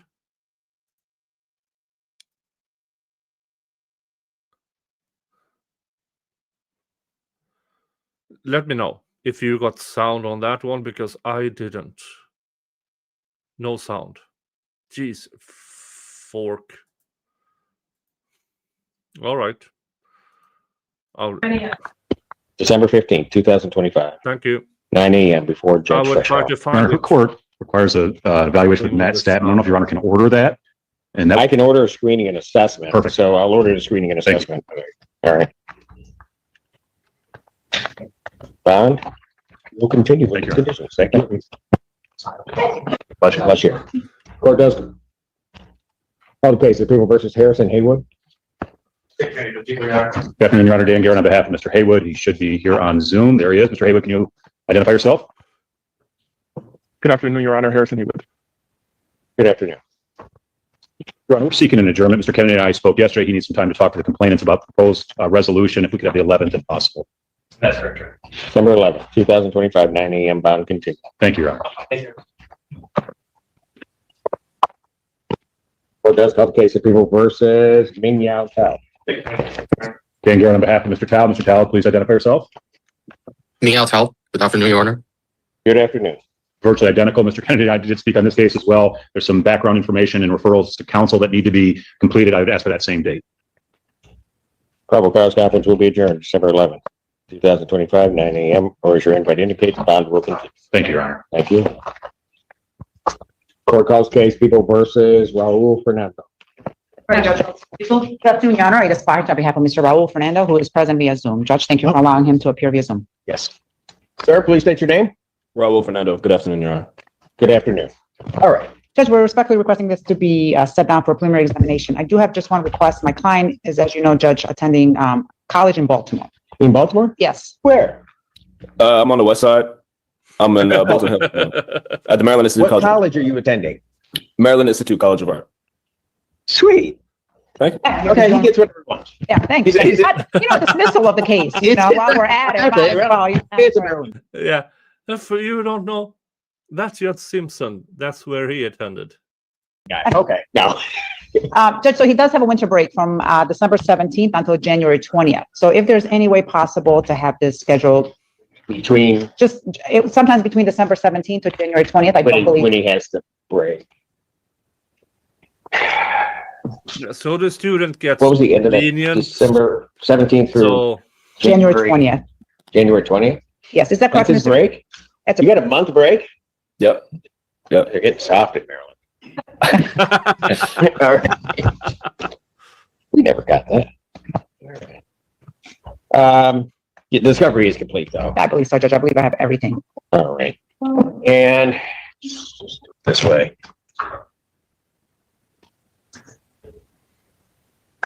Two other witnesses available on the 30th. We'll try for that date, Your Honor. Thank All you. right. So set preliminary examination in person, December 30th, 2025, 9 a.m. Or actually, that's going to be at noon before me. Okay. Thank you, Your Honor. That's perfect, Judge. Thank you so much for accommodating us. All right. Not a problem. Have a wonderful day. Thank you, Judge. All right. Take care. Take care, sir. Court does call the case. People versus Lucretia Pender. I should tell this to the people. Good afternoon, Your Honor. Justin Zaid appearing on behalf of Ms. Pinder, who is present and consents to appear via Zoom. Ms. Pinder, can you state your full name? Lucretia Pender. Thank Your you. Honor, date and time set for the first PCC, where we are asking for an adjourned PCC date in order to prepare a deviation request. Probable cause conference in this matter, December 11th, 2025, 9 a.m. Thank you very much, Your Honor. All right. Bond will continue. All right. Thank you. Thank you, Your Honor. Thank you. Okay. PCCs are done. Now for the easy stuff. Is anybody ready on any of your PEs or? Mr. Brown, that will be a waiver. Ms. Caruso is going to be an adjournment by agreement, and Mr. Baker will be a plea. And I think we are probably ready on all three if we just need the. Ready on Mr. Brown. Who's got Brown? Nope. Call it. I started out my morning with you. Then I leave quicker. I know. Well, that's true, but I was shocked. I haven't seen you like forever. Like he's here at the beginning of my day, the end of my day. It's like a bad thing. I'm trying not to make it more often for you, Judge. Okay. What are we gonna do? Mr. Brown, what's the number? What's your? You done answering? That's it for you? 35 cases later, yes, Your Honor. Only 35, likely. Yeah, folks, this is a good one. This is a good day. Court does call the case of the people versus Douglas Brown. Water Assistant Prosecuting Attorney for the people. You guys got to move out of the way. And good afternoon, Your Honor. Joseph Hall appearing for and on behalf of Mr. Brown, who will shortly stand to my right. Mr. Brown, once you get here, if you could state your name for the record, please. Douglas Dale Brown. Thank you. All right, he's waving. Yes, Your Honor, I've spoken to him and advised him about his rights to this hearing, what would the nature of the hearing and what it would involve. After being fully advised, Mr. Brown has decided that he would elect to waive his right to this hearing and proceed to cert. Is that correct, Mr. Brown? Thank you, Diane. And you understand that people would be required to show by probable cause that the offense was committed in which you committed. You understand that? I do, Your Honor. All right. You understand? Tambok saying, sound is great. Bushmills is great. Everything is just peachy. I don't have Bushmills. No, I do have. Bushmills is a really, really good blended whiskey. I used to have it, but I don't have it at the moment. So, yeah, I will probably get it for a later stream because Bushmills is a really, really good Irish whiskey. Thank you so much. Thank you so much. Yeah, I lost count on where we are at the spiel of the Wheel of Regrets. I have no idea. But thank you. Thank you. You will not have that hearing. I do. He will also waive the right. Yes, sir. Preliminary examination, having midway defendants bound over circuit court on count 1 with 2 and 3 fellow. I'm sorry. What's Oh, yes, I do, Your Honor. I'm sorry. We wait for more reading, stand mute at this time. Defendant having wait for more reading, standing mute. My brain was going for dates right away, Judge. My apologies. Standing mute, court will enter not guilty plea as to all 3 counts. Pretrial will be set for November 24th at 1:30 with Judge Hamid. November 24th, 2025, 1:30, Judge Hamud. Bond will continue. Thank you. Thank you so much, Your Honor. Thank you. I'll concede. Court calls the case People versus Mia Caruso. Water Assistant Prosecuting Attorney for the people. Good afternoon, Judge Bernadette on behalf of Ms. Caruso, who is approaching. Your name? Mia Caruso.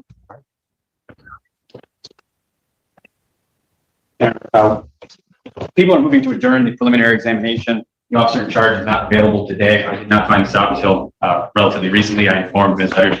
There is an offer that her client is considering. She wanted a little more time to discuss that with her mother as well. So I do not believe, I believe this is by agreement. That's the court next available date. That is correct, Your Honor.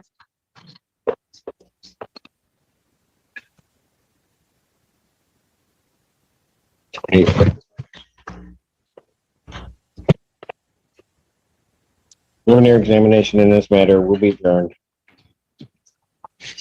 to November 25th, 2025, 12 noon, before me.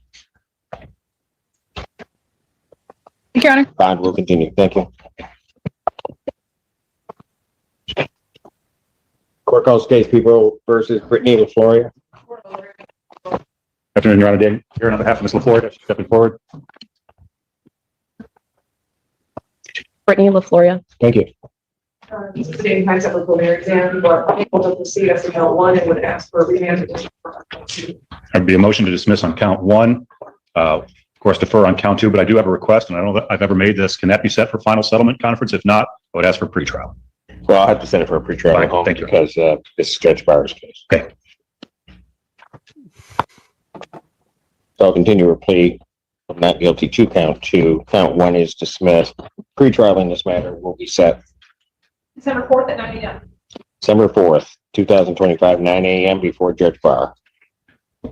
Bond with its conditions will continue. Thank you very much, Your Honor.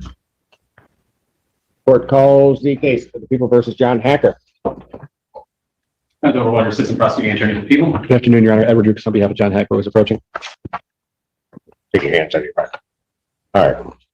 Your Honor, there's a plea form that should be in the file. He's going to There be is. accepting The a plea guilty. form indicates that the defendant will be pleading guilty to the charge of false report of a misdemeanor. The 93-day offense. Upon a successful plea to that charge, count one would be dismissed. That's the court's full understanding of it. That's our understanding. That is right. May I have him sworn? Right hand. Do you solemnly swear to affirm the testimony you're about to give will be the truth, the whole truth, and nothing but the truth, sir? Yep. State your name. John Haker. All right, sir, it is this court's understanding that you are going to be pleading guilty to the charge of false report of a misdemeanor. That is correct. That in and of itself is a misdemeanor, punishable by up to 93 days in jail, $500 fine plus court costs. You understand that? Yes, Your Honor. You also understand, sir, that while I'm taking your plea, I would not be your sentencing judge, and you would be sentenced before Judge Now Barr. we have a false 14H2 reporting. So wish to plead guilty? And to that charge, how do you plead? Guilty. You understand that by pleading guilty, you'll not have a trial of any kind? Correct. All right, you signed an advice of rights form, is that correct? Yes. Any question regarding any of those rights? Please, in paragraph 5 on that form, you see a copy on the podium. Those are your rights which are part of a trial. You understand by pleading guilty, you'll be giving up those rights as well as all the rights on the form. Yes. You understand you're giving up your right to appeal all right? Yes. Are you on probation or parole? No, sir. Has anybody promised you anything other than what's been stated here today to get you to plead? Anybody threaten you or coerce you? No, sir. You're doing this voluntarily Yes, sir. and of your own free will? Yes, sir. And because you believe that you are indeed guilty of this offense, sir? Correct. May 2nd, 2024, the location of North Washington Street and Huron Street, City of Ypsilanti, Washington County, State of Michigan. Did you make a call or report something to the Washington County Sheriff's Office? I did. What was it you reported? Was a call regarding a gunshot. Okay, so you I think you went, if I could, yes. we could do either plea to the higher or lower. You had called and reported to the police that you were assaulted. Correct. And you were in fact not assaulted. Correct. Okay. And you knew that to be false and you knew it would cause the police some response? Yes. All right. Sir, you understand that if I accept your plea, and if between the time of your plea, my acceptance of your plea and the time of your sentencing, if you commit misconduct as defined by the Michigan court rules, that you would not be entitled to any sentence, well, the court would not be bound by any sentence evaluation and or recommendation, and you would not be entitled to withdraw your plea. You understand that, sir? All right. Counsel, are you aware of any other promises, threats, or other inducements which have led to this plea?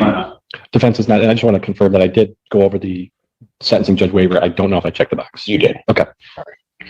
And has the court complied with the court rule? Would it be proper to accept this plea? People are satisfied. Defense is satisfied. Court will accept the defendant's plea of guilty to count two. Count one is dismissed. Pre-sentence investigation and report is ordered at 14H2 probation. Sentencing will be December 10th at 10 a.m. December 10th, 2025, 10 a.m. before Judge Barr. Bond will continue. Thank you, Ryan. Thank you.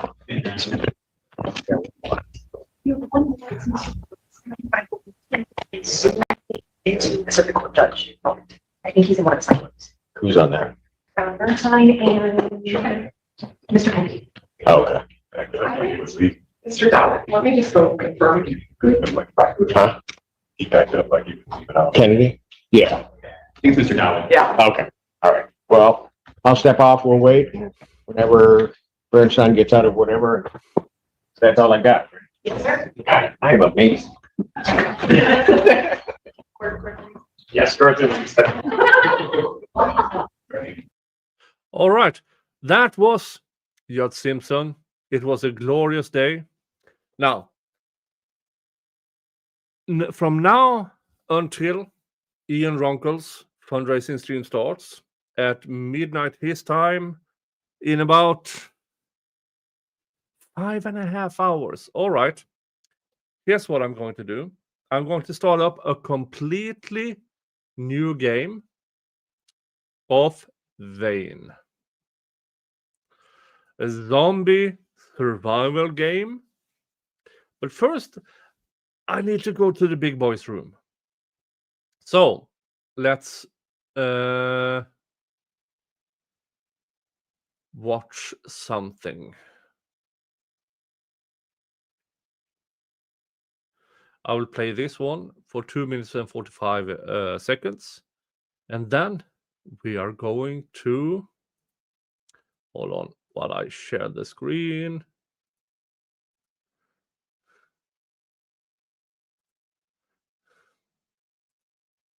Vane.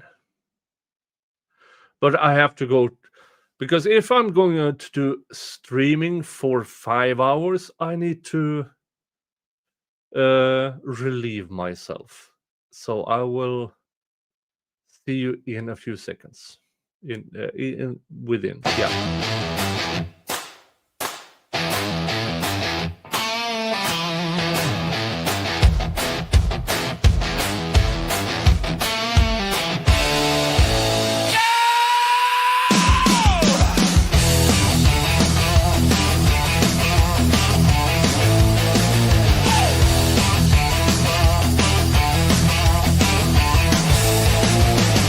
Spin it fast, spin it slow. Nick's turn, Nick. Don't you know the wheel decides what you owe? No escape, no safe road. Spin the wheel of regret. What will it be? What will you get? A shot of booze or a bite to chew? Spin it, Nick. It's up to you.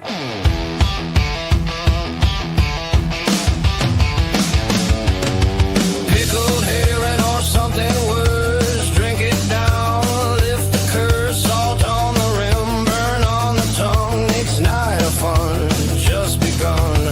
Round and round it screams your fate. Laugh or cry, it's too late. Spin the wheel of regret. What will it be? What will you get? A shot of booze or a bite to chew? Spin it, Nick, it's up to you.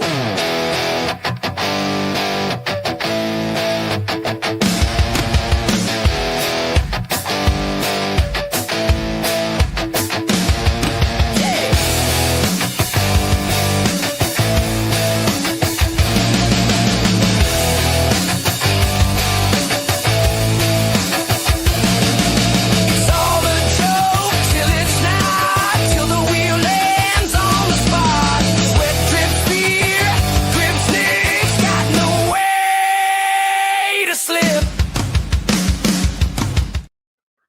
All right. Here we go. This is Vane. This is Vane. So we will be playing this for as long as I can muster. This is, all right. New game. Multiplayer no. Standard. Now, you guys. Should we play a standard? What? Okay. 1 for peaceful. Press 1 for peaceful. 2 for beginner. 3 for standard. 4 for hard. 5 for very hard. or 6 for the insanity game? It's up to you guys. It's up to you who are watching here now.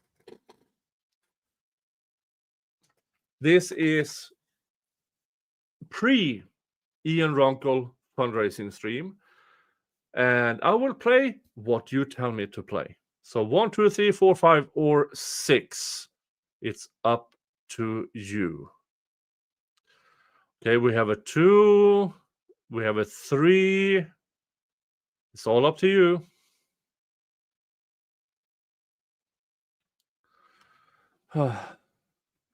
Let me grab myself a beer first. Dun dun dun. Where's my bottle opener?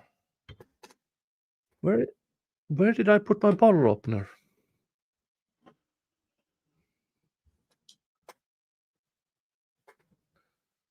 Where do I put my bottle opener? Fuck's sake! Where's my bottle opener? Oh, I'll have to use the.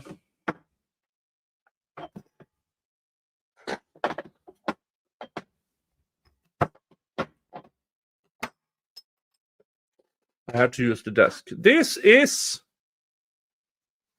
ho ho ho, ho ho ho. It is Christmas season beer.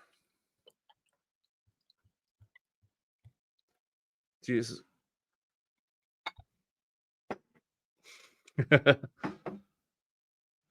Come on, folks. There's a few of you here. 2 or 3. You tell me. Beginner or standard? Beginner or standard? This is for the Ian Runkle fundraising stream. So that you know, this is Ian Runkle's 20. Ian Runkle starts in 5 hours. Is this an ale? It is Amber Christmas Ale. So his stream starts in about 5 hours. And so what we are going to do here is, again, for every $500 donated to Ian Runkle's fundraiser, I will spin the wheel of regrets if you put the name Nick in your fundraiser. I do believe we had one at 25 bucks. I don't know how to, let's see, donations. There, 25 bucks.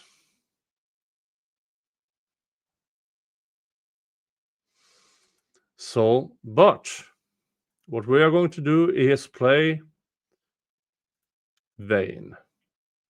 So what I want you to do is choose between 2 and 3. Now I can just start. Now 3 is what I usually play with. I'll start with 3. Start. Dun dun dun. And this will be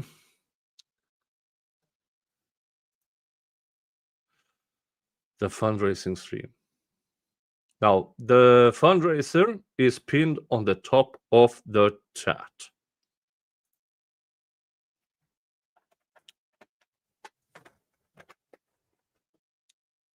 All right, this is my character.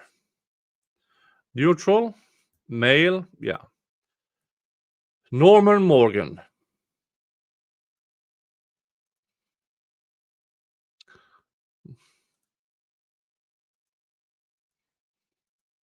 That's a good one.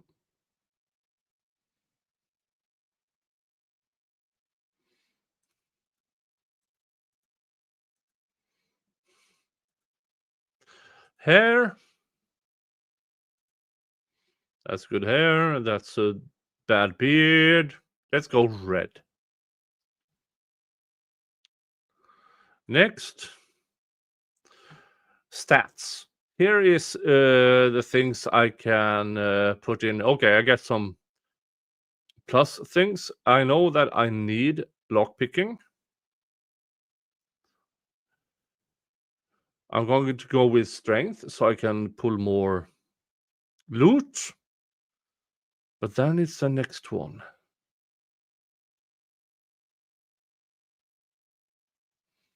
The third one, vitality.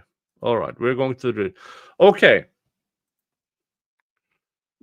Here are the options: athlete, banker, chef, college student, conspiracy theorist, construction worker, courier, craftsperson, demolition derby driver, doctor, drug dealer, electrician, farmer, firefighter, game developer, janitor, laborer, mechanic, musician, park ranger, police officer, politician.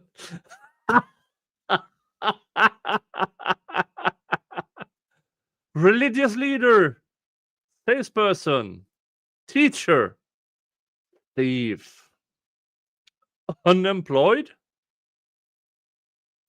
or veteran. Hockey player. I don't have hockey player here.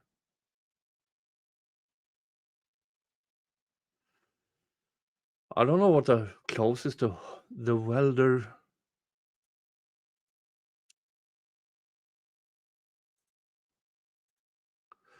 The welder Jay's mask is a nice touch. Which was the welder face? Oh, mechanic.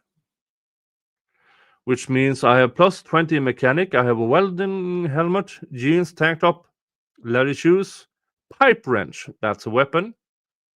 Combination pliers. All right, let's go with mechanic. Okay, now I go with farmer or veteran or mechanic.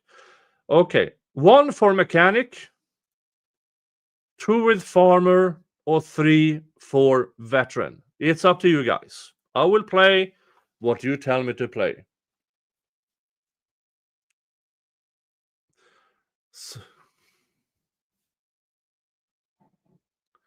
I have 1-1, which is mechanic. I have 1-2-1 and 1-2.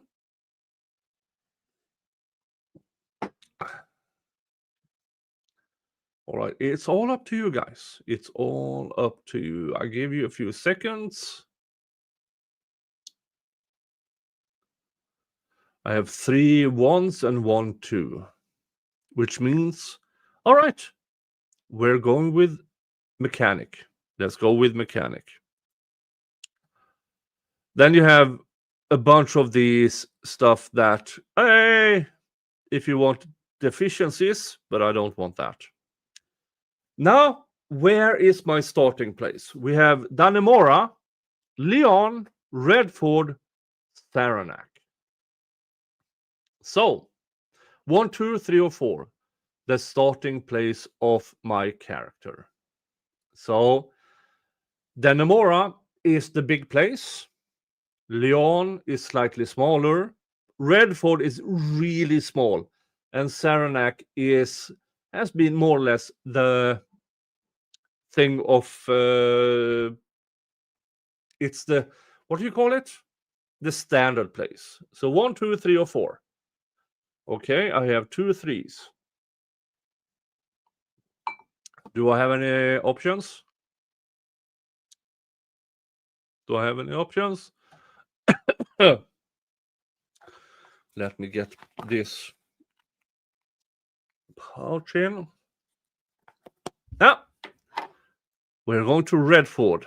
We're going to Redford with 3 3s. All right, here we go. Zombie survival with a mechanic. Zombie survival with a mechanic. All right. Okay. I equip myself with a wrench. Search. No.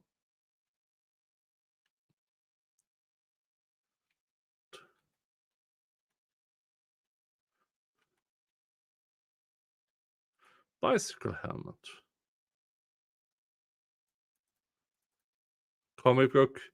Gin. Okay. And the keyboard. I will dismantle that one. Can't dismantle. Okay. Book. Springs. Plunger. Can I dismantle it? Yes, I could. So this is the starter house. Starter houses are not good. Ah, let there be light.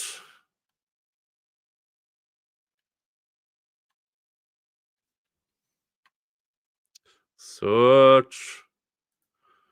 Dismantle. Oh, baseball bat. That's a good one. Cigarette pack. Now, one of the things I need to find here is a vehicle. Enter. No.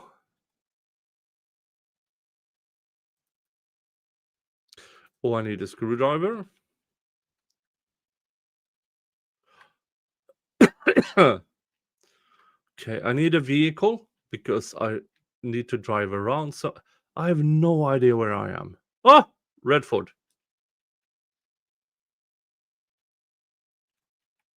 So this is all ammunition, but I don't have a gun. Zombie!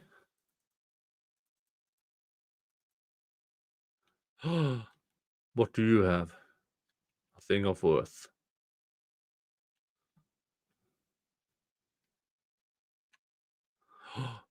What's in here? Open. Open. Can't destroy. Can't destroy. Oh! Search. Cell phone. Okay. I'll take that. Magazine. I will read that. Sunscreen, dart, puzzle cube. No. Pliers. Yeah. Now, I've been playing this game for a while, but I can't pick the lock. I can't pick the... So, okay, I can't go into... What's this? Here's another house.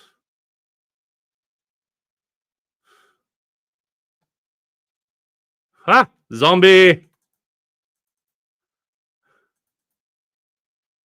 Haha! $27. Nothing in there. Let's see what's in here. Oh. Okay, I can't pick the lock. Oh, zombie!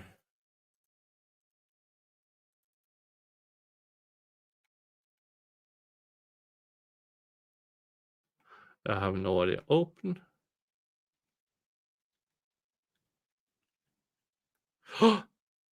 And no. No. I can get into this house.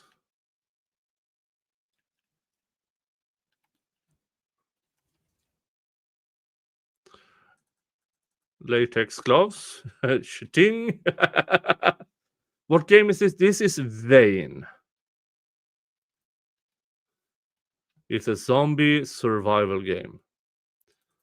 Bandages could be good.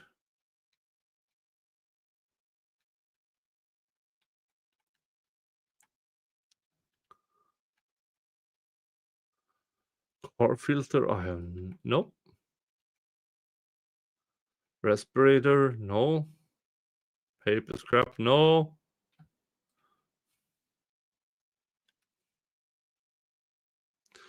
Combination pliers looks like a tool. I can't dismantle or destroy anything. Come on.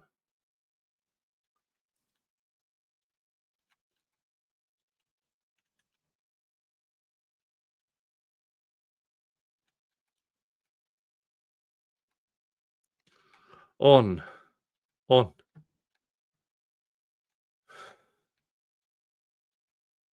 Oh, somebody's trying to.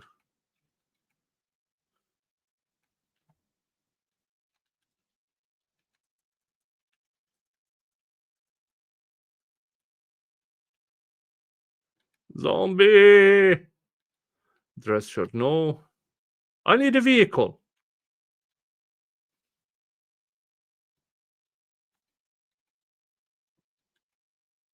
No, can't do that.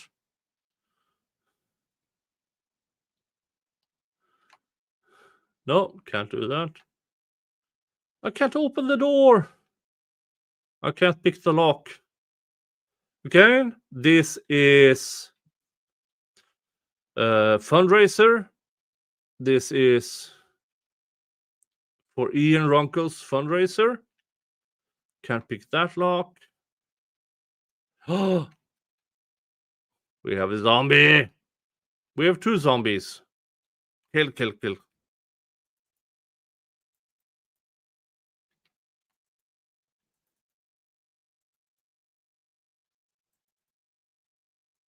Oh. Deep wound. That's not good.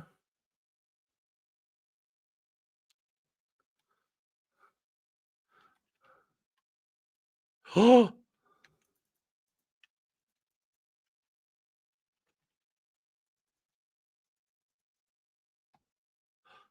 What? I died. Start again. What the fuck? All right. I need a vehicle. I need weapons. Or GPS. Scissors. This is your fault. You chose this for me.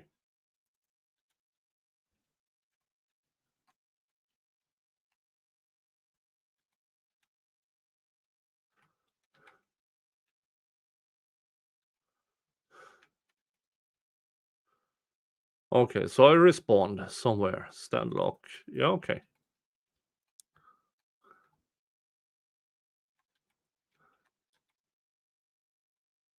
Latex glass. At least I respawned. I have no idea where I am. Gym bag. Wear that. Get more loot.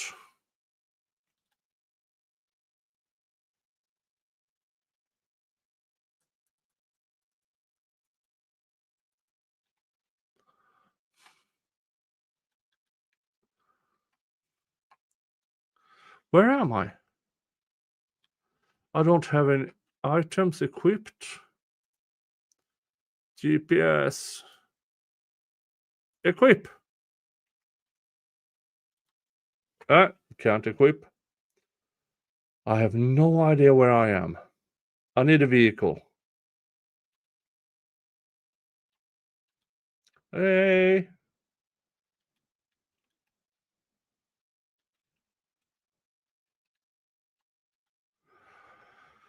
Comic book. Read. Wooden spear. Book. Read. Antibiotics. Yeah, I can use that. Sewing needle. I can use that. Portable radio. Yeah, sure.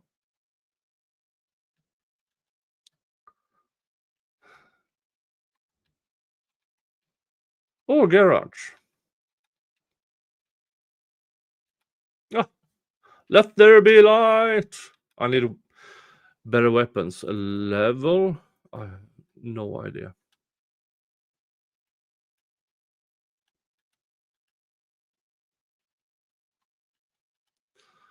Tools, staples, okay. No.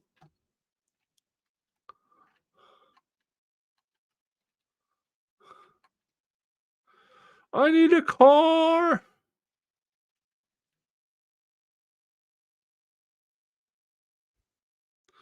Does it have a health meter? Yes.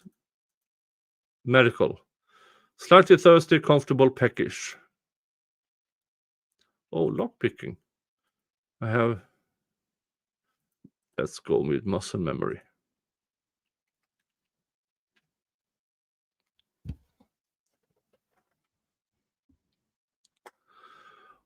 Oi, oi, oi. Okay, what is this? More houses. No, no lockpick. Oh, I can open. Oh.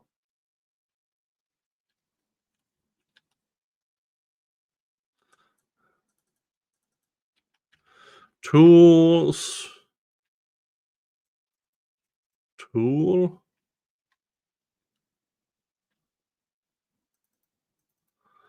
I have no idea. Oh. Scissors, sure, why not?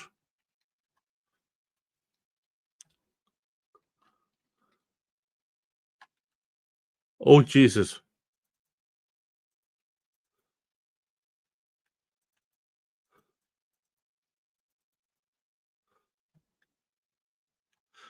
All right, that's a bunch of zombies.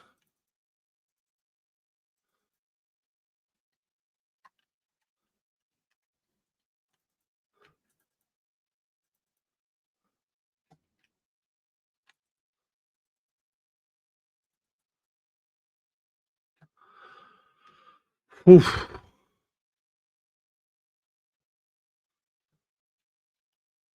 Search cannabis. No. Bag of fries. Hot chocolate box. Eat. Breadstick box. Eat.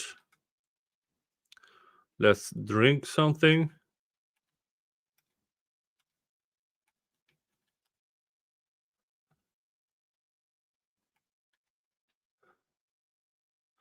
Cat food. No.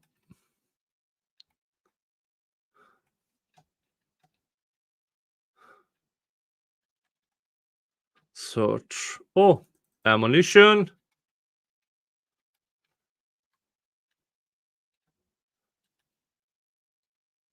Oh, dead one. Paper scrap. No.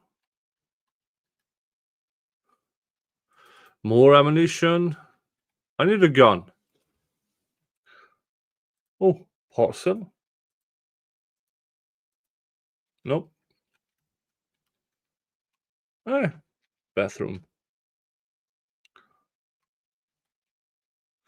I need a vehicle. Oh, vehicle! Can I cover the divine hearing? I have a vehicle!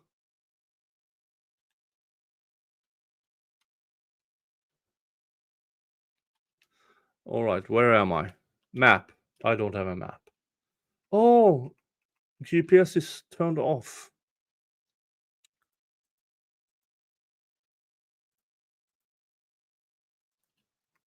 Where am I?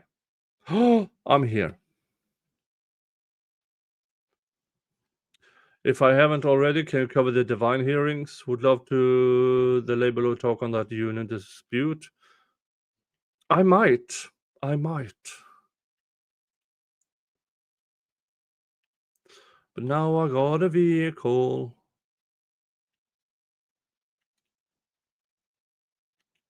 I need better weapons. This wrench is not a good one. Where am I?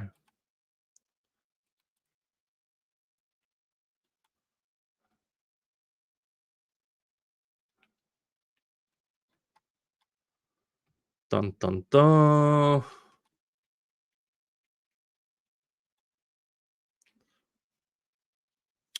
Okay, what is this? Driving one.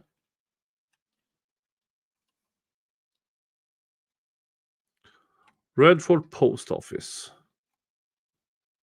Okay.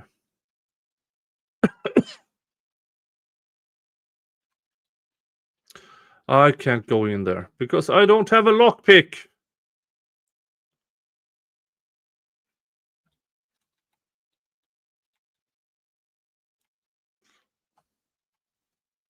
I need a drink. I need a gun or a sword. Yeah, I need a gun or a sword.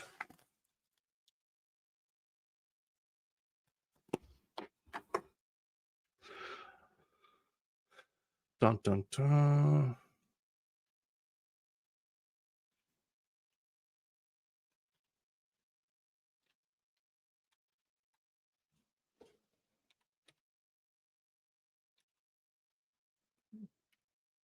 I'm at the end of the map soon.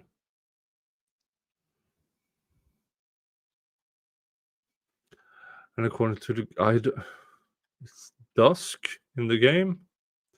I need a cell phone.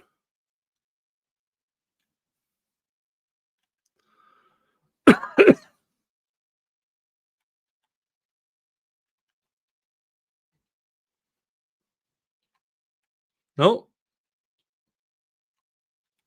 Open. Please have a gun. No.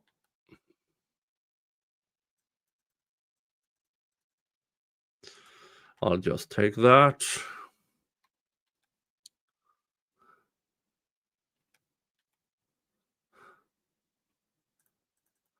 Yeah, I think I need those. Nope. Nope.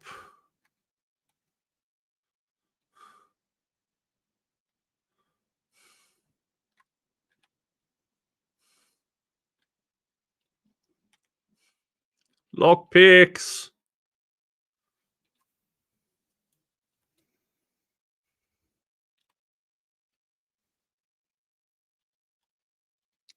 Maybe this one.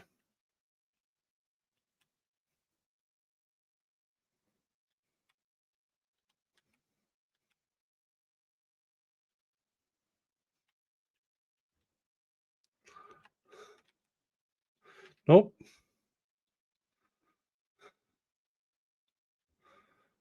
Come on, let me in. Nope, no lockpick. Maybe this car has something. Ah!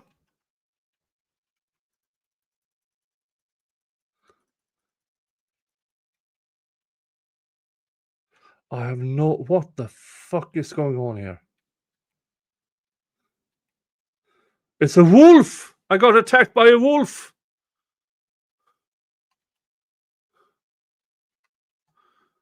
Medical.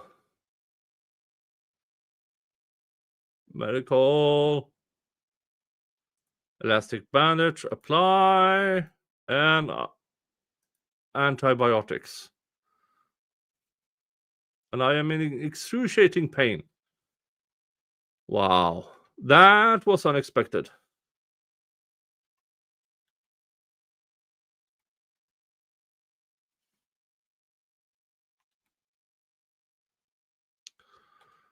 Am I going to die again? No. Where am I? Here's a road.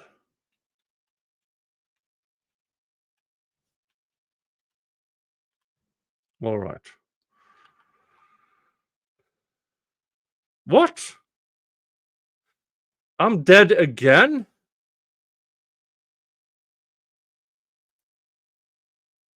What the fuck?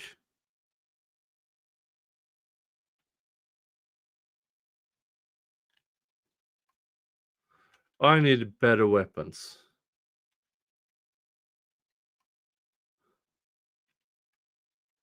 Jesus Christ. Basic painkillers. Okay.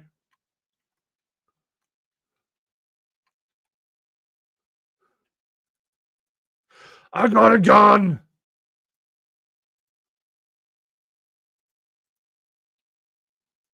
Hold. Quick use.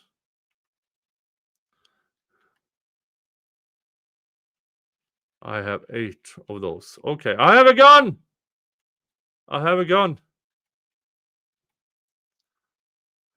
Cell phone.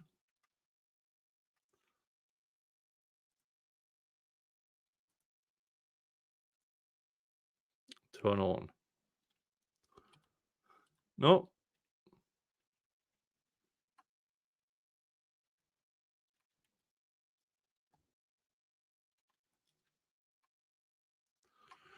Now I need a car again.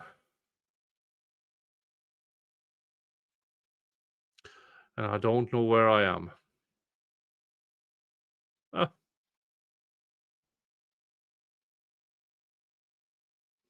Car. That's a car.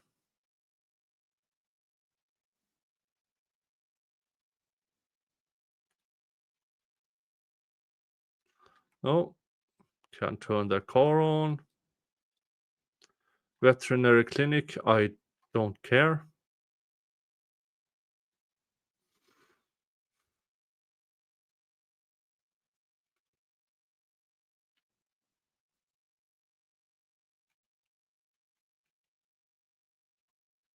No. Can't open. Come on.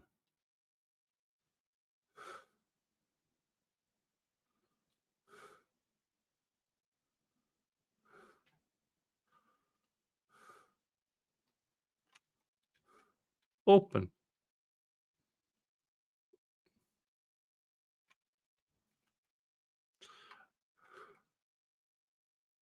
Soil? No.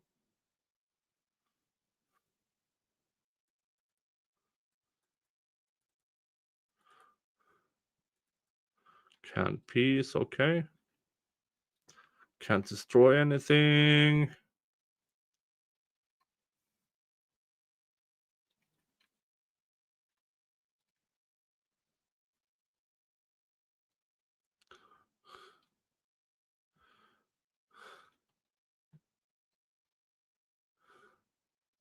Oop.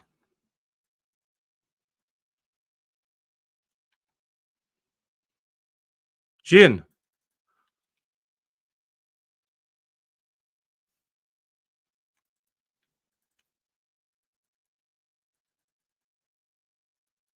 What the fuck?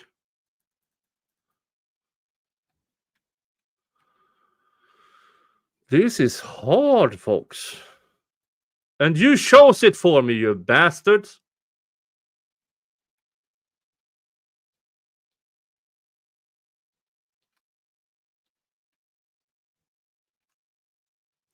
Can't open that. Can't open that.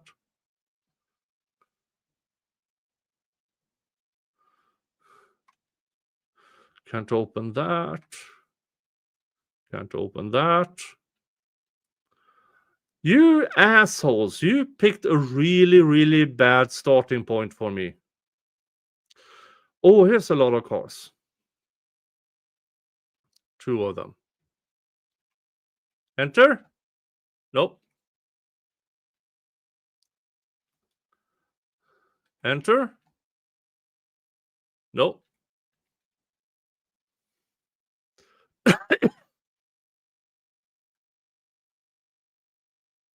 Nope.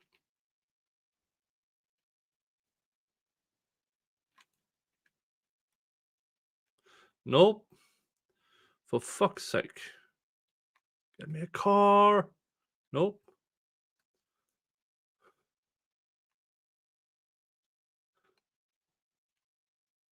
Open, open.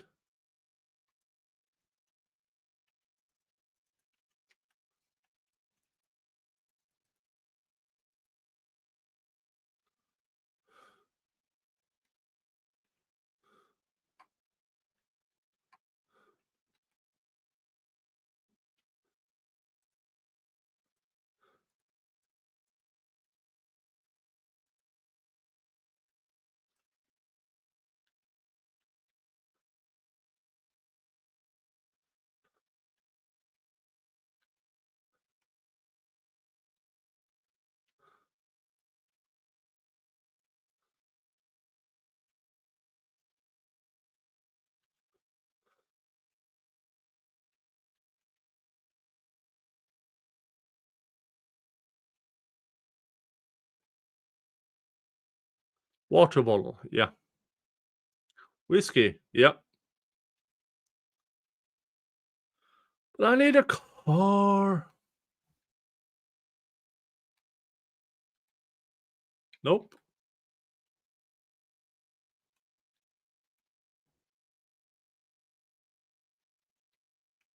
Hold on while I do this.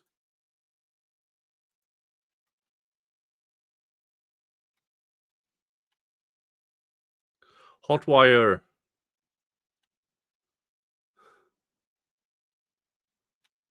No.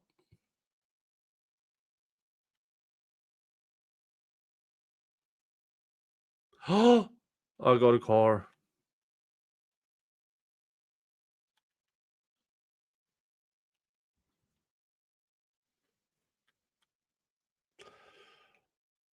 As you fuckers.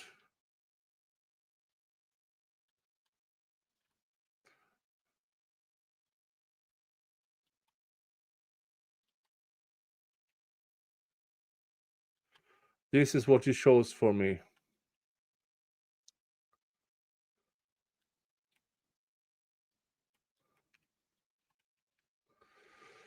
I need better weapons.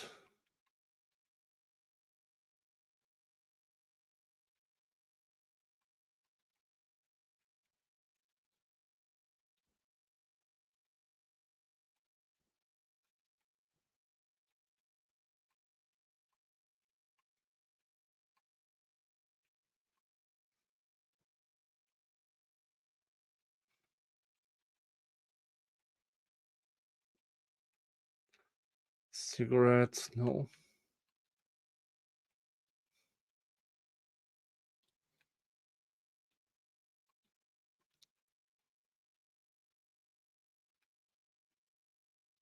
I'm going to take a nap for a couple of hours so I can go out in daylight. Because this is just too hot. Ah!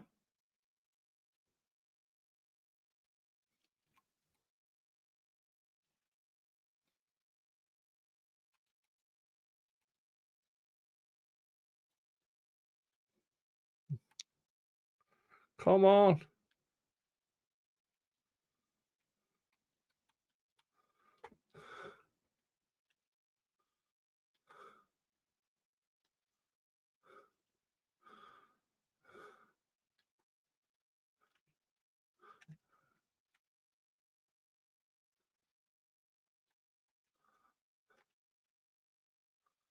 This seems boarded up. No, can't get in.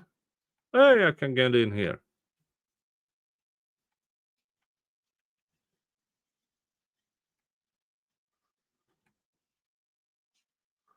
Antibiotics, yes. Flashlight, yes, please.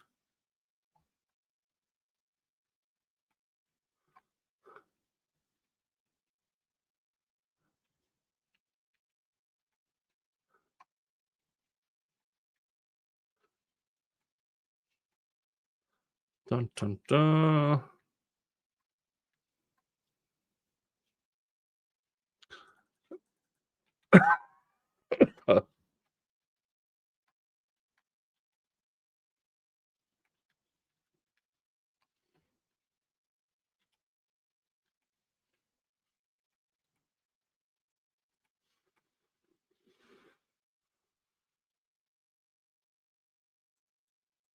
Oh, another gun. Okay.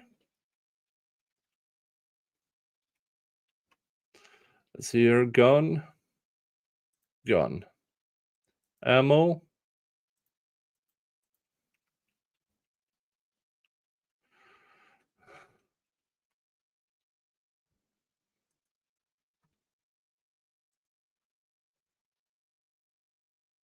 At quick use.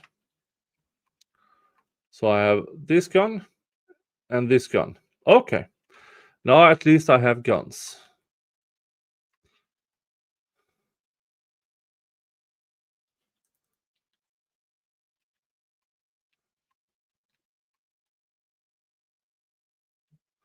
School backpack. Do I have anything? Where? Yep.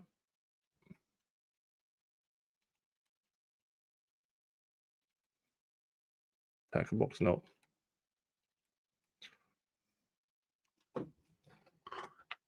Now I'm cooking.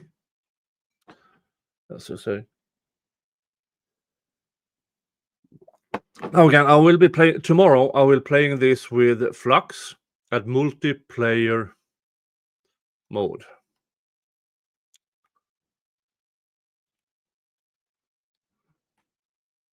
Come on.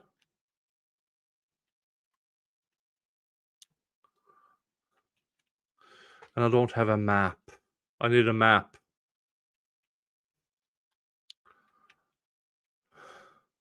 So I have no idea where I am or where I'm going.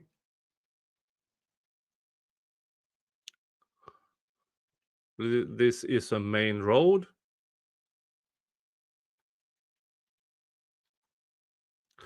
Dun dun dun.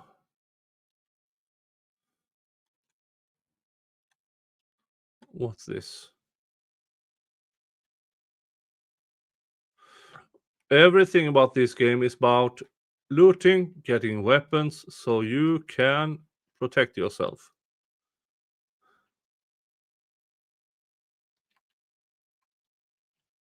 No.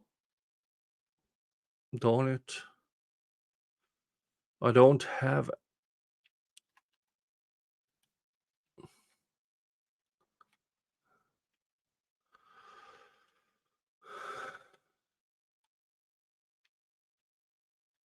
Oh.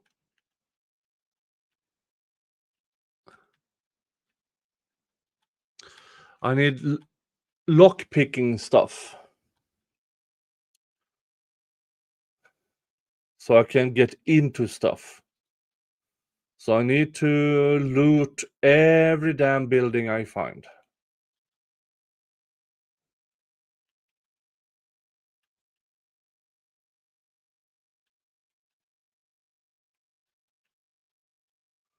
Okay, why? Oh, so I've already been here. Or Dead Me went here.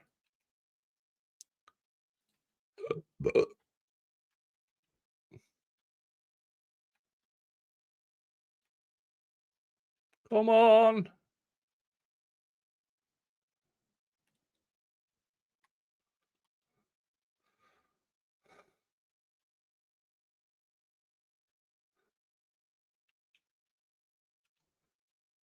Another house. I need to loot. No. Need a lockpick. Need a lockpick. Darn it.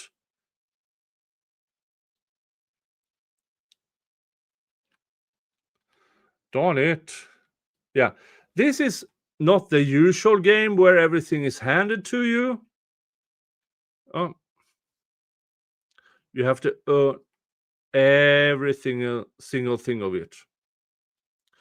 Okay, that's the end of the game.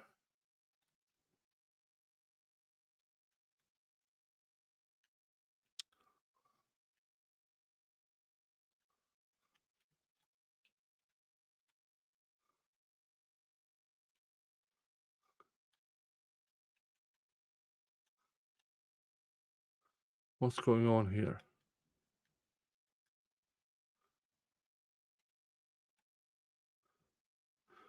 Oh.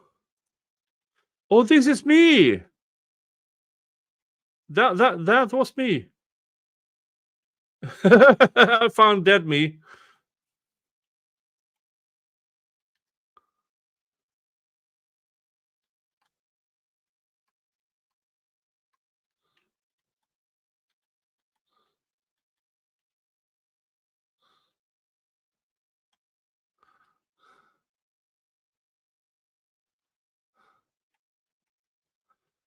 I'll just put the loot thing in the loot thing.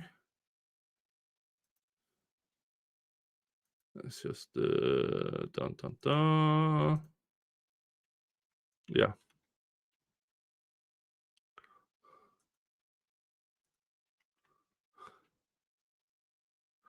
Two houses. I don't have a map, so I can't go back to the clinic.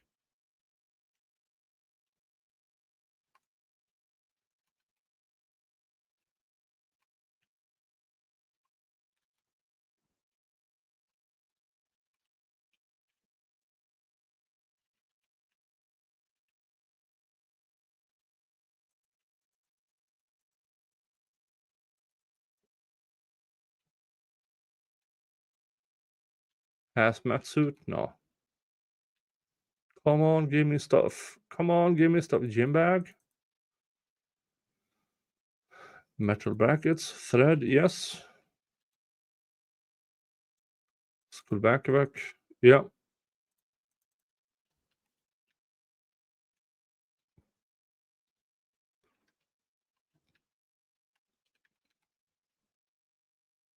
Battery. Good to keep. Comic book. Read. Comic books are one of these things where, for some odd reason, you get... What the fuck? Sub.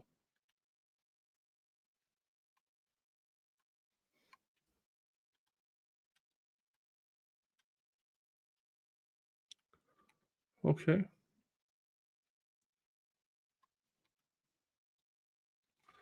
Dart newspaper? No. No. You picked a really, really hard mode on this. Let's see this house. Bait and tackle. Okay. That's for fishing. That really doesn't help me at this moment. Oh, RVs. Sledgehammer. Okay. Could be good for something. No. No. I can destroy it. Screwdriver. Yeah. Like that. Scissors. But I need lockpick.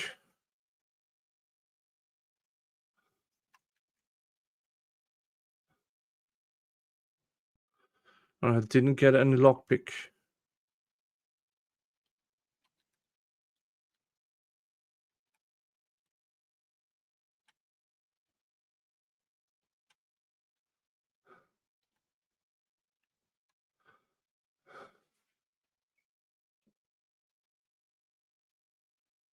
I'll continue straight on this. I'll have a zip of beer.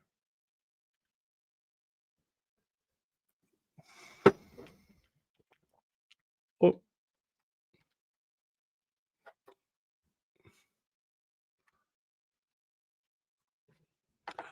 Oh, for fuck's sake.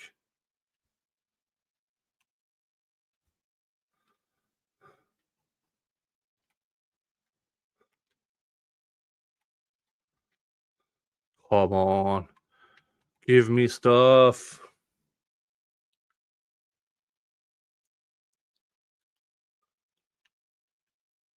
On. Yeah.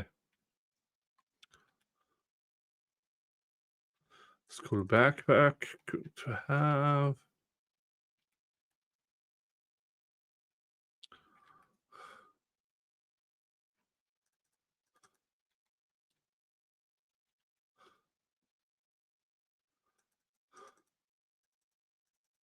Staple gun. Okay.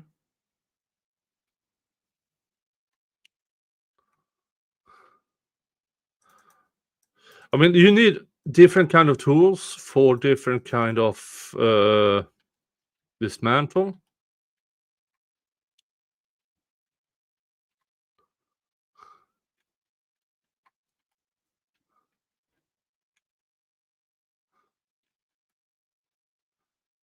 Magazine, read, battery, basic killers, yes.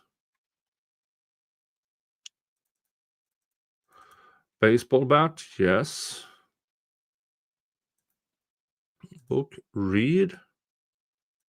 Magazine, read, that gives you stuff. Ice cream, eat. Lemon, eat.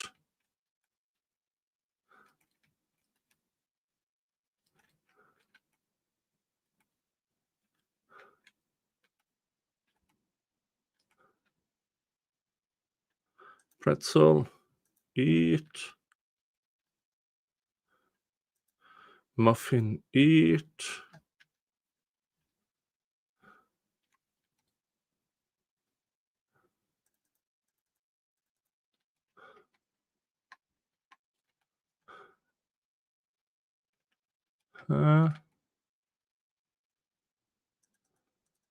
Needle and thread are for deep wounds, so you can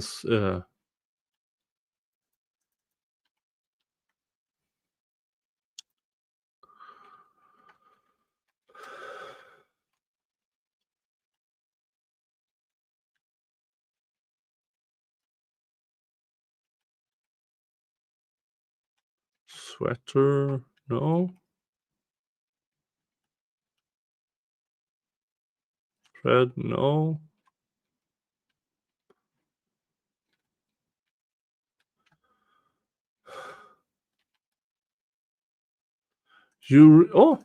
Ammunition, okay.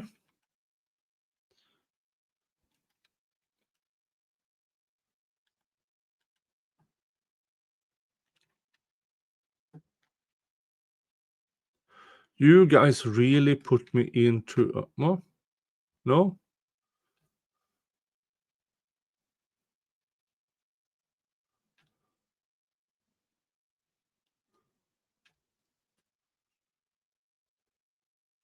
Okay.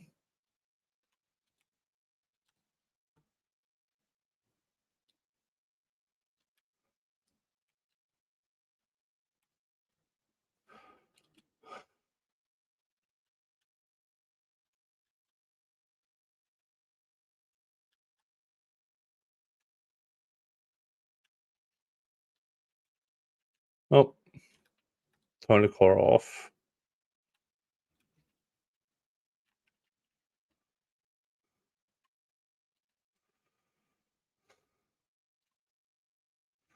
Okay, I can't go in because I don't have any lock picking. Hey, Derek. Good to have you here. Thank you for being a member for 11 months.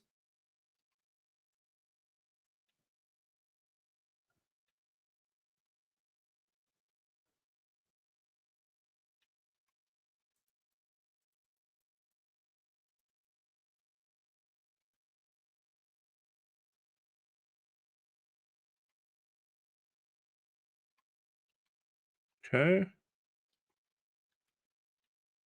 I don't remember these.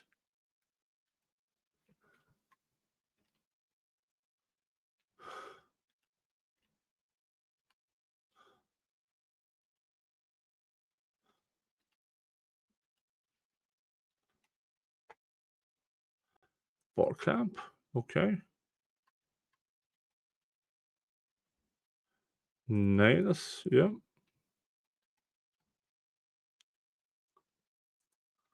Claw hammer. Sure.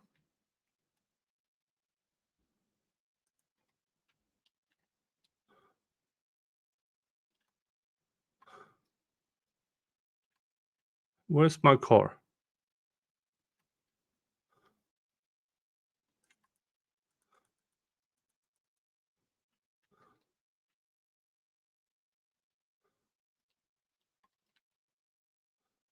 Oh.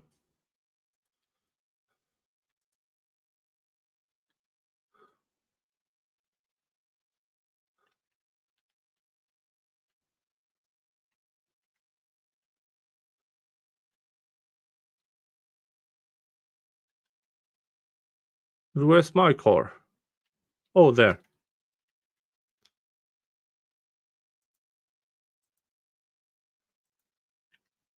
Ha. Gin.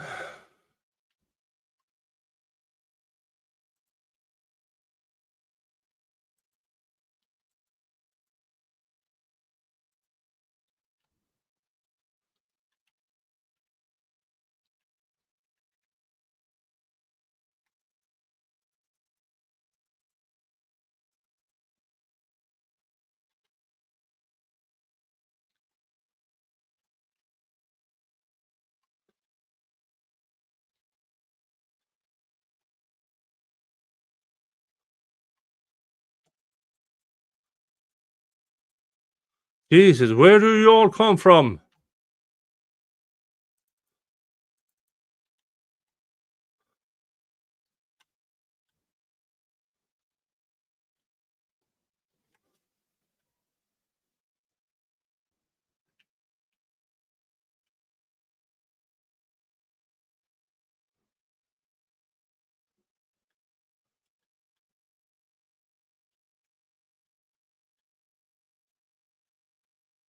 Okay, yes, something. Fire department. Okay. I should be able to find guns and protection here.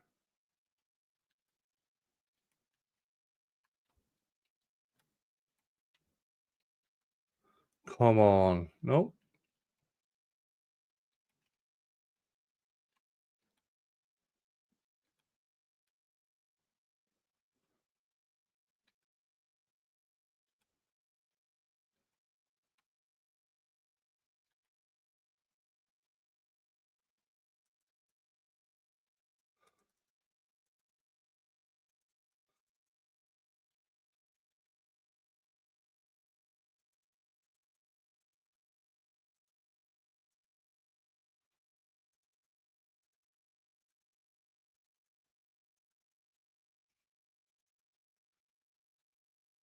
Hey.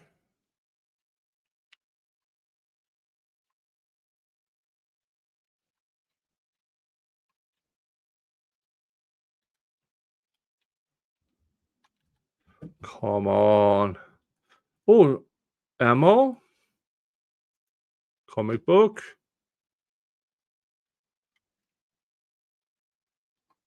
Oh.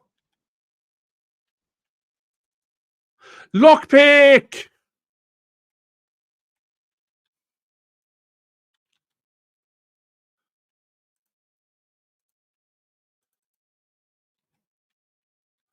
I got lockpicks, which means... Oh.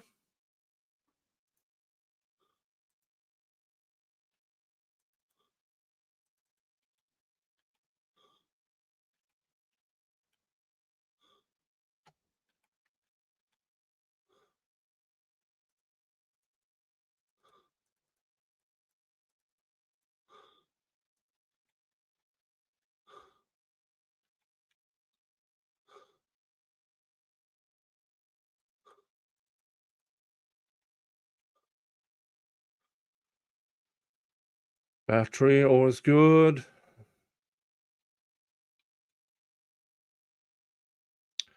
Oh. Weapon and ammo. Pick.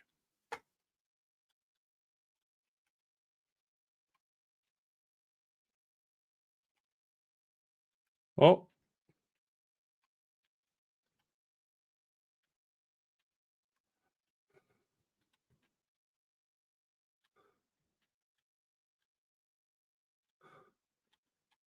No!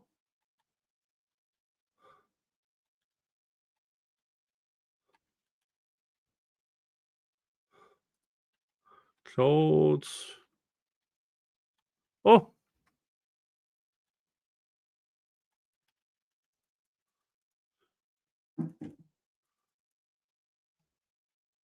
Where did you come from?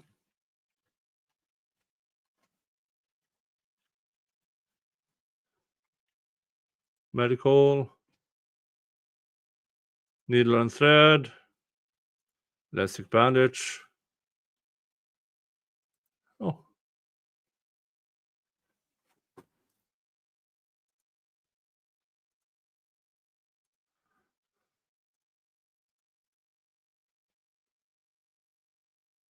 Muscle memory.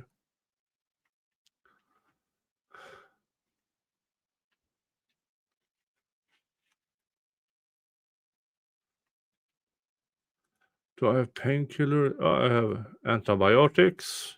Administer. Basic painkillers. I'll take one of those. No. Take pill.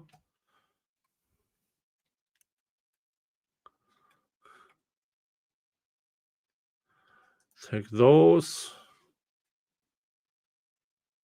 Check those.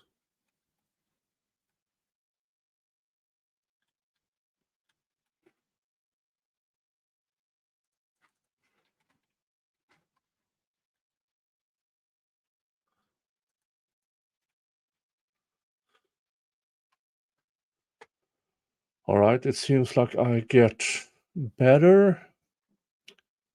Drowsy.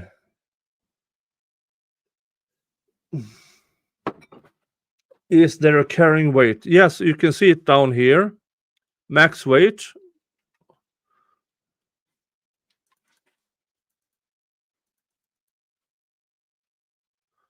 You can see it down here. I have max weight 180 pounds. Let's see here. Gym bag.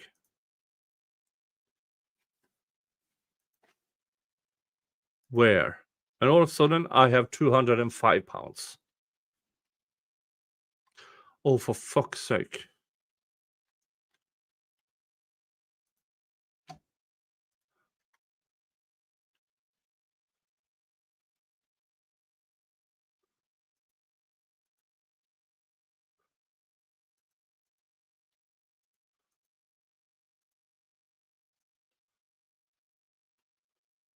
Problem is this might attract more.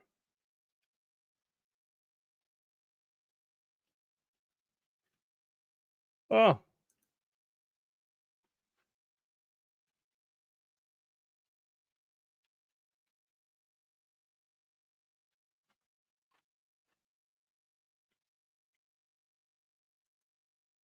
Oh, I don't have any bullets left in that gun.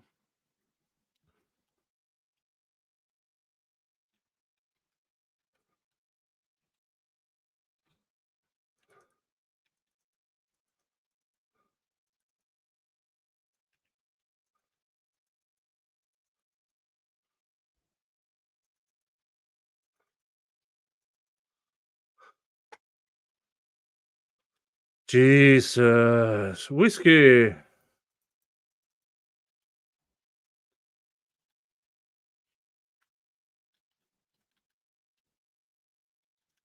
I need guns and bullets.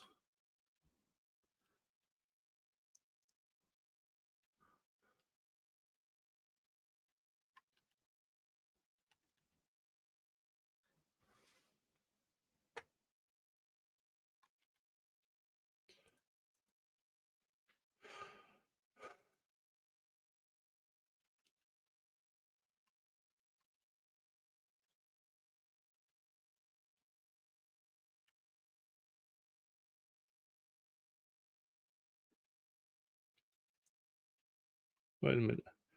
I think I need...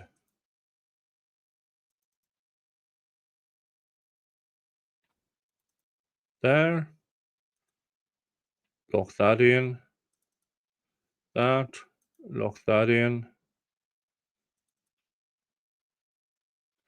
GPS, lock that in.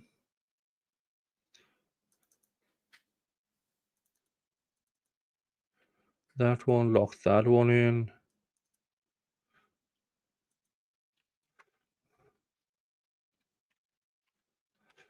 The reason why I'm doing that is because it might get me to get... come on.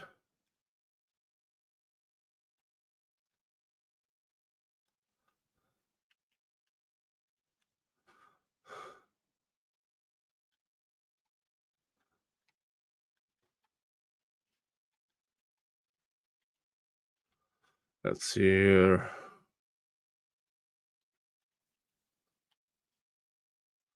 Pause pet grooming. No. Now, where am I?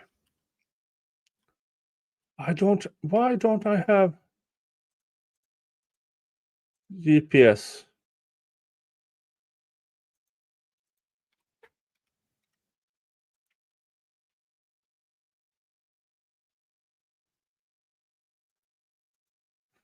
Sell.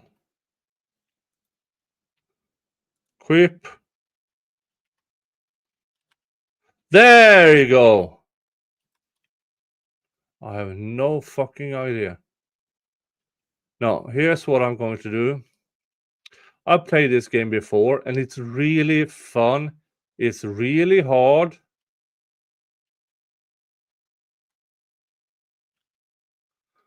But I need to get myself to a base. Well, I need to get this first.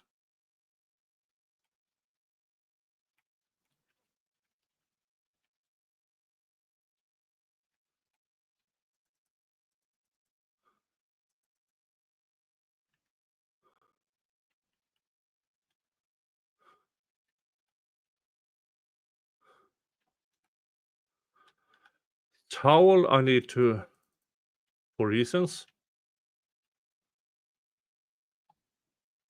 No. No.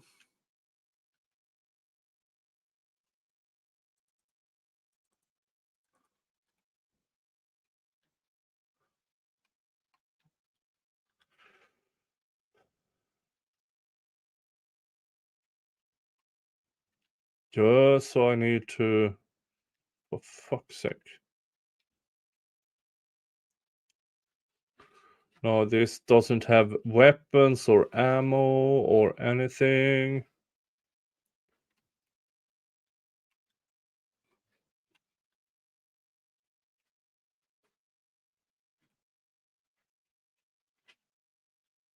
Yes, I'm dressed early for Christmas.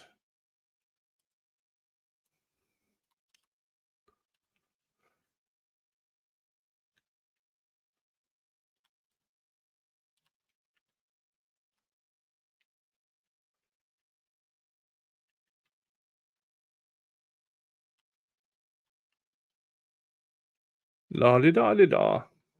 Now, I need to get myself to a base where I can protect myself.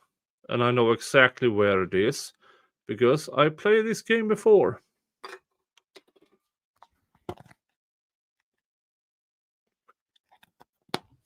And from that base, I can do fun stuff. But Jesus Christ, you chose something that made this game a bit harder to play.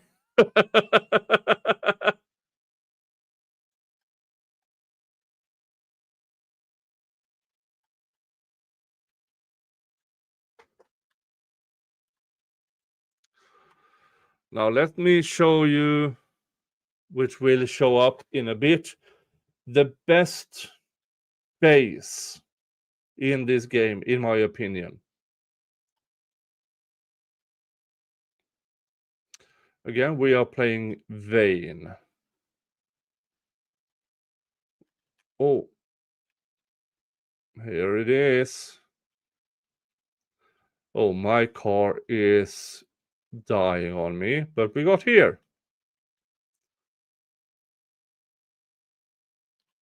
No, can't go in there. Open.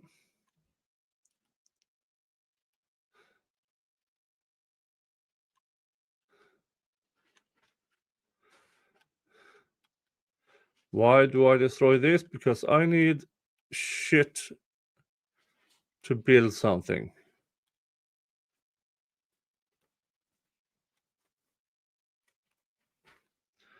B. Utility cabinets. Build.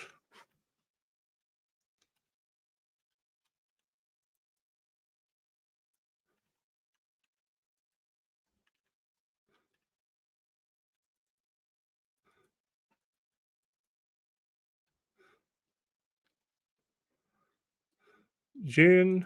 Yes, let's take that. Destroy. This is why I took a towel. Because towel cleans debris. Okay, this utility cabinet here, within the circumference of this, zombies can't spawn. Then I'm going to build another one.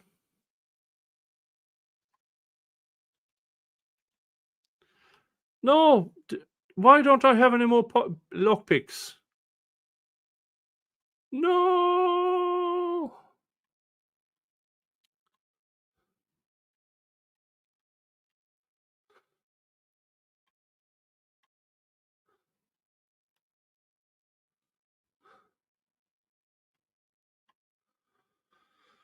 Oh, I need more. I need lockpicks.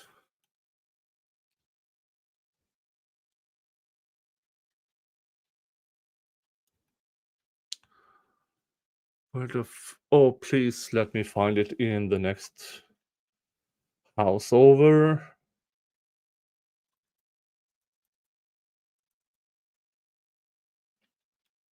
Lockpicks? No.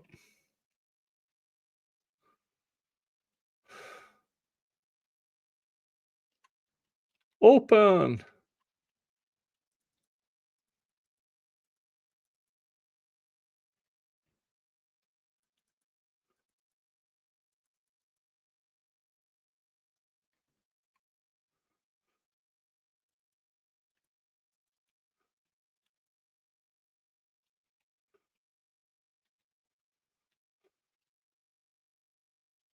Coffee. School backpack. Pliers. Pliers I need.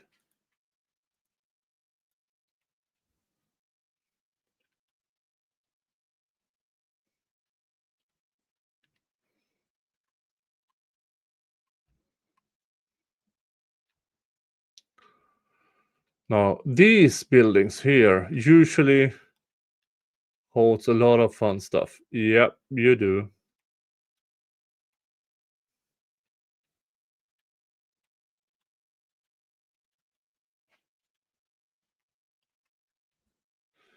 Tools. Huh? Oh. Adjustable wrench? Yes, I need one of those. Claw hammer I have. Combination pliers I don't need. Screwdriver I need. Portable welder I definitely need. Sledgehammer.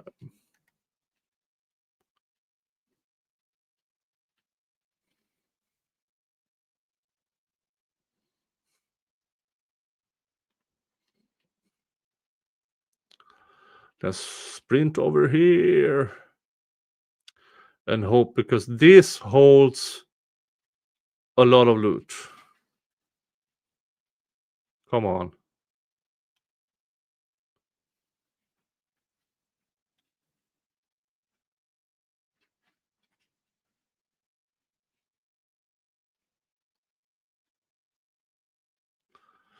All right. All right. No, that wasn't happening.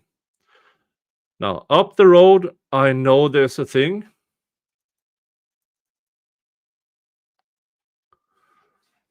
So I can get myself stuff. Oh, already killed that one.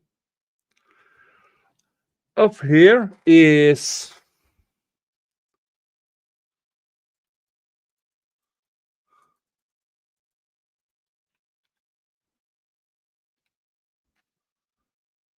a car dealership where I can actually find stuff. I think. Let's see here. Yes. Now, what are we doing? We are playing this game until Ian Runkle shows up for his at... What time is it? It's 3 a.m. So in 5 hours.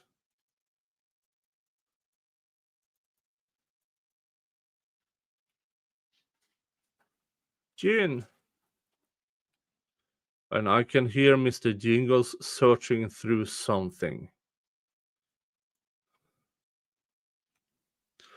Let me get myself a sip of beer. Because I need to loot more than I'm used to. No, can't go in there. Open.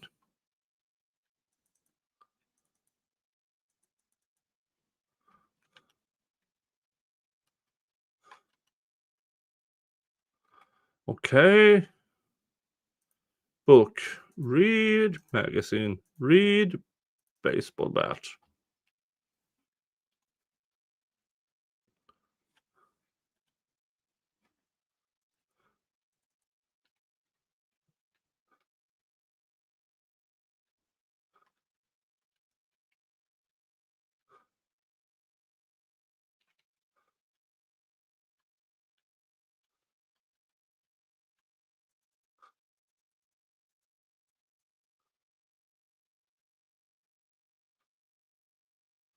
And I am in excruciating pain.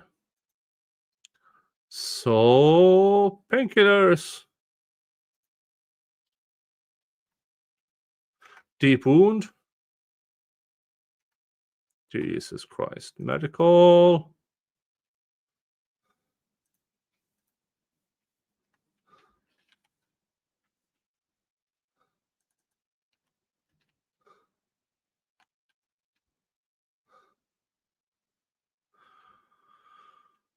Another baseball bat.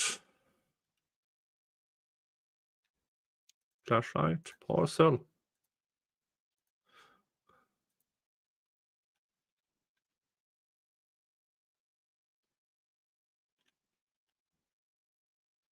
Oh!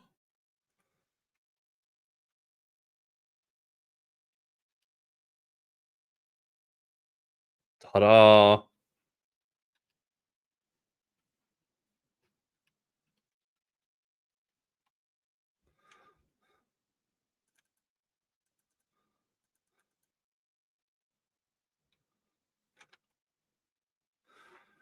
But I still need lockpicks.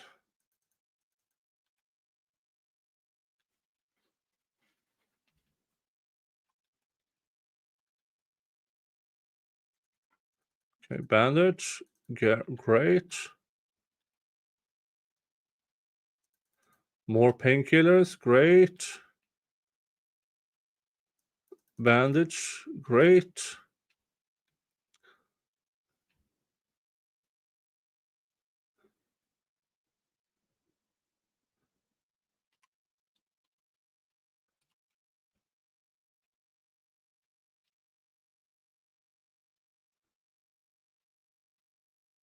Up there is a church which has a lot of loot. But, oh.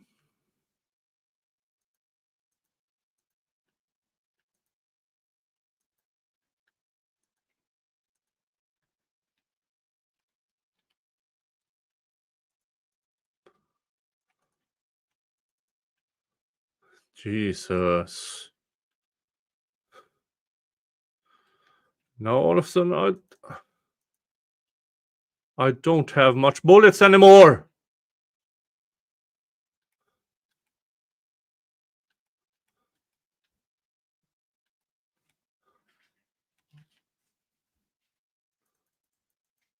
No! For fuck's sake! What's going on here?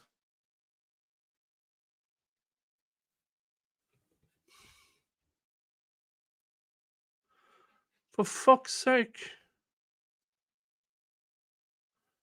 Ada raid. Hey, thank you. I'm fucked.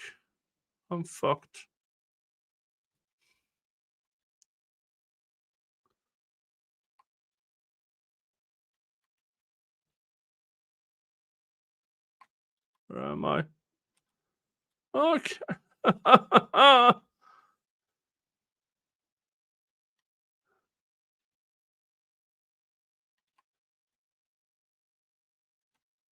What's going on here?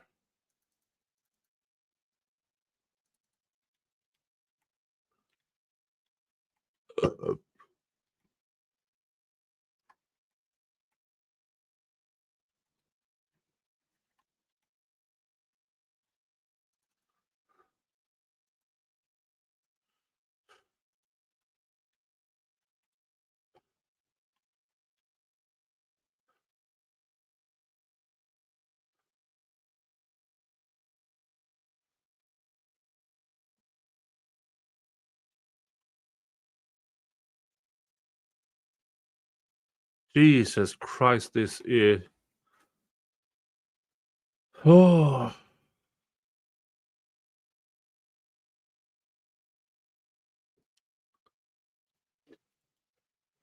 This is all your fault. I have a great starting point. What the fuck is that?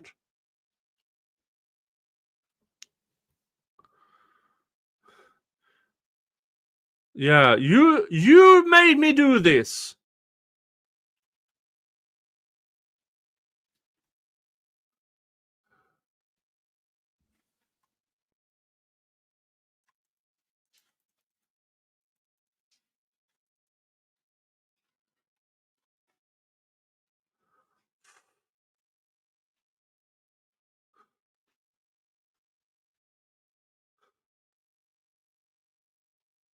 Did I increase the difficulty? No. Here's the thing with this game.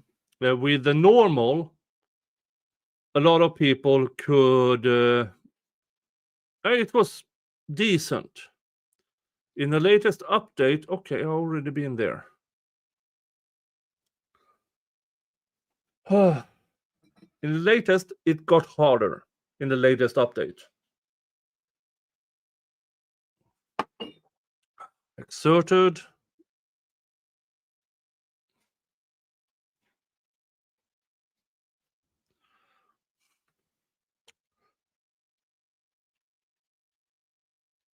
Look at that. I have a gun.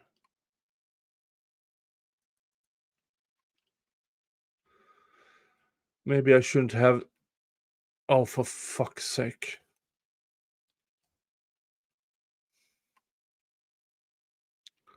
Okay, so if I use the gun, more zombies. Yeah, so.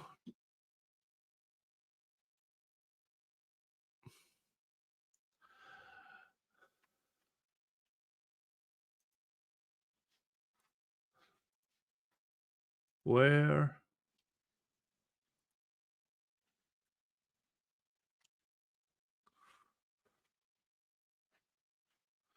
I don't have.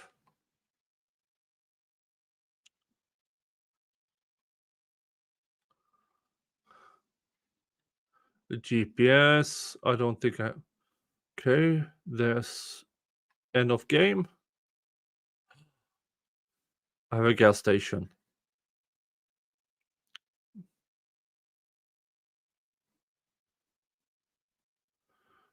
Wasn't I here just a minute ago?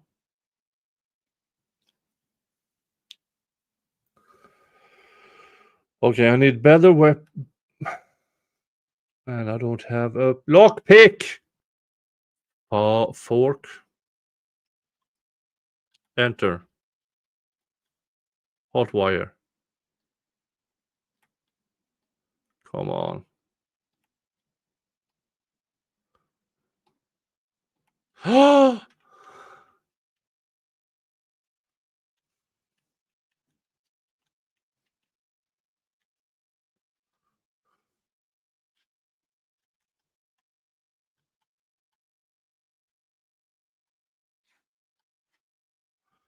I have no idea in which direction I'm going because I don't have. Oh. What's this?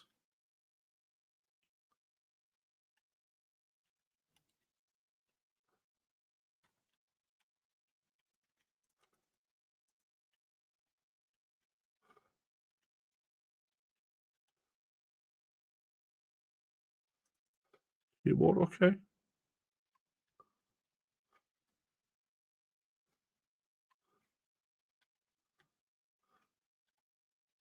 Where am I?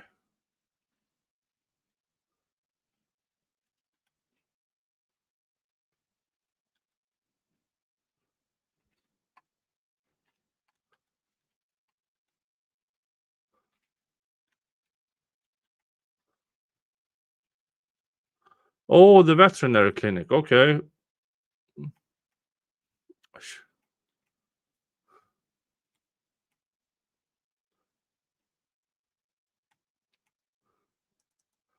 Yeah, to suture the wounds. Drink.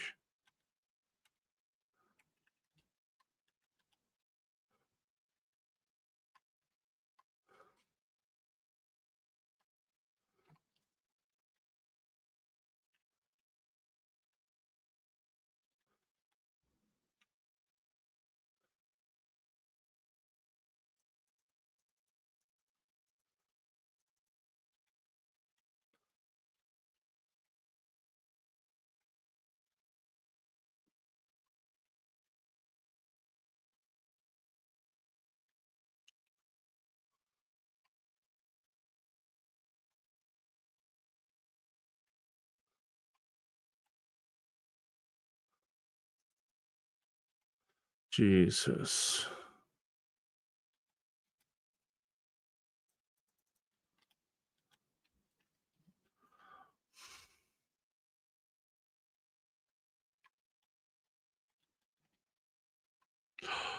Oh, for fuck's sake.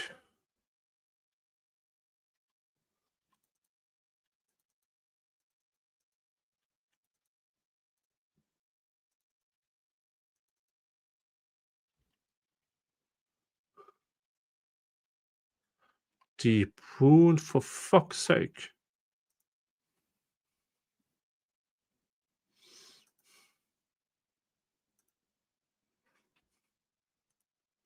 Apply to wound, use needle and thread, compression back, yeah. And take pill.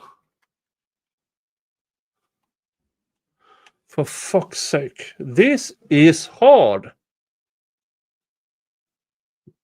You can't hear the game?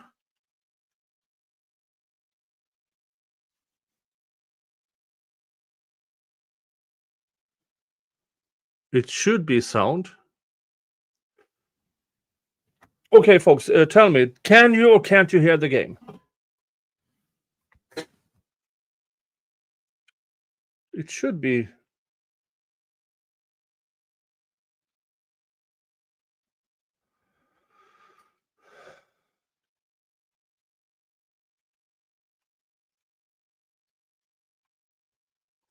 Why can't you hear the game? It should be very, very soundable.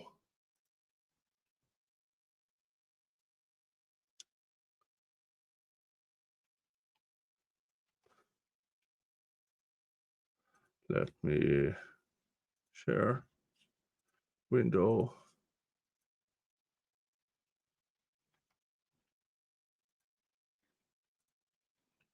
You should be hearing it.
Okay, I got in the car.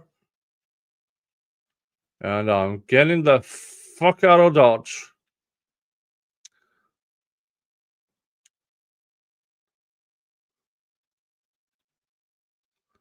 And I'm on the wrong way.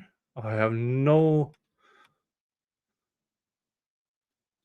But I was in there.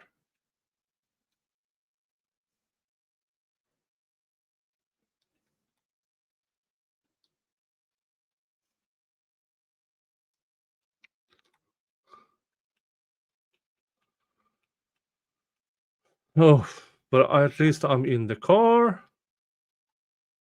Whoop.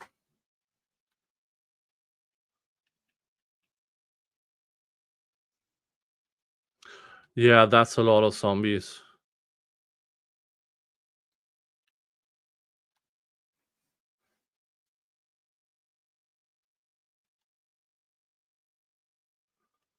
Jesus.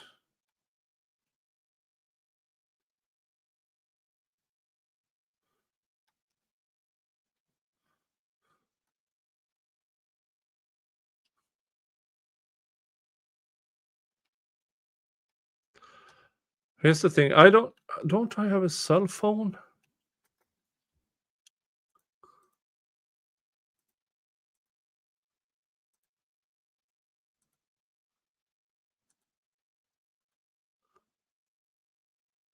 No, I don't have a cell phone. Okay.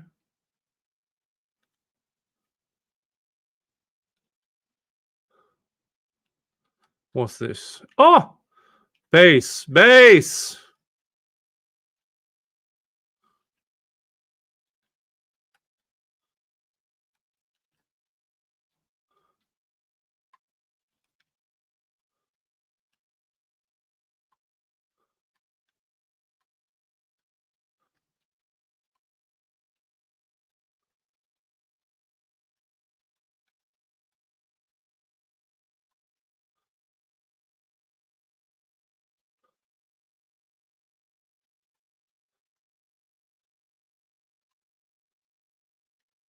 I can't destroy it because since I died, I lost bunch of shit.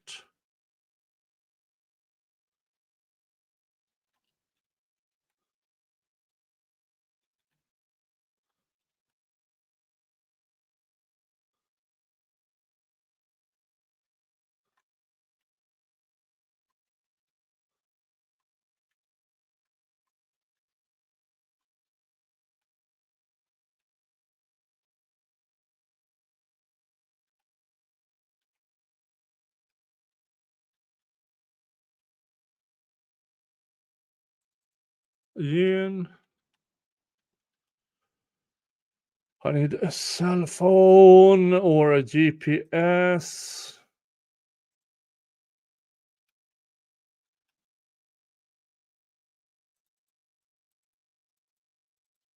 Battery.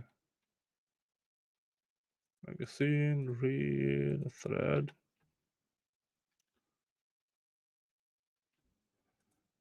Cell phone.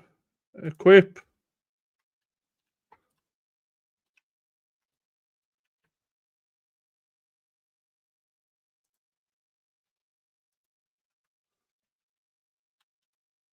Ta-da!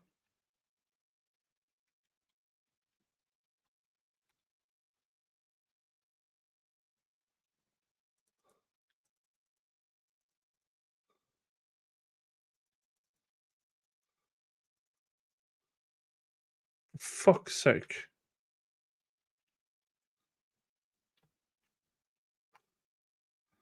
Scratches. Bite. Jesus fucking. Oh.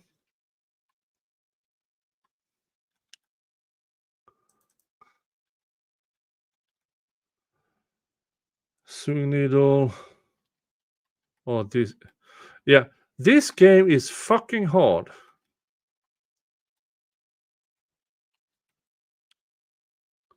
Bleach.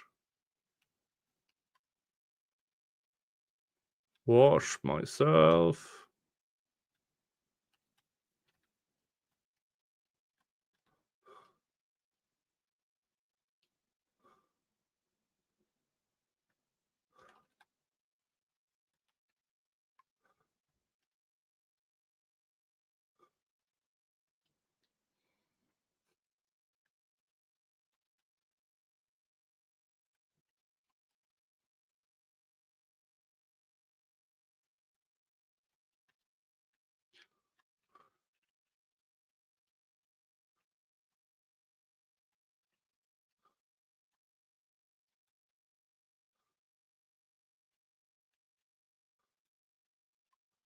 Okay, utility cabinet.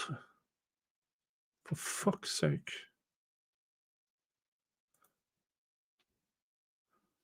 Tools. Pipe wrench, yep. Claw hammer. Pliers. Screwdrivers, pliers.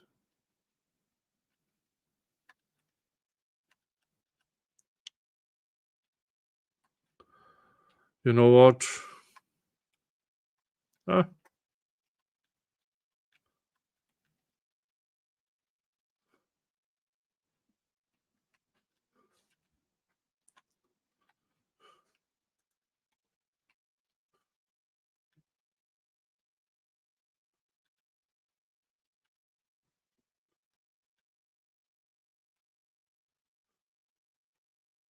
I need stuff. Here's the thing. When I did this on Rumble Studios, everybody could hear the sound. But apparently you can't.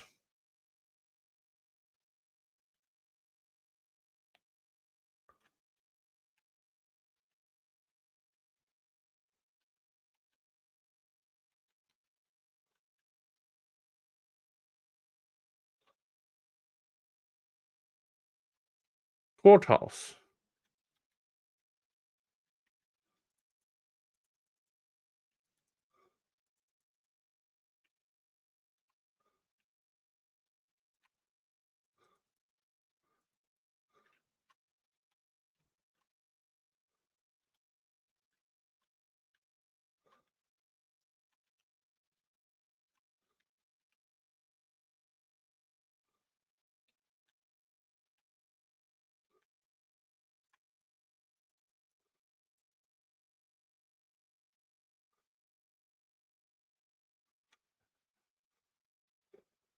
Okay, please. Get me some good stuff here.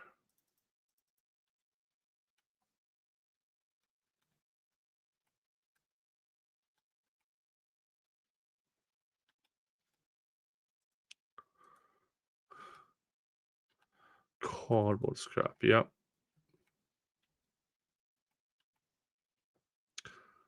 So you really don't hear the things? That's really dismantle.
Jesus Christ, this is much harder now than when I ever played this game before.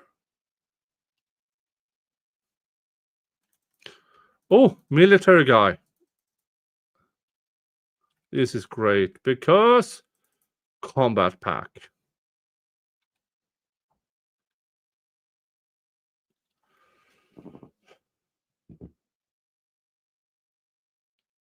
Jesus. Okay, less exerted.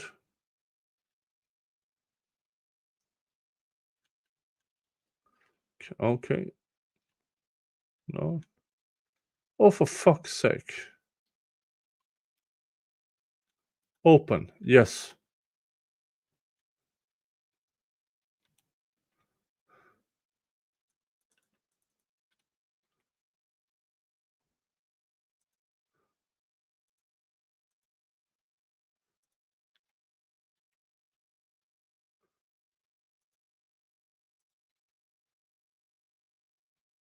I can't dismantle because I don't have the tools for it.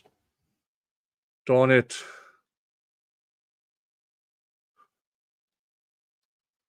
I need more tools.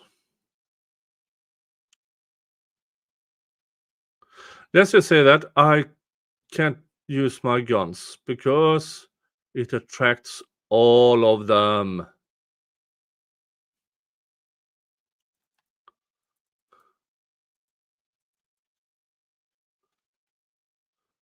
Town hall. Please have all the guns and all the tools. Oh, for fuck's sake.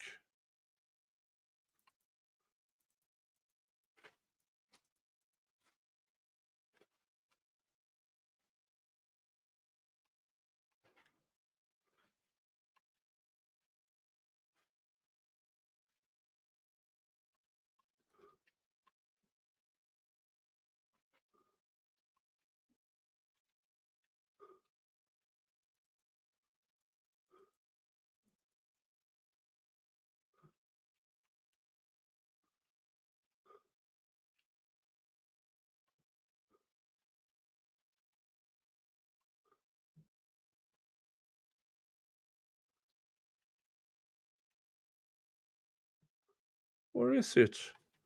Where's the damn alarm? Oh, there it is.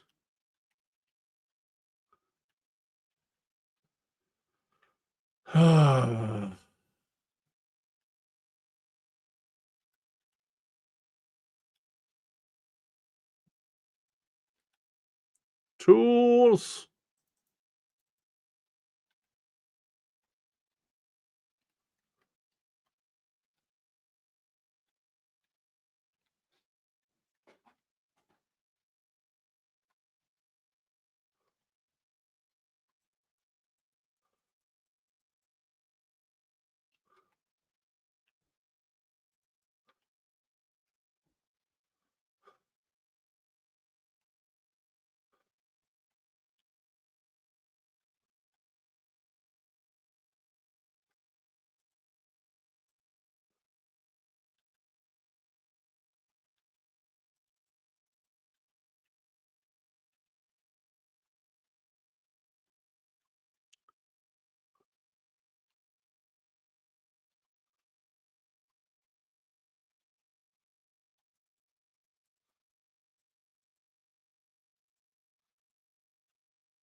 Oh.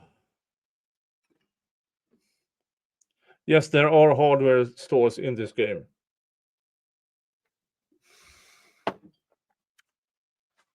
I just need to find it.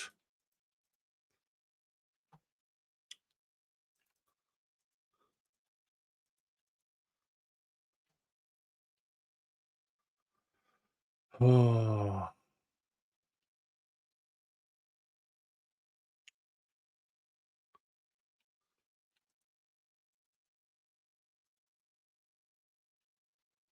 I just need to. Where's my damn car?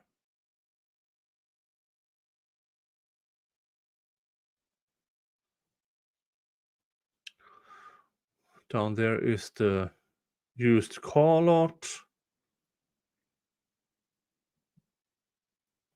Let me show you one of the fun cars. In another game, I got this to start. Used cars. Ah, look at that. But I need a lockpick. Come on. No. No. No.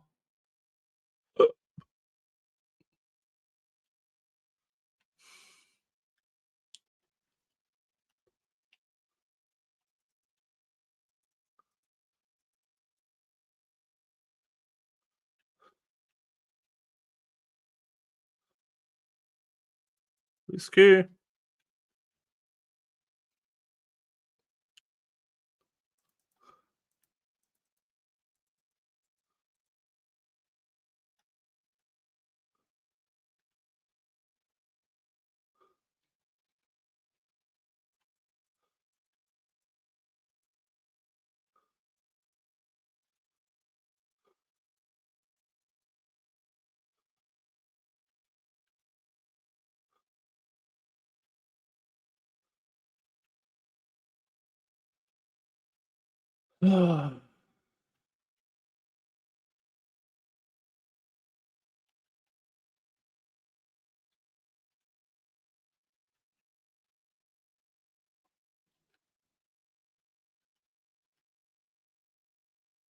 Lockpick! I got one.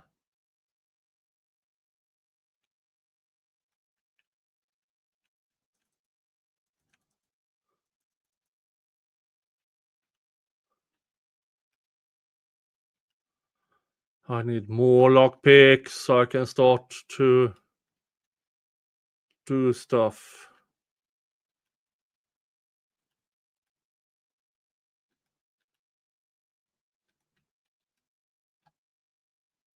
Cell phone. 4 lockpicks. Yes, now we're talking.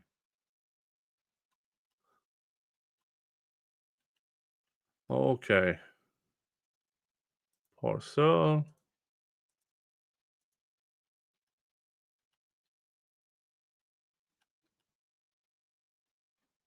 Battery. Oh, lockpicks in abundance.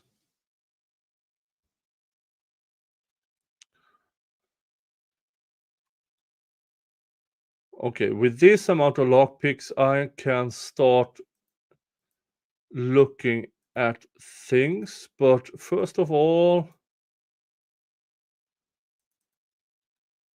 oh, daily. I'll eat that one. Parcel. Map. Come on.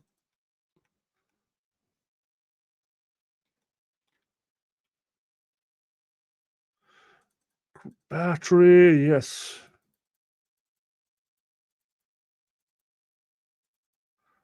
Flashlight. Now we're talking. Now I'm going into survival mode here. More lockpicking skill. That's great.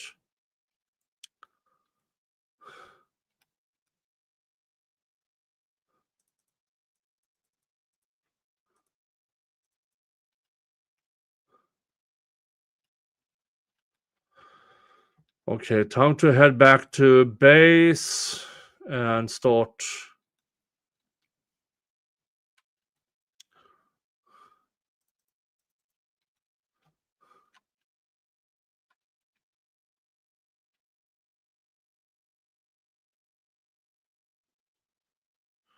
All right, let's see here.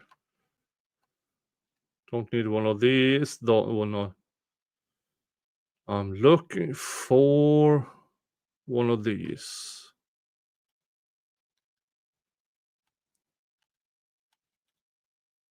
Nope.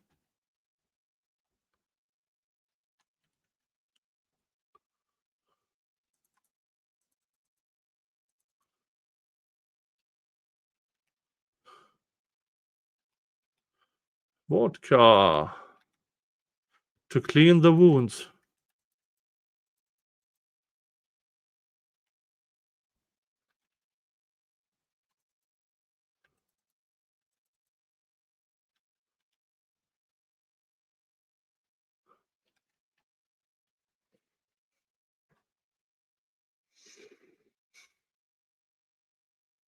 This is also a decent one.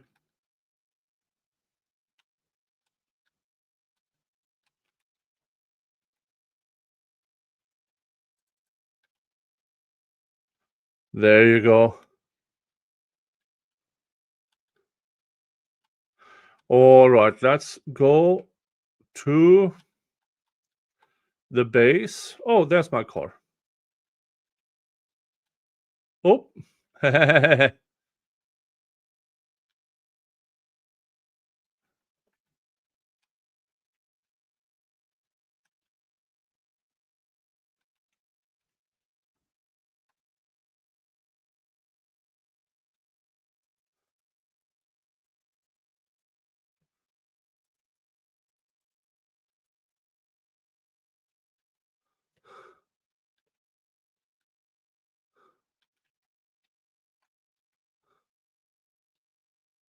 Take all. Put all of these in there. Okay. Now we're getting, okay, so back to base. Time to build base. Now we are 3.5 hours until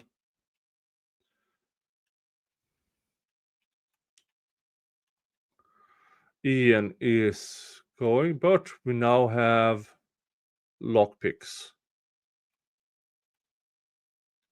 But, oh fuck, I forgot to lock it to me.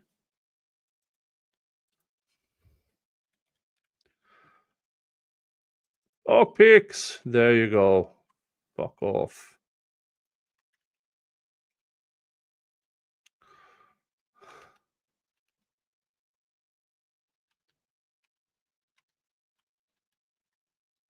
All right, now I need scraps.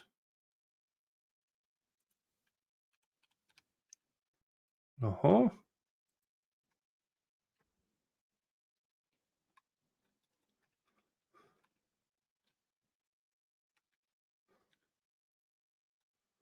I have to I don't have, what the fuck? Tools.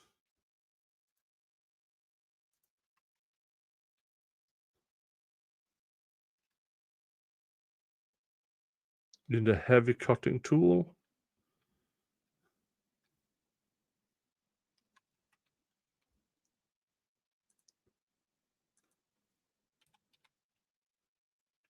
Okay, I have wood scraps. Okay. Because this, in order to fix a base of sorts, I'm going to have to build another utility cabin at this end of the house. All right. Now we are getting there.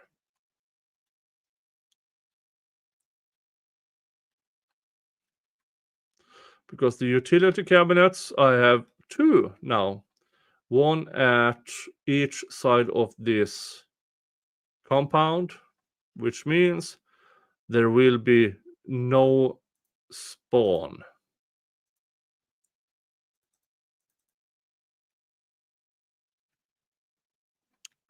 of zombies within this base.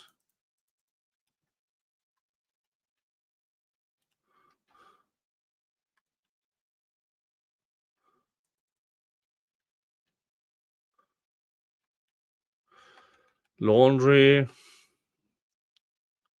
stuff, parcel, okay.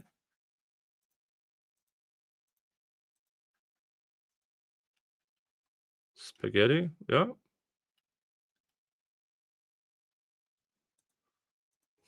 Parcel, parcel, parcel, parcel, okay.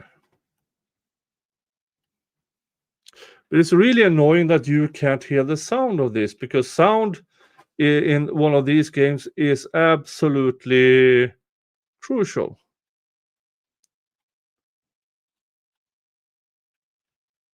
Ah.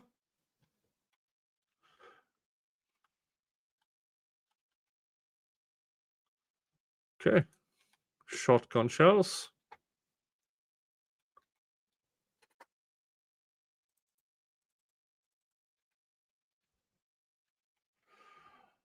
Okay, now what I have to do is pull down the blinds. Because if they can't see you, they can't hurt you. So they, as of now, they can't spawn.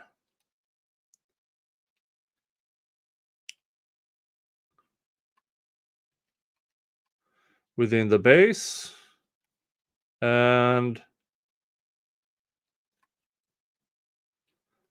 they can still hoard you, so to speak. Okay, nothing there.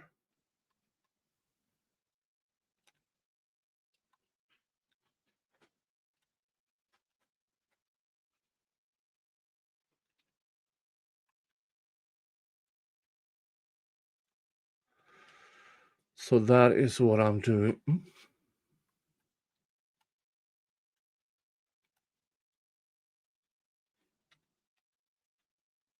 Right, I have that part of the base secured.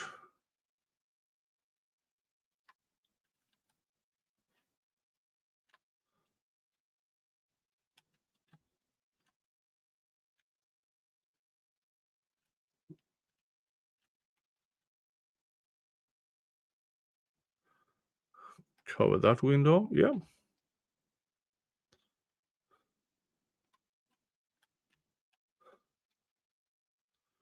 Cover that up, yes.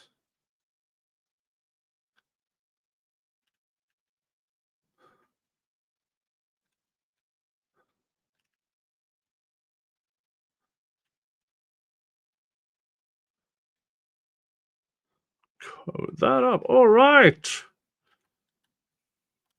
Now this is a huge base. A base from where I can drive, find tools and stuff to do the things I need to do. But here's the thing. I see that my viewer count is going down a bit because, I mean, this is not, especially if you can't hear the sound. Especially if you can't hear the sound. So what I'm going to do here is save.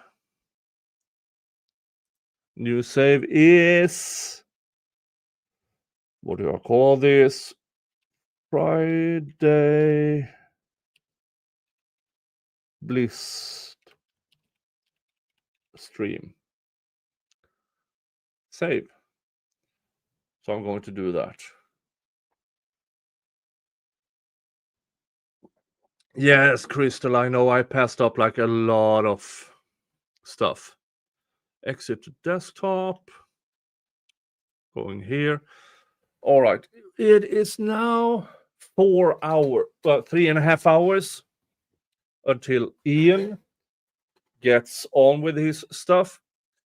I wish that you could hear the sound of the game. But I think that is part of why you're just fucking off. Because, I mean, me looking at the screen over here and stuff, yeah, not that much fun. So, folks, I'm going to end it here. Let me just see here. Ian's fundraiser is now at 7,000. That's interesting. Donations. I have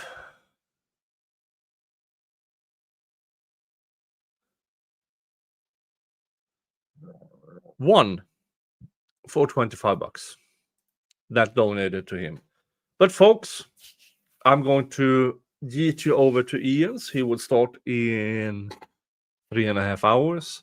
It's 4:30 a.m. where I am. All right, folks. Tomorrow at roughly 9 a.m., me and Flux will play this game, but in multiplayer mode. So 9 to 10 a.m.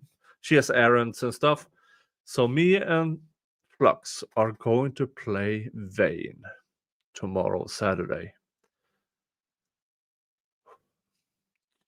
Paladin, you donated 55. I don't see a Nik.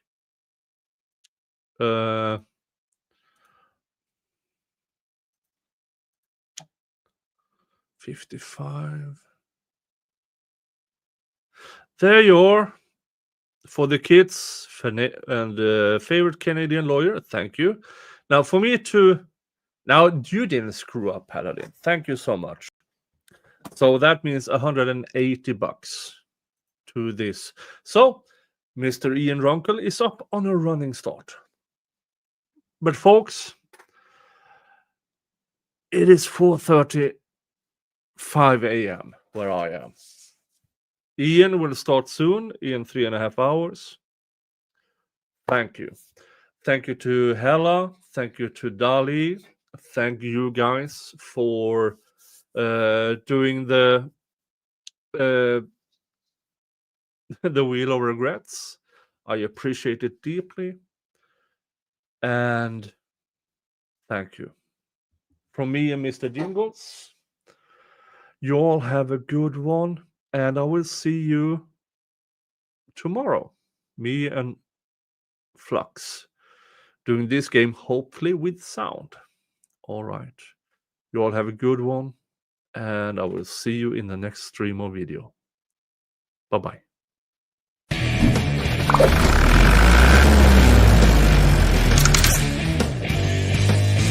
Yep.